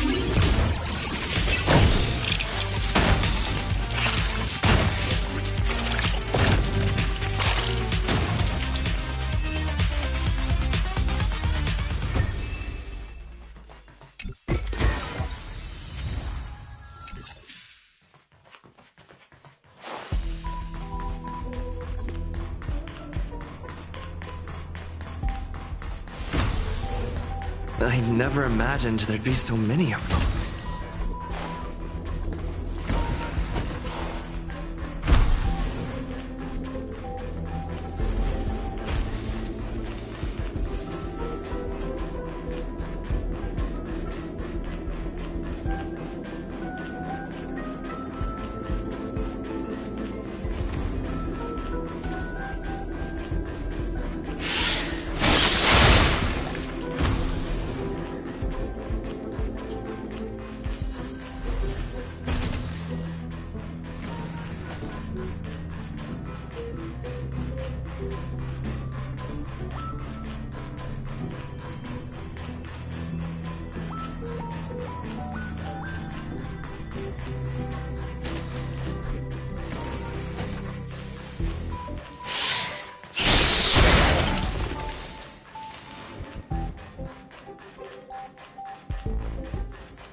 thought of one life form that would truly lie beyond my reach. And that is an emanator. I cannot comprehend what an emanator is. Scholars view them as the executors of the Eon's power. So, when did it begin? And at what point did they become closer to the Eons than any other life form? At first, I tried to create a genius. I failed. That question has no solution yet, and a long journey of discovery still lies ahead. However, erudition isn't the only path in the universe. If we set logic aside, would there be more primitive and pure emanators on other paths? Of course there would be. Daisy-Ronth. I was able to see the beginning and end of the swarm disaster through the simulated universe, obtain data on the Imperator and Sectorum and their descendants. It is a logical decision. I will certainly succeed. Will Herta and Screwlum like this experiment? Most likely not. I must hurry my work, as well as find a fitting assistant. Permission granted. Select from the... That sound's coming from above.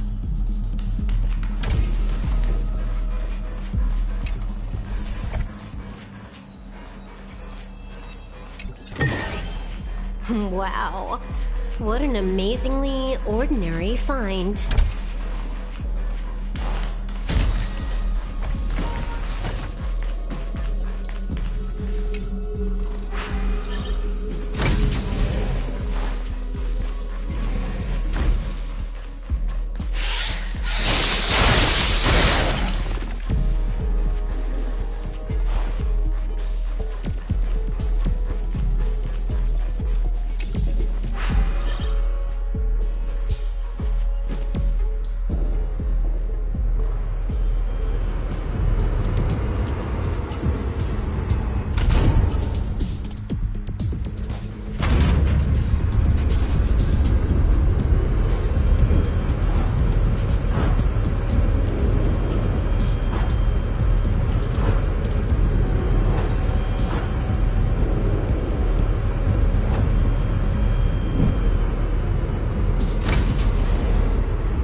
There's someone in the distance.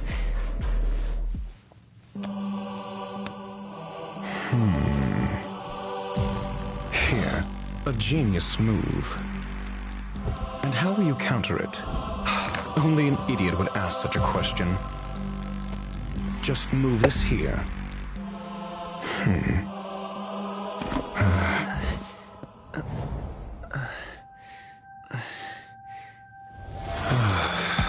You look distressed. Something the matter? If that's the case, you better get thinking. Are you waiting for a sign? Time is ticking. Have you considered whether the answer to your question will be of any relevance to our current predicament? If a question is of no help, then never mind. Allow me to clarify something. I know exactly who you are, and I'm aware you are in Ron May's employ. My goals are roughly aligned with yours. That's all you need to know. I can't stand discourtesy. The real Ron May's creation is hidden in the giant incubator below us. Go. Take the elevator and bear...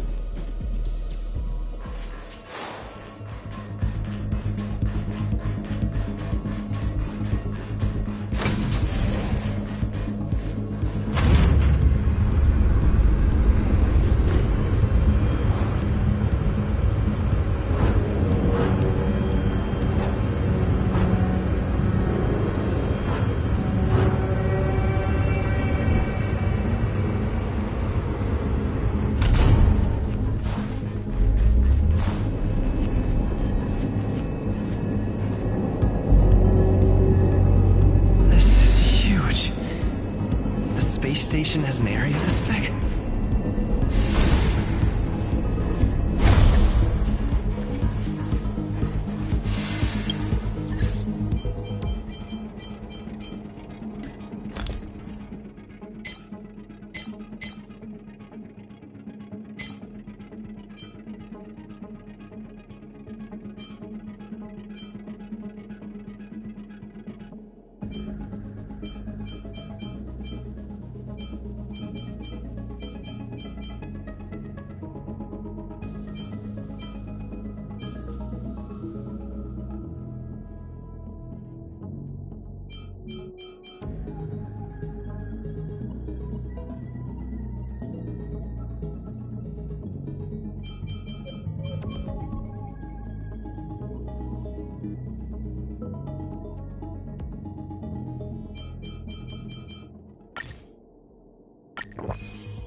An emanator of propagation clone?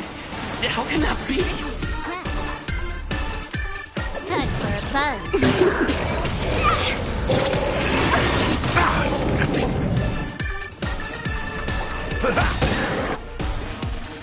Nice psychic, my friends.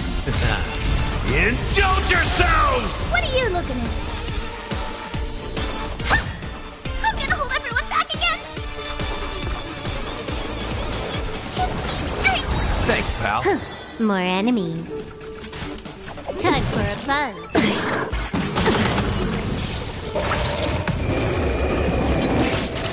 Step up, let's see ya.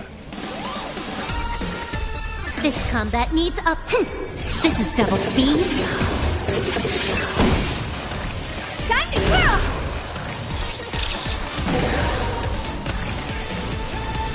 It ain't over.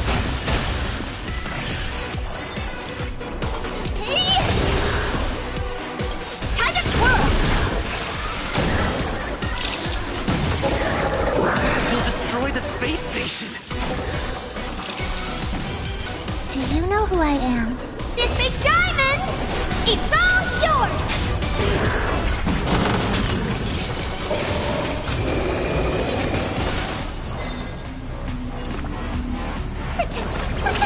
How appropriate.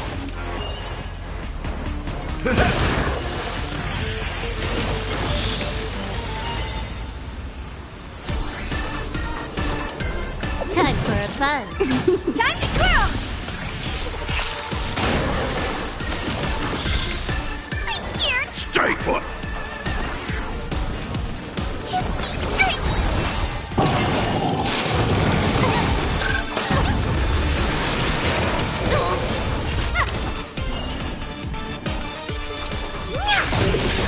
Time to twirl!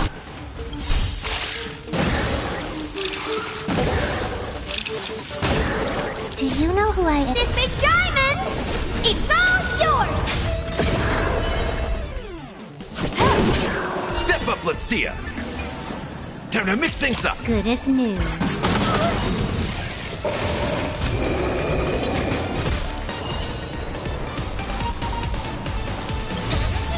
Fiends or devils, I'll crush them all. Nice like a good, my friends. Indulge yourselves. Time to twirl!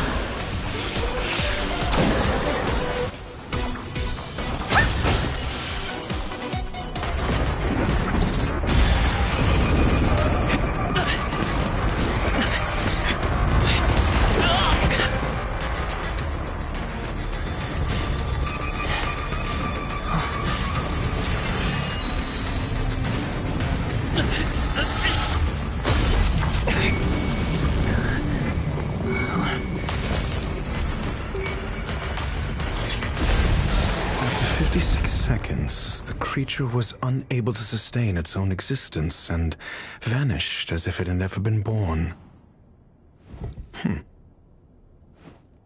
The threat is over. Time to get going. Is it over? I need to get some answers out of Ron May.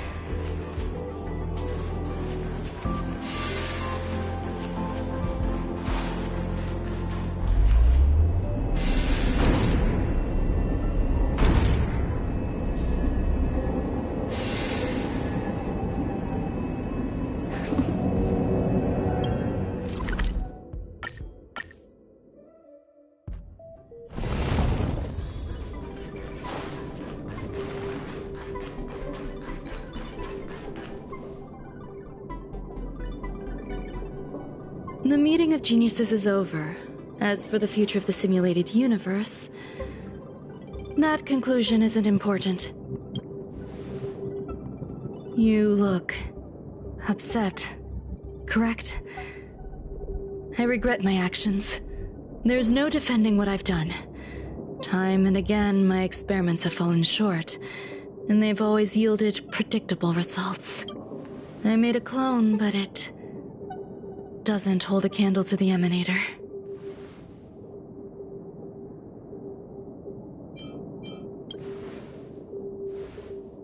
Exactly as predicted.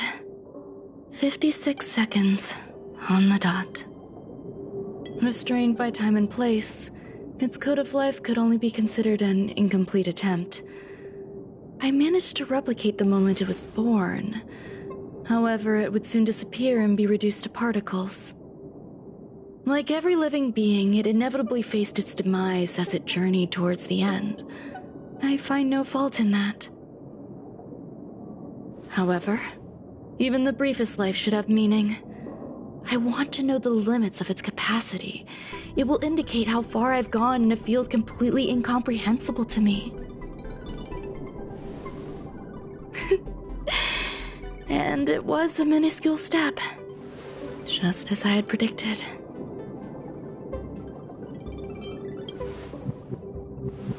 Indeed, this is how I keep the distractions at bay. I have to admit that research once made me obsessive. That wasn't a good period in my life. Though now I navigate it much more smoothly. I must admit, I'm not fond of scenarios where everything aligns perfectly with my expectations. An experiment should have its unforeseen twists. That's where the joy lies. Even the most predictable storylines can have their pleasant surprises. I have to admit that these little ones born in the process sometimes move me. I see a human-like response in them. It is a concept completely opposite to that of divinity. They have emotions. Emotions may be either positive or negative. However, the love rooted in the depths of their heart is eternal and unchanging. They're still a long way from becoming geniuses, and are therefore unable to discern whether this love is one of friendship, romance, or familial love. That being said, can even geniuses tell the difference? I cannot, at least. I do not understand what love is, and cannot respond to their feelings. Do you believe my actions were wrong? There's no need to tell me your answer. I just felt like asking the question. How should I take care of them? Perhaps leaving them at the space station is the best choice. Do I seem irresponsible? I'm sorry. I am often at a loss as to how to face my own creations. The effects of the anti-truth serum will also wear off. If others mention me to you in the future, you can answer however you like. Or even pretend you never knew me. After all, your memory of me will soon dissipate like smoke. Over time, hidden truths tend to surface. Past traumas, which I'd rather leave behind, have made me skeptical about trusting anyone but myself. If I do not want a secret revealed, the most foolproof way is to destroy it. The anti-truth serum will make you forget the brief period we spent together. It won't take effect immediately. It is a slow, intangible process, like the sweet fragrance of lotus leaves, plum blossom, sticky rice, and frosting sugar. Perhaps you'll remember someone performed selfish experiments on the space station, but you will no longer remember their identity. Perhaps we'll meet again someday, but you won't be able to connect me with the recollection. That way, the connection between life forms will be erased. It will make our lives more...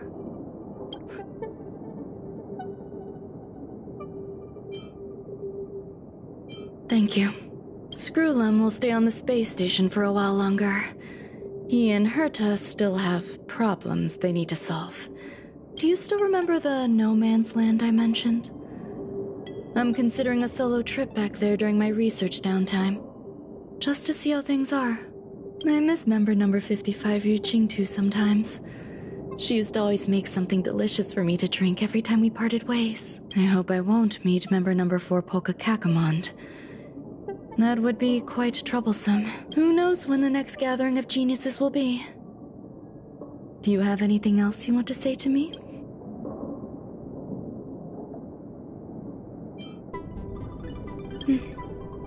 I promise I will, Mr. Assistant. If fate allows and you're interested, upon our next meeting, we could journey to No Man's Land and traverse its tranquil glaciers. Though I suppose it wouldn't be No Man's Land anymore.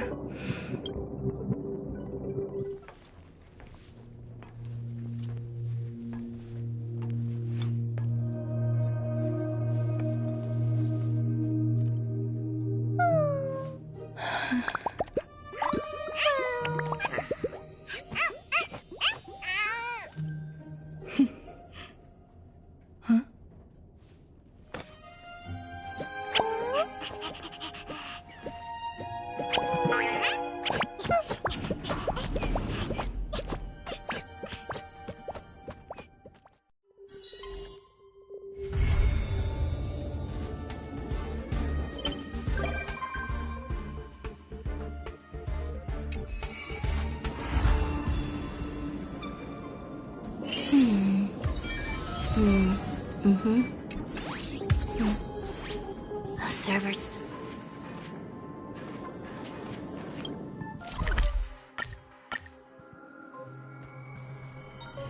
Time to log off. Head back.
Object Finder.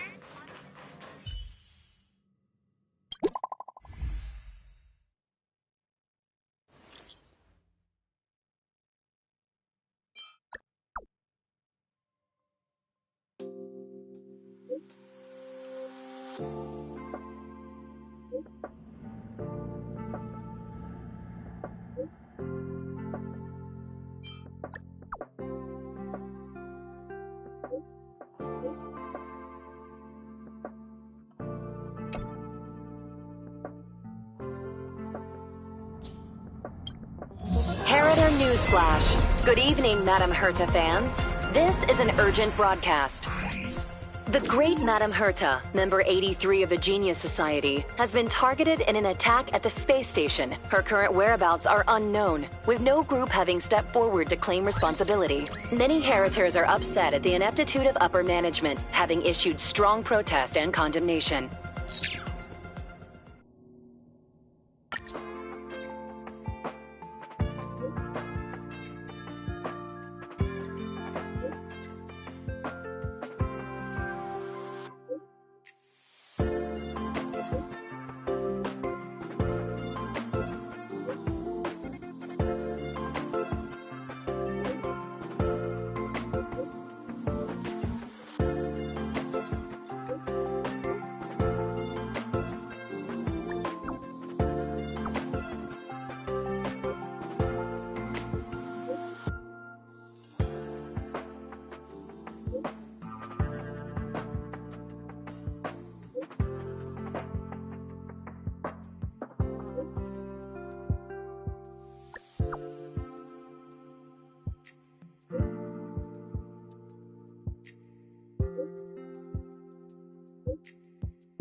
Mr. Scrollum, this was a premeditated attack.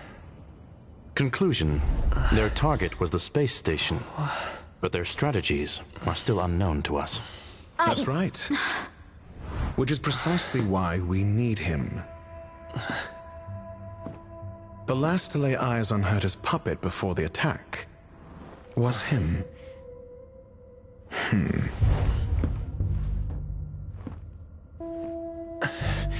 And you are? This is Dr. Ratio of the Intelligentsia Guild, a delegate from the IPC. He's only just woken up, dazed. He may need a few pointers. Ah, we cross paths again. Do you remember me? Of course. Why would you? Memory is such a fickle thing, after all. Mr. Trailblazer, you must have many questions. You probably know the gist of things already. A few system hours ago, one of Madame Herta's puppets was attacked by an unknown perpetrator. We don't know the location of the puppet, and we...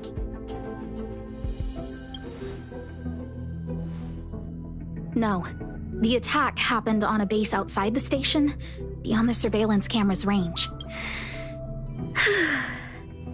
She's away on a visit. She received an invitation from the IPC before the attack occurred.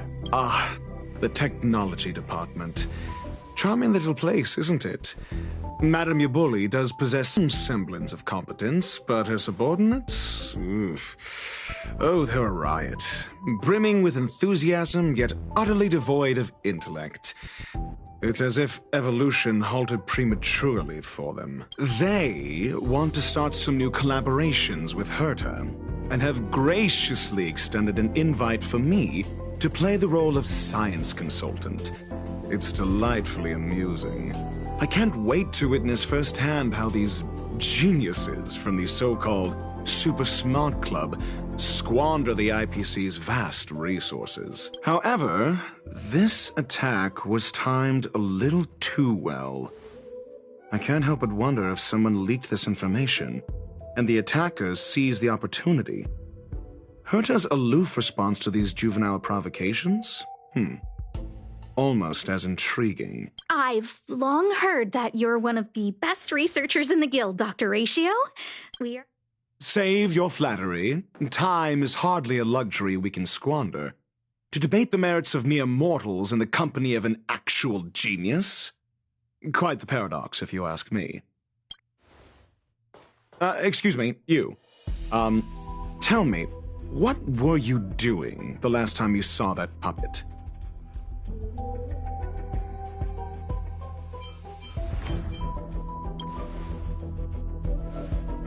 Don't play the fool. Think. I think I was.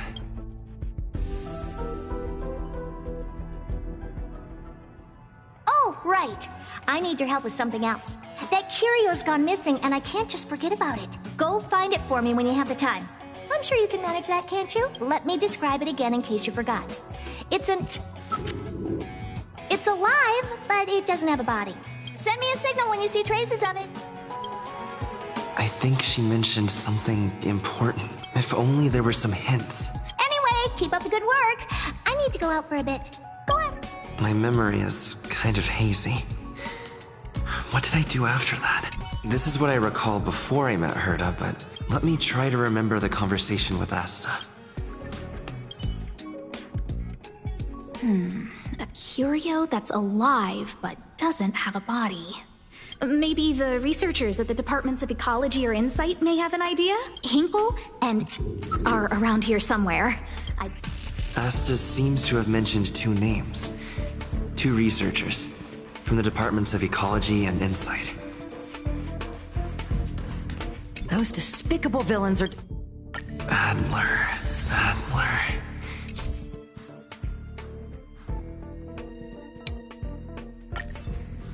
Right. Then I ran into Arlen. Adler was with him. And Adler was with Arlen. What? He went to the... Calm down, Brother Arlen. We're walking the dog. We're having a walk. Like I said, we're... So I'm the dog? They seem to be hiding something. Oh, really? What a coincidence. We're looking for him, too. That kid sure is brave, running straight to the scene on his own. Yes, well, Peppy isn't here, you see. Brother Arlen, I can't keep this up anymore. Can you leave the talking to me next time? Let's walk and talk. Why are you looking for Adler? A lost curio. I see. He'll be able to help.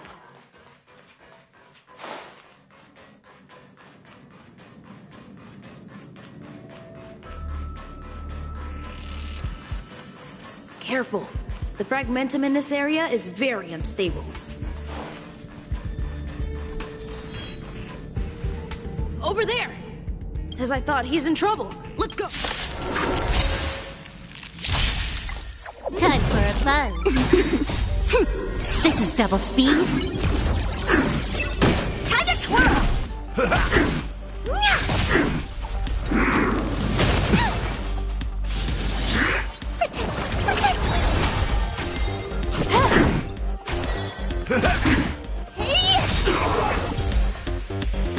Peppy! Are you okay?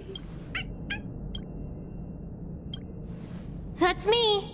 What's up? He wants to ask you something about curios. I'll leave you to it. Adler, Peppy's in your hands now. Don't worry. I think I figured something out.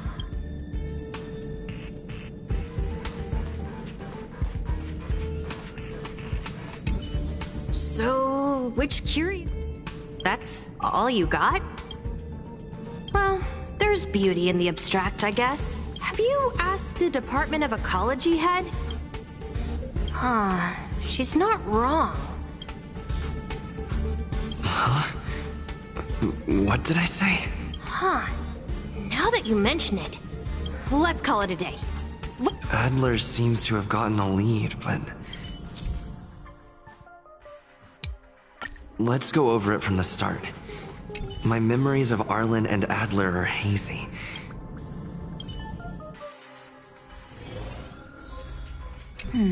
A curio that's alive.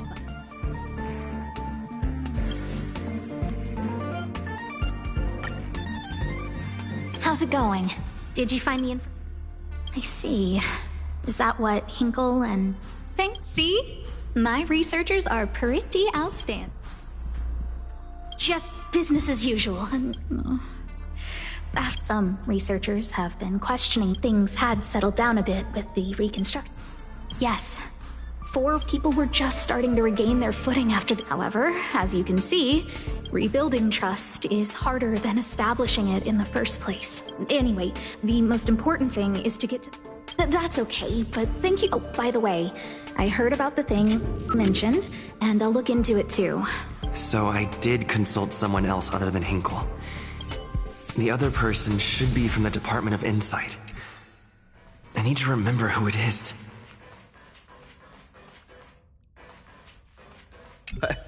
I saw it. I saw that. The other person should be from the Department of Insight. Identifying that person is crucial. It could be the key to making sense of everything. Hey, what brings you here? Now I remember. The other person is Emily. She was... What did Emily say?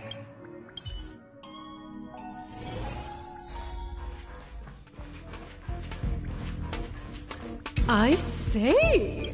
The Xianzhou species Emily mentioned seems to be what inspired Adler. The Xianzhou species Emily mentioned.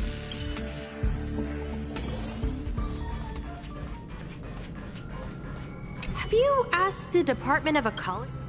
Huh, she's not... Huh?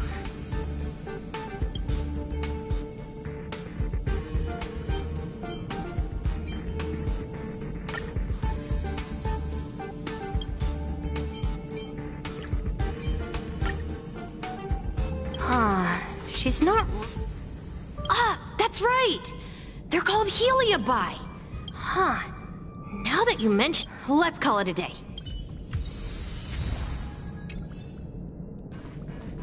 I figured you'd come to me to I'm sorry. Just as I thought.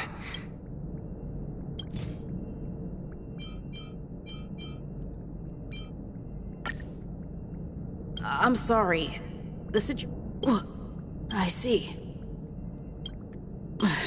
I'll be honest with you. There's only one clue. That means that every victim's disappearance, the words they used were... Spontaneous combustion of the human body. That's most likely the... I need to go over it from the start. Let me describe it again in case you... Send me a signal when you see traces. I think she mentioned if only there were some hint.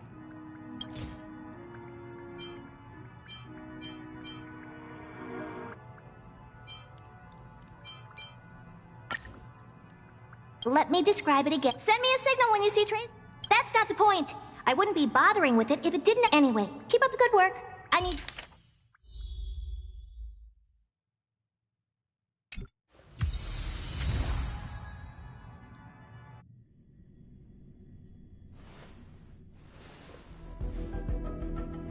I commend your stamina for recounting that interminable tale.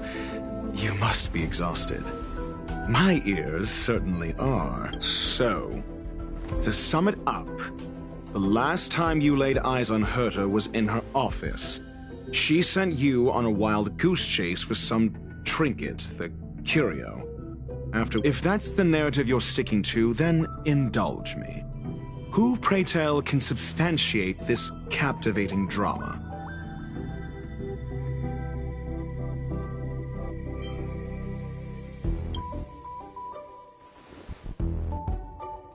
A second-hand account. She wasn't at the scene. Hearsay hardly counts as compelling evidence. Affirmation. We can ask Herta herself. Well, if you lace up those boots and start sprinting now, you might just catch the IPC shuttle in 4 system hours. Mr. Ratio, your style of questioning would seem to have a preconceived bias. Apologies. It's an unfortunate habit of mine. When one is immersed in academic research, skepticism comes far more naturally than belief. It is also the most efficient method, judging from my experience. Seeking answers with a negative hypothesis in mind is still valid research. If he is truly innocent, he can clear his name with answers. Based on your story, you met with Herta because she specifically wanted you for an assignment.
I remember now.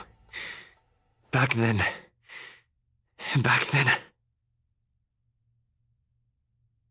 That's enough pretending. Please be quiet. Based on your story, you met with Herta because she specifically wanted you for an assignment. And the assignment involves a curio that doesn't even have a name. Herta's collection. An endless trove of trinkets and baubles. And yet, she singles out one nameless ordinary curio?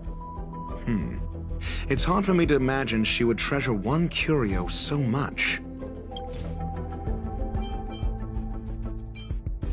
The curio isn't the point. Herta was only addressing it because of its relation to the Genius Society. I would imagine the curio is the creation of a genius. Affirmation. It holds some special meaning to Herta. Yes. That seems logically sound. Then you said you asked Asta for help with the lost curio. However, she decided to hold her tongue until now? So what's the story? Are you full of fanciful fiction? Or is Asta the one hoarding secrets like they're going out of style?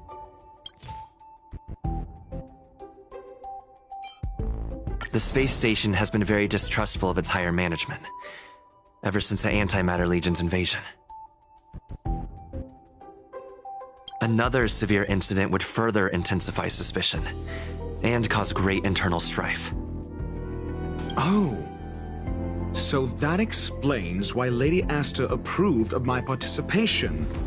After all, the Intelligentsia Guild's representative wouldn't be linked to the space station, but would still share the IPC's position. They wouldn't be partial to anyone, but would still act for the space station's benefit.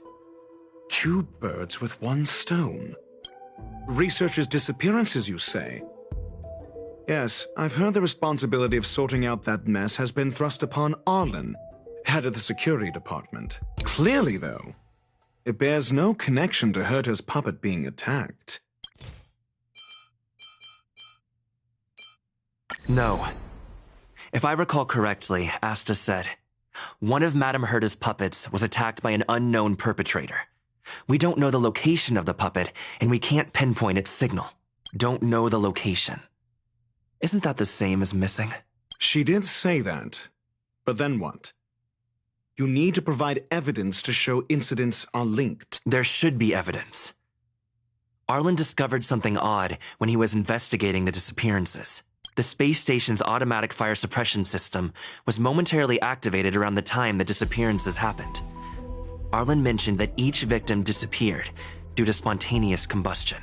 Huh. But there are no signs of a fire anywhere in the space station. That's what's so odd about it. But this information has an additional layer of importance. This may not be direct evidence, but if the system also recorded the fire suppression system activating when the puppet was attacked, then there's ample evidence to indicate that these two cases are linked.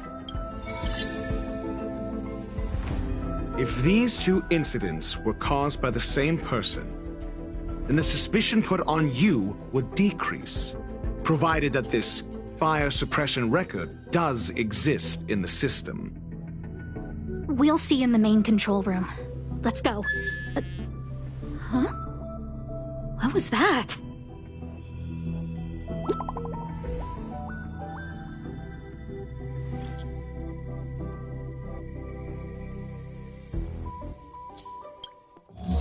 Herta Newsflash. This is an urgent broadcast. I repeat, this is an urgent broadcast. News has finally emerged regarding the attack on Madame Herta. The Annihilation Gang has claimed responsibility for the incident and warned of further activity. The Guild has expressed utmost condemnation. The gods of the starry skies have abandoned the world. They give no thought to the masses. Only the wounded savior can bathe the world in the firelight of destruction.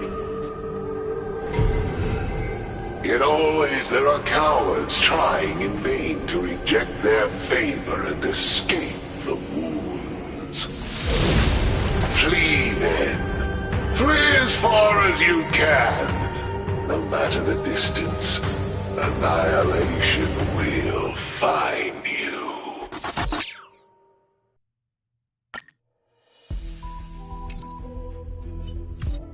This is...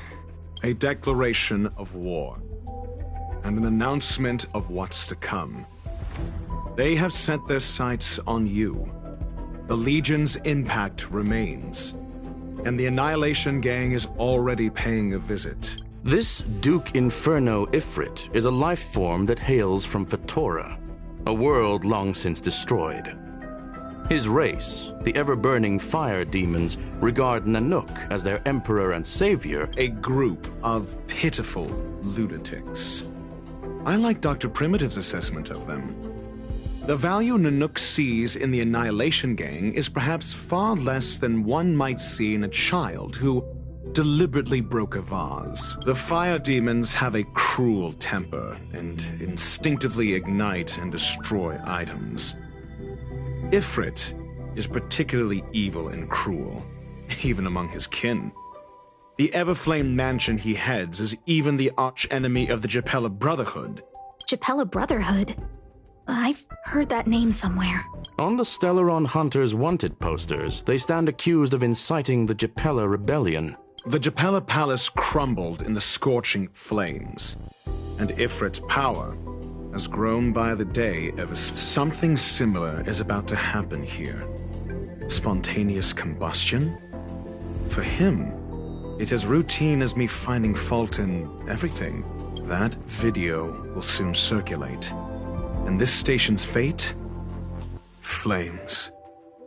Nothing but flames. The destruction of trust. I'm afraid more than trust will be destroyed here. You need to start acting now if you want to survive.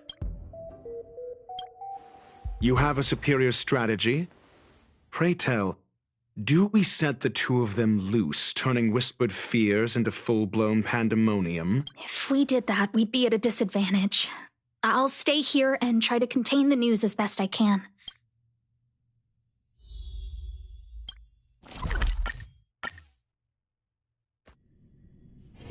Time to log off.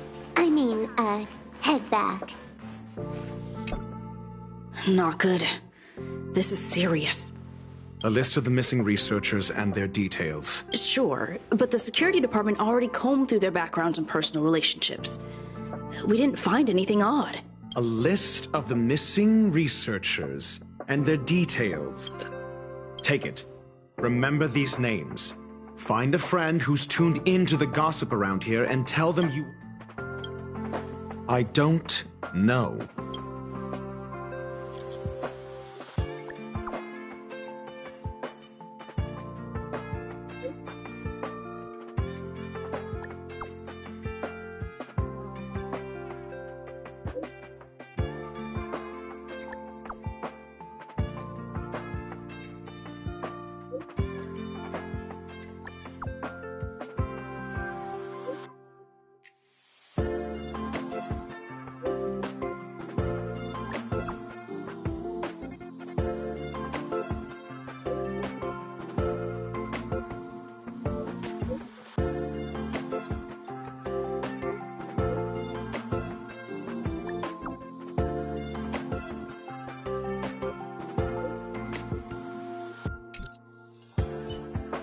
What else do you need me to do?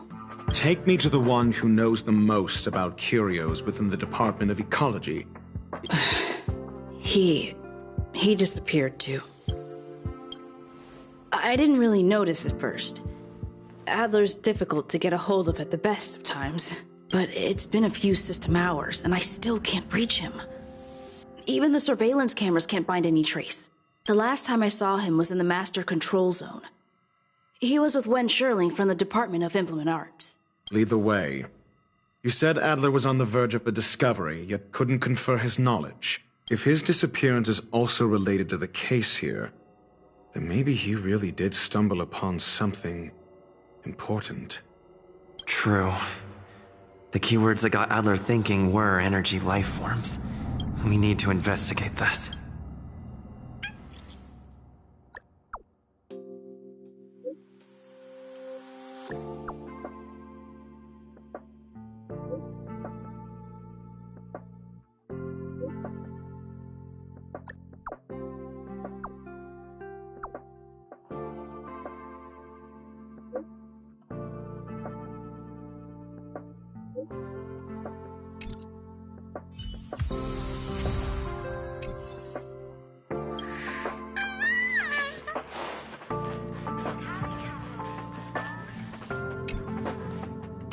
Jerk! Jerk! Jerk! Jerk! Fine! Disappear! I don't ever want to see your face again! Adler, he disappeared. He's been acting really weird recently. Always researching stuff like spontaneous combustion, supernatural activities. He doesn't even answer me when I speak to him. What did he talk about?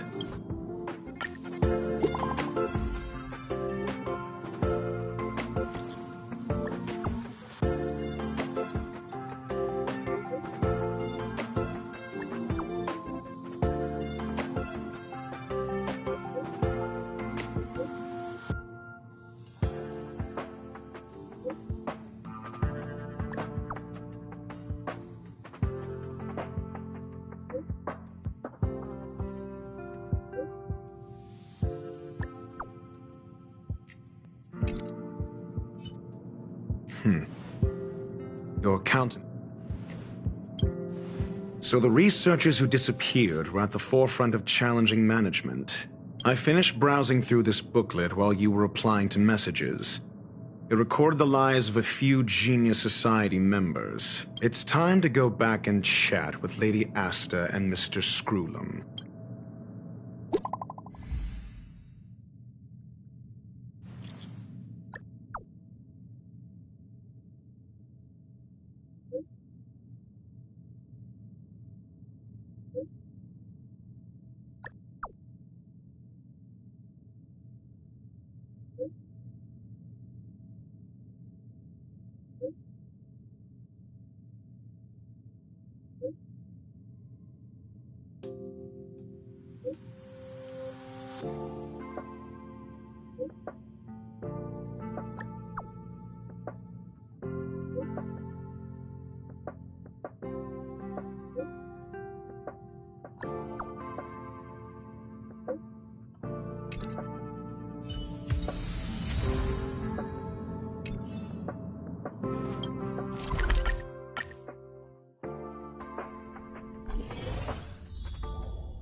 Time to twirl! Hey!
Wow. What an amazingly ordinary find.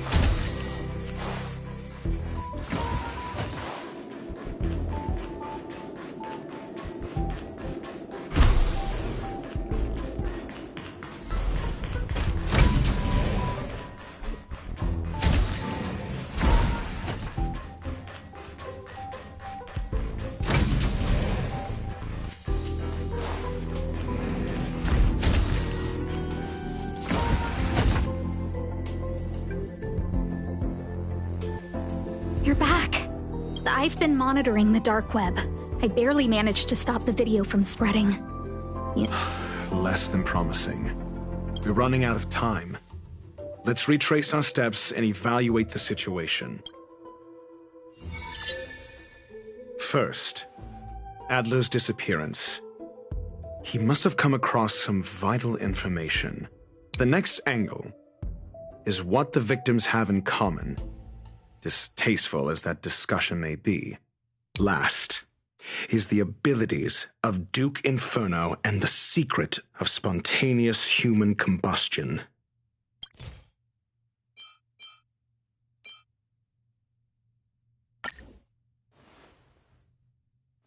During prior unrest, instigated by the Everflame Mansion, some testified to seeing miscreants materialize from the Inferno. The flickering tongues of Duke Inferno's fire carrying a certain property, and this property is the secret behind spontaneous human combustion. Look, the answer is right there. This booklet describes a kind of fire that can phase through dimensions, claiming it burns through worlds, leaving numerous scions of flame behind. The kindling of this unique flame must be the missing curio that Herta's been searching for, and Duke Inferno is evidently spawned from it. I fear that this is the truth Adler discovered.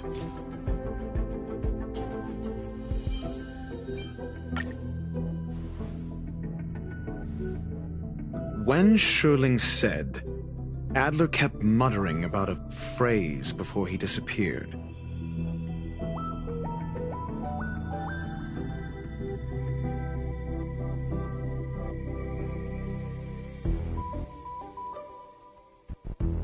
I believe this word was actually phase.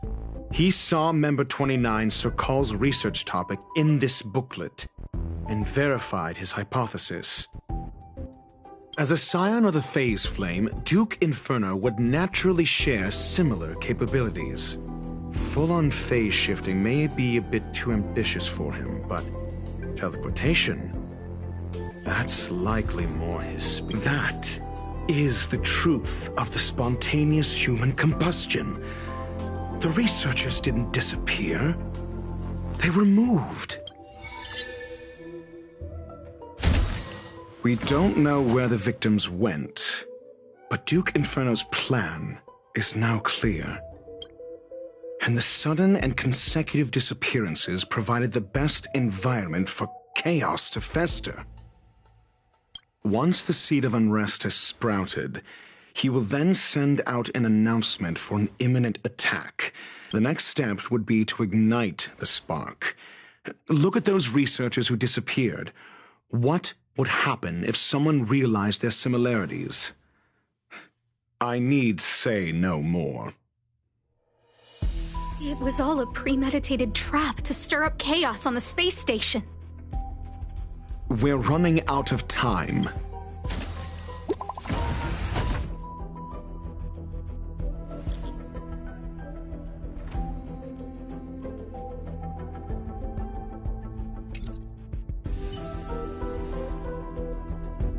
This...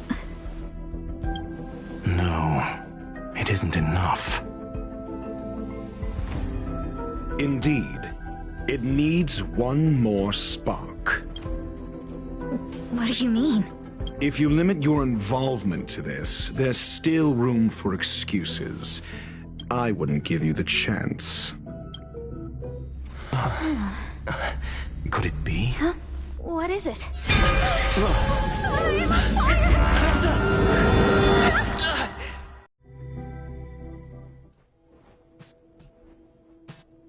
Stay calm.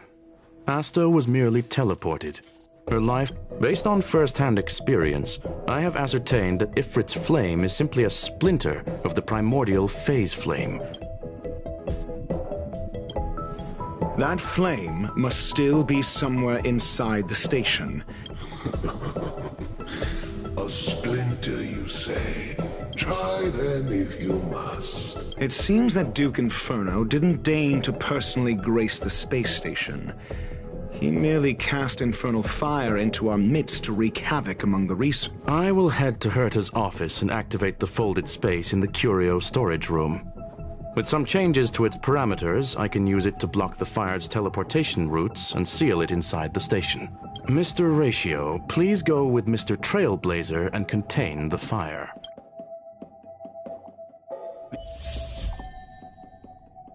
The infernal fire is also a form of energy life form. The imaging device will pick up its trace.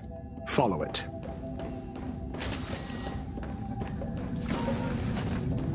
The way is awash with flames.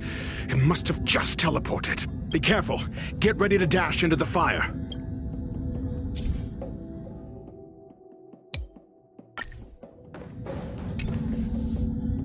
See? It's still in the space station.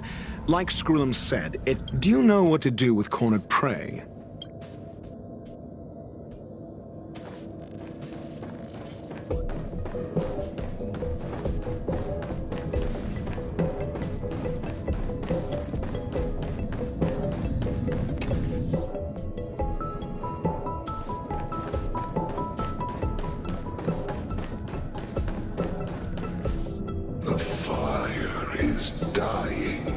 Still resisting.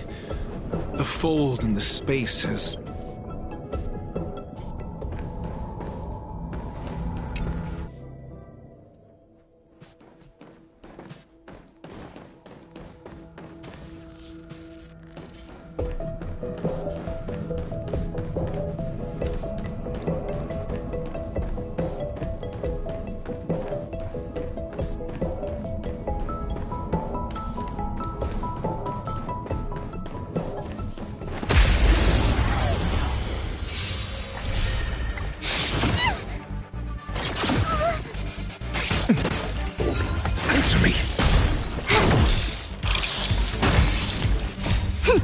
This is double speed.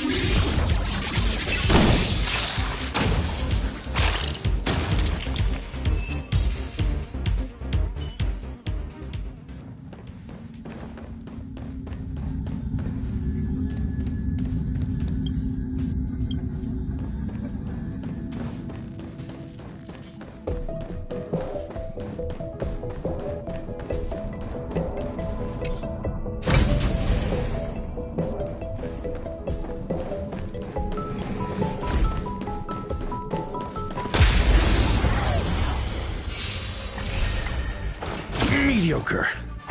I like that confidence. Adjust.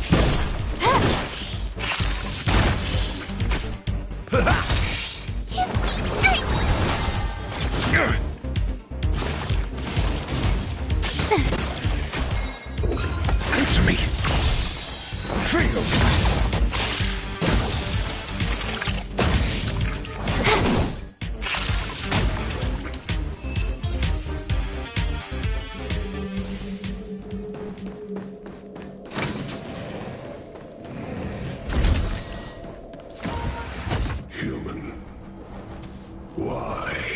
The flame is getting weaker. Duke Inferno can't maintain...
What is your goal?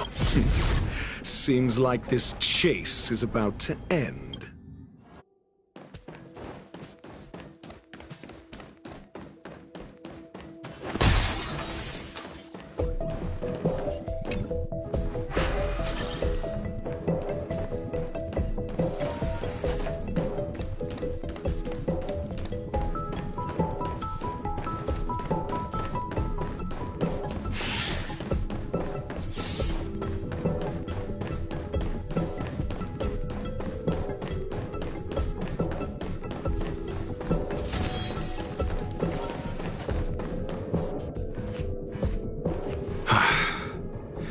It's over.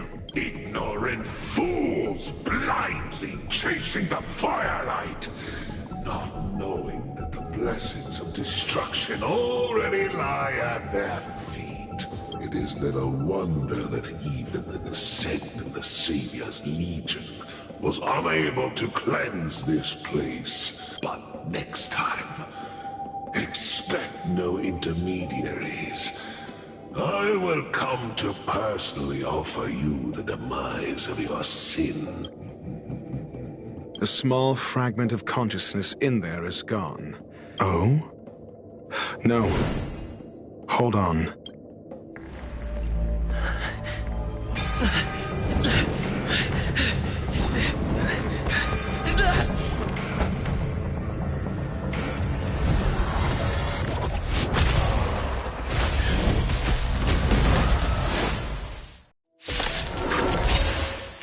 Ah, the banal theatrics of stalling.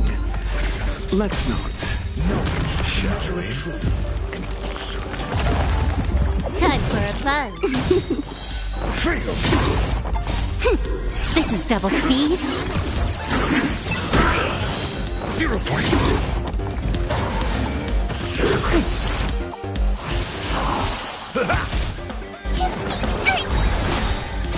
Fiends or devils, I'll crush them all! Answer me. So this is the extent of miscreants materializing from the Inferno. Seems like Dr. Primitive wasn't wrong.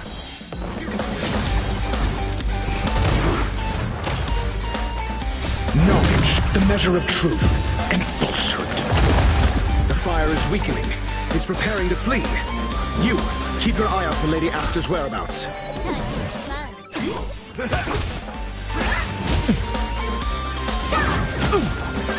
My friends, indulge yourselves!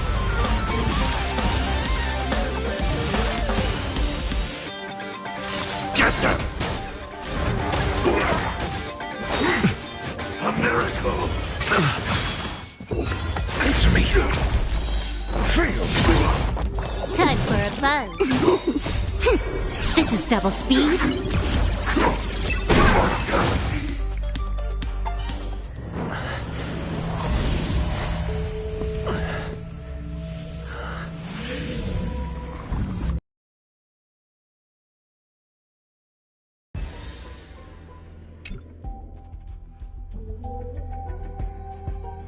Good work. You did very well. Rest assured, Asta only had a fright. She is recovering in the clinic. While you were chasing the enemy, the security department also found the missing researchers. It was all thanks to Adler. They fell into a spatial curio and could not leave until the Department of Ecology's most knowledgeable curio expert solved it from within. Many of them were shaken by their experience when Arlen found them, but they are otherwise fine. Yes, it is over. This business is over, and I believe the space station will be able to deal with any internal aftershocks. In Herta's stead, I thank you for your efforts, sir. But there is one mystery that remains unsolved. And that is something I must deal with myself.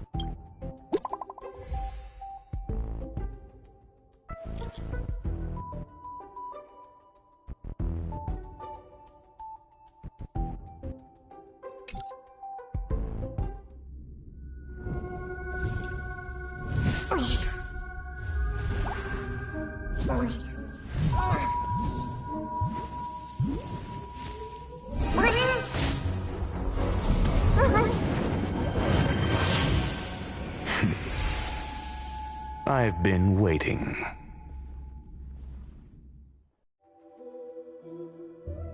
Fallout from this incident remains. Surely you have plenty of pressing matters to attend to.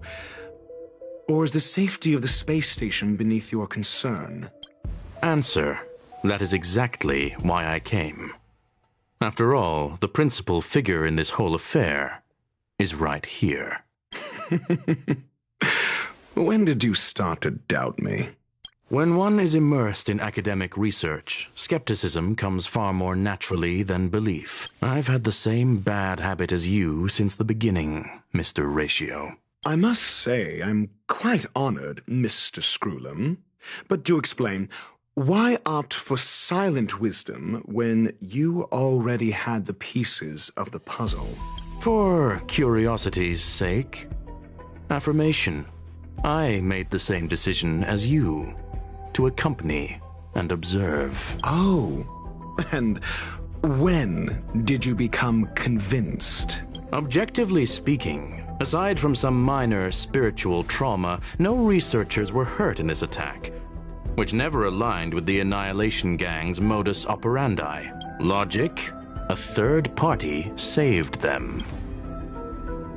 Had I not fortuitously acquired a spark of the phase flame and intervened in Duke Inferno's teleportation, those people would already be space waste, floating past the windows here. You are more candid than I calculated. But still behaving within your calculations, no? One last question, Screwlam. Genius though you are, can you deduce why I did this? I cannot be sure and can only hypothesize.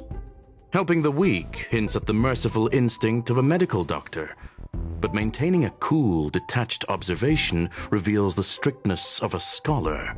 And pulling the strings from behind the curtain is akin to laying down the gauntlet to a genius. The ruler of planet Screwlam is indeed well versed in the human mind. It's a pity you're as much in the ivory tower as other geniuses. You still got one thing wrong. To stand aside and observe is the best treatment one can give. There is a disease called foolishness. The path of erudition has neither reason nor logic. While geniuses wander among the stars, the ordinary can't even trace their footsteps. Those less gifted have no choice but to walk alone, enduring a lifetime of tumbles and triumphs. But even a life marked by failure is a life worth living. It is only in moments of solitude and despair, when help is absent, that fools grasp how to pick themselves up. I have a fastidious nature. I cannot stand fools, idiots, or imbeciles. Seeing them fills me with dread. Regrettably, this space station is just like the Intelligentsia Guild, devoid of geniuses and filled with mediocrity. You wish to uproot the researchers' blind worship of geniuses. I am only laying out my questions. Pursuit tinged with negativity is still pursuit, and it is capable of leading us to the right conclusion. For the masses of the mediocre to reach a level of awareness, this is a necessary rite of passage. You are indeed more like a medical doctor than a scholar. As for the spark I leave behind, I believe Asta will deal with it properly. It is also a lesson I left for her. With that, I take my leave. I look forward to future encounters with such brilliant minds. Let's hope they're as memorable as those we had today. A farce full of trivial concerns. Ultimately, they're just mediocre minds.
Time to log off.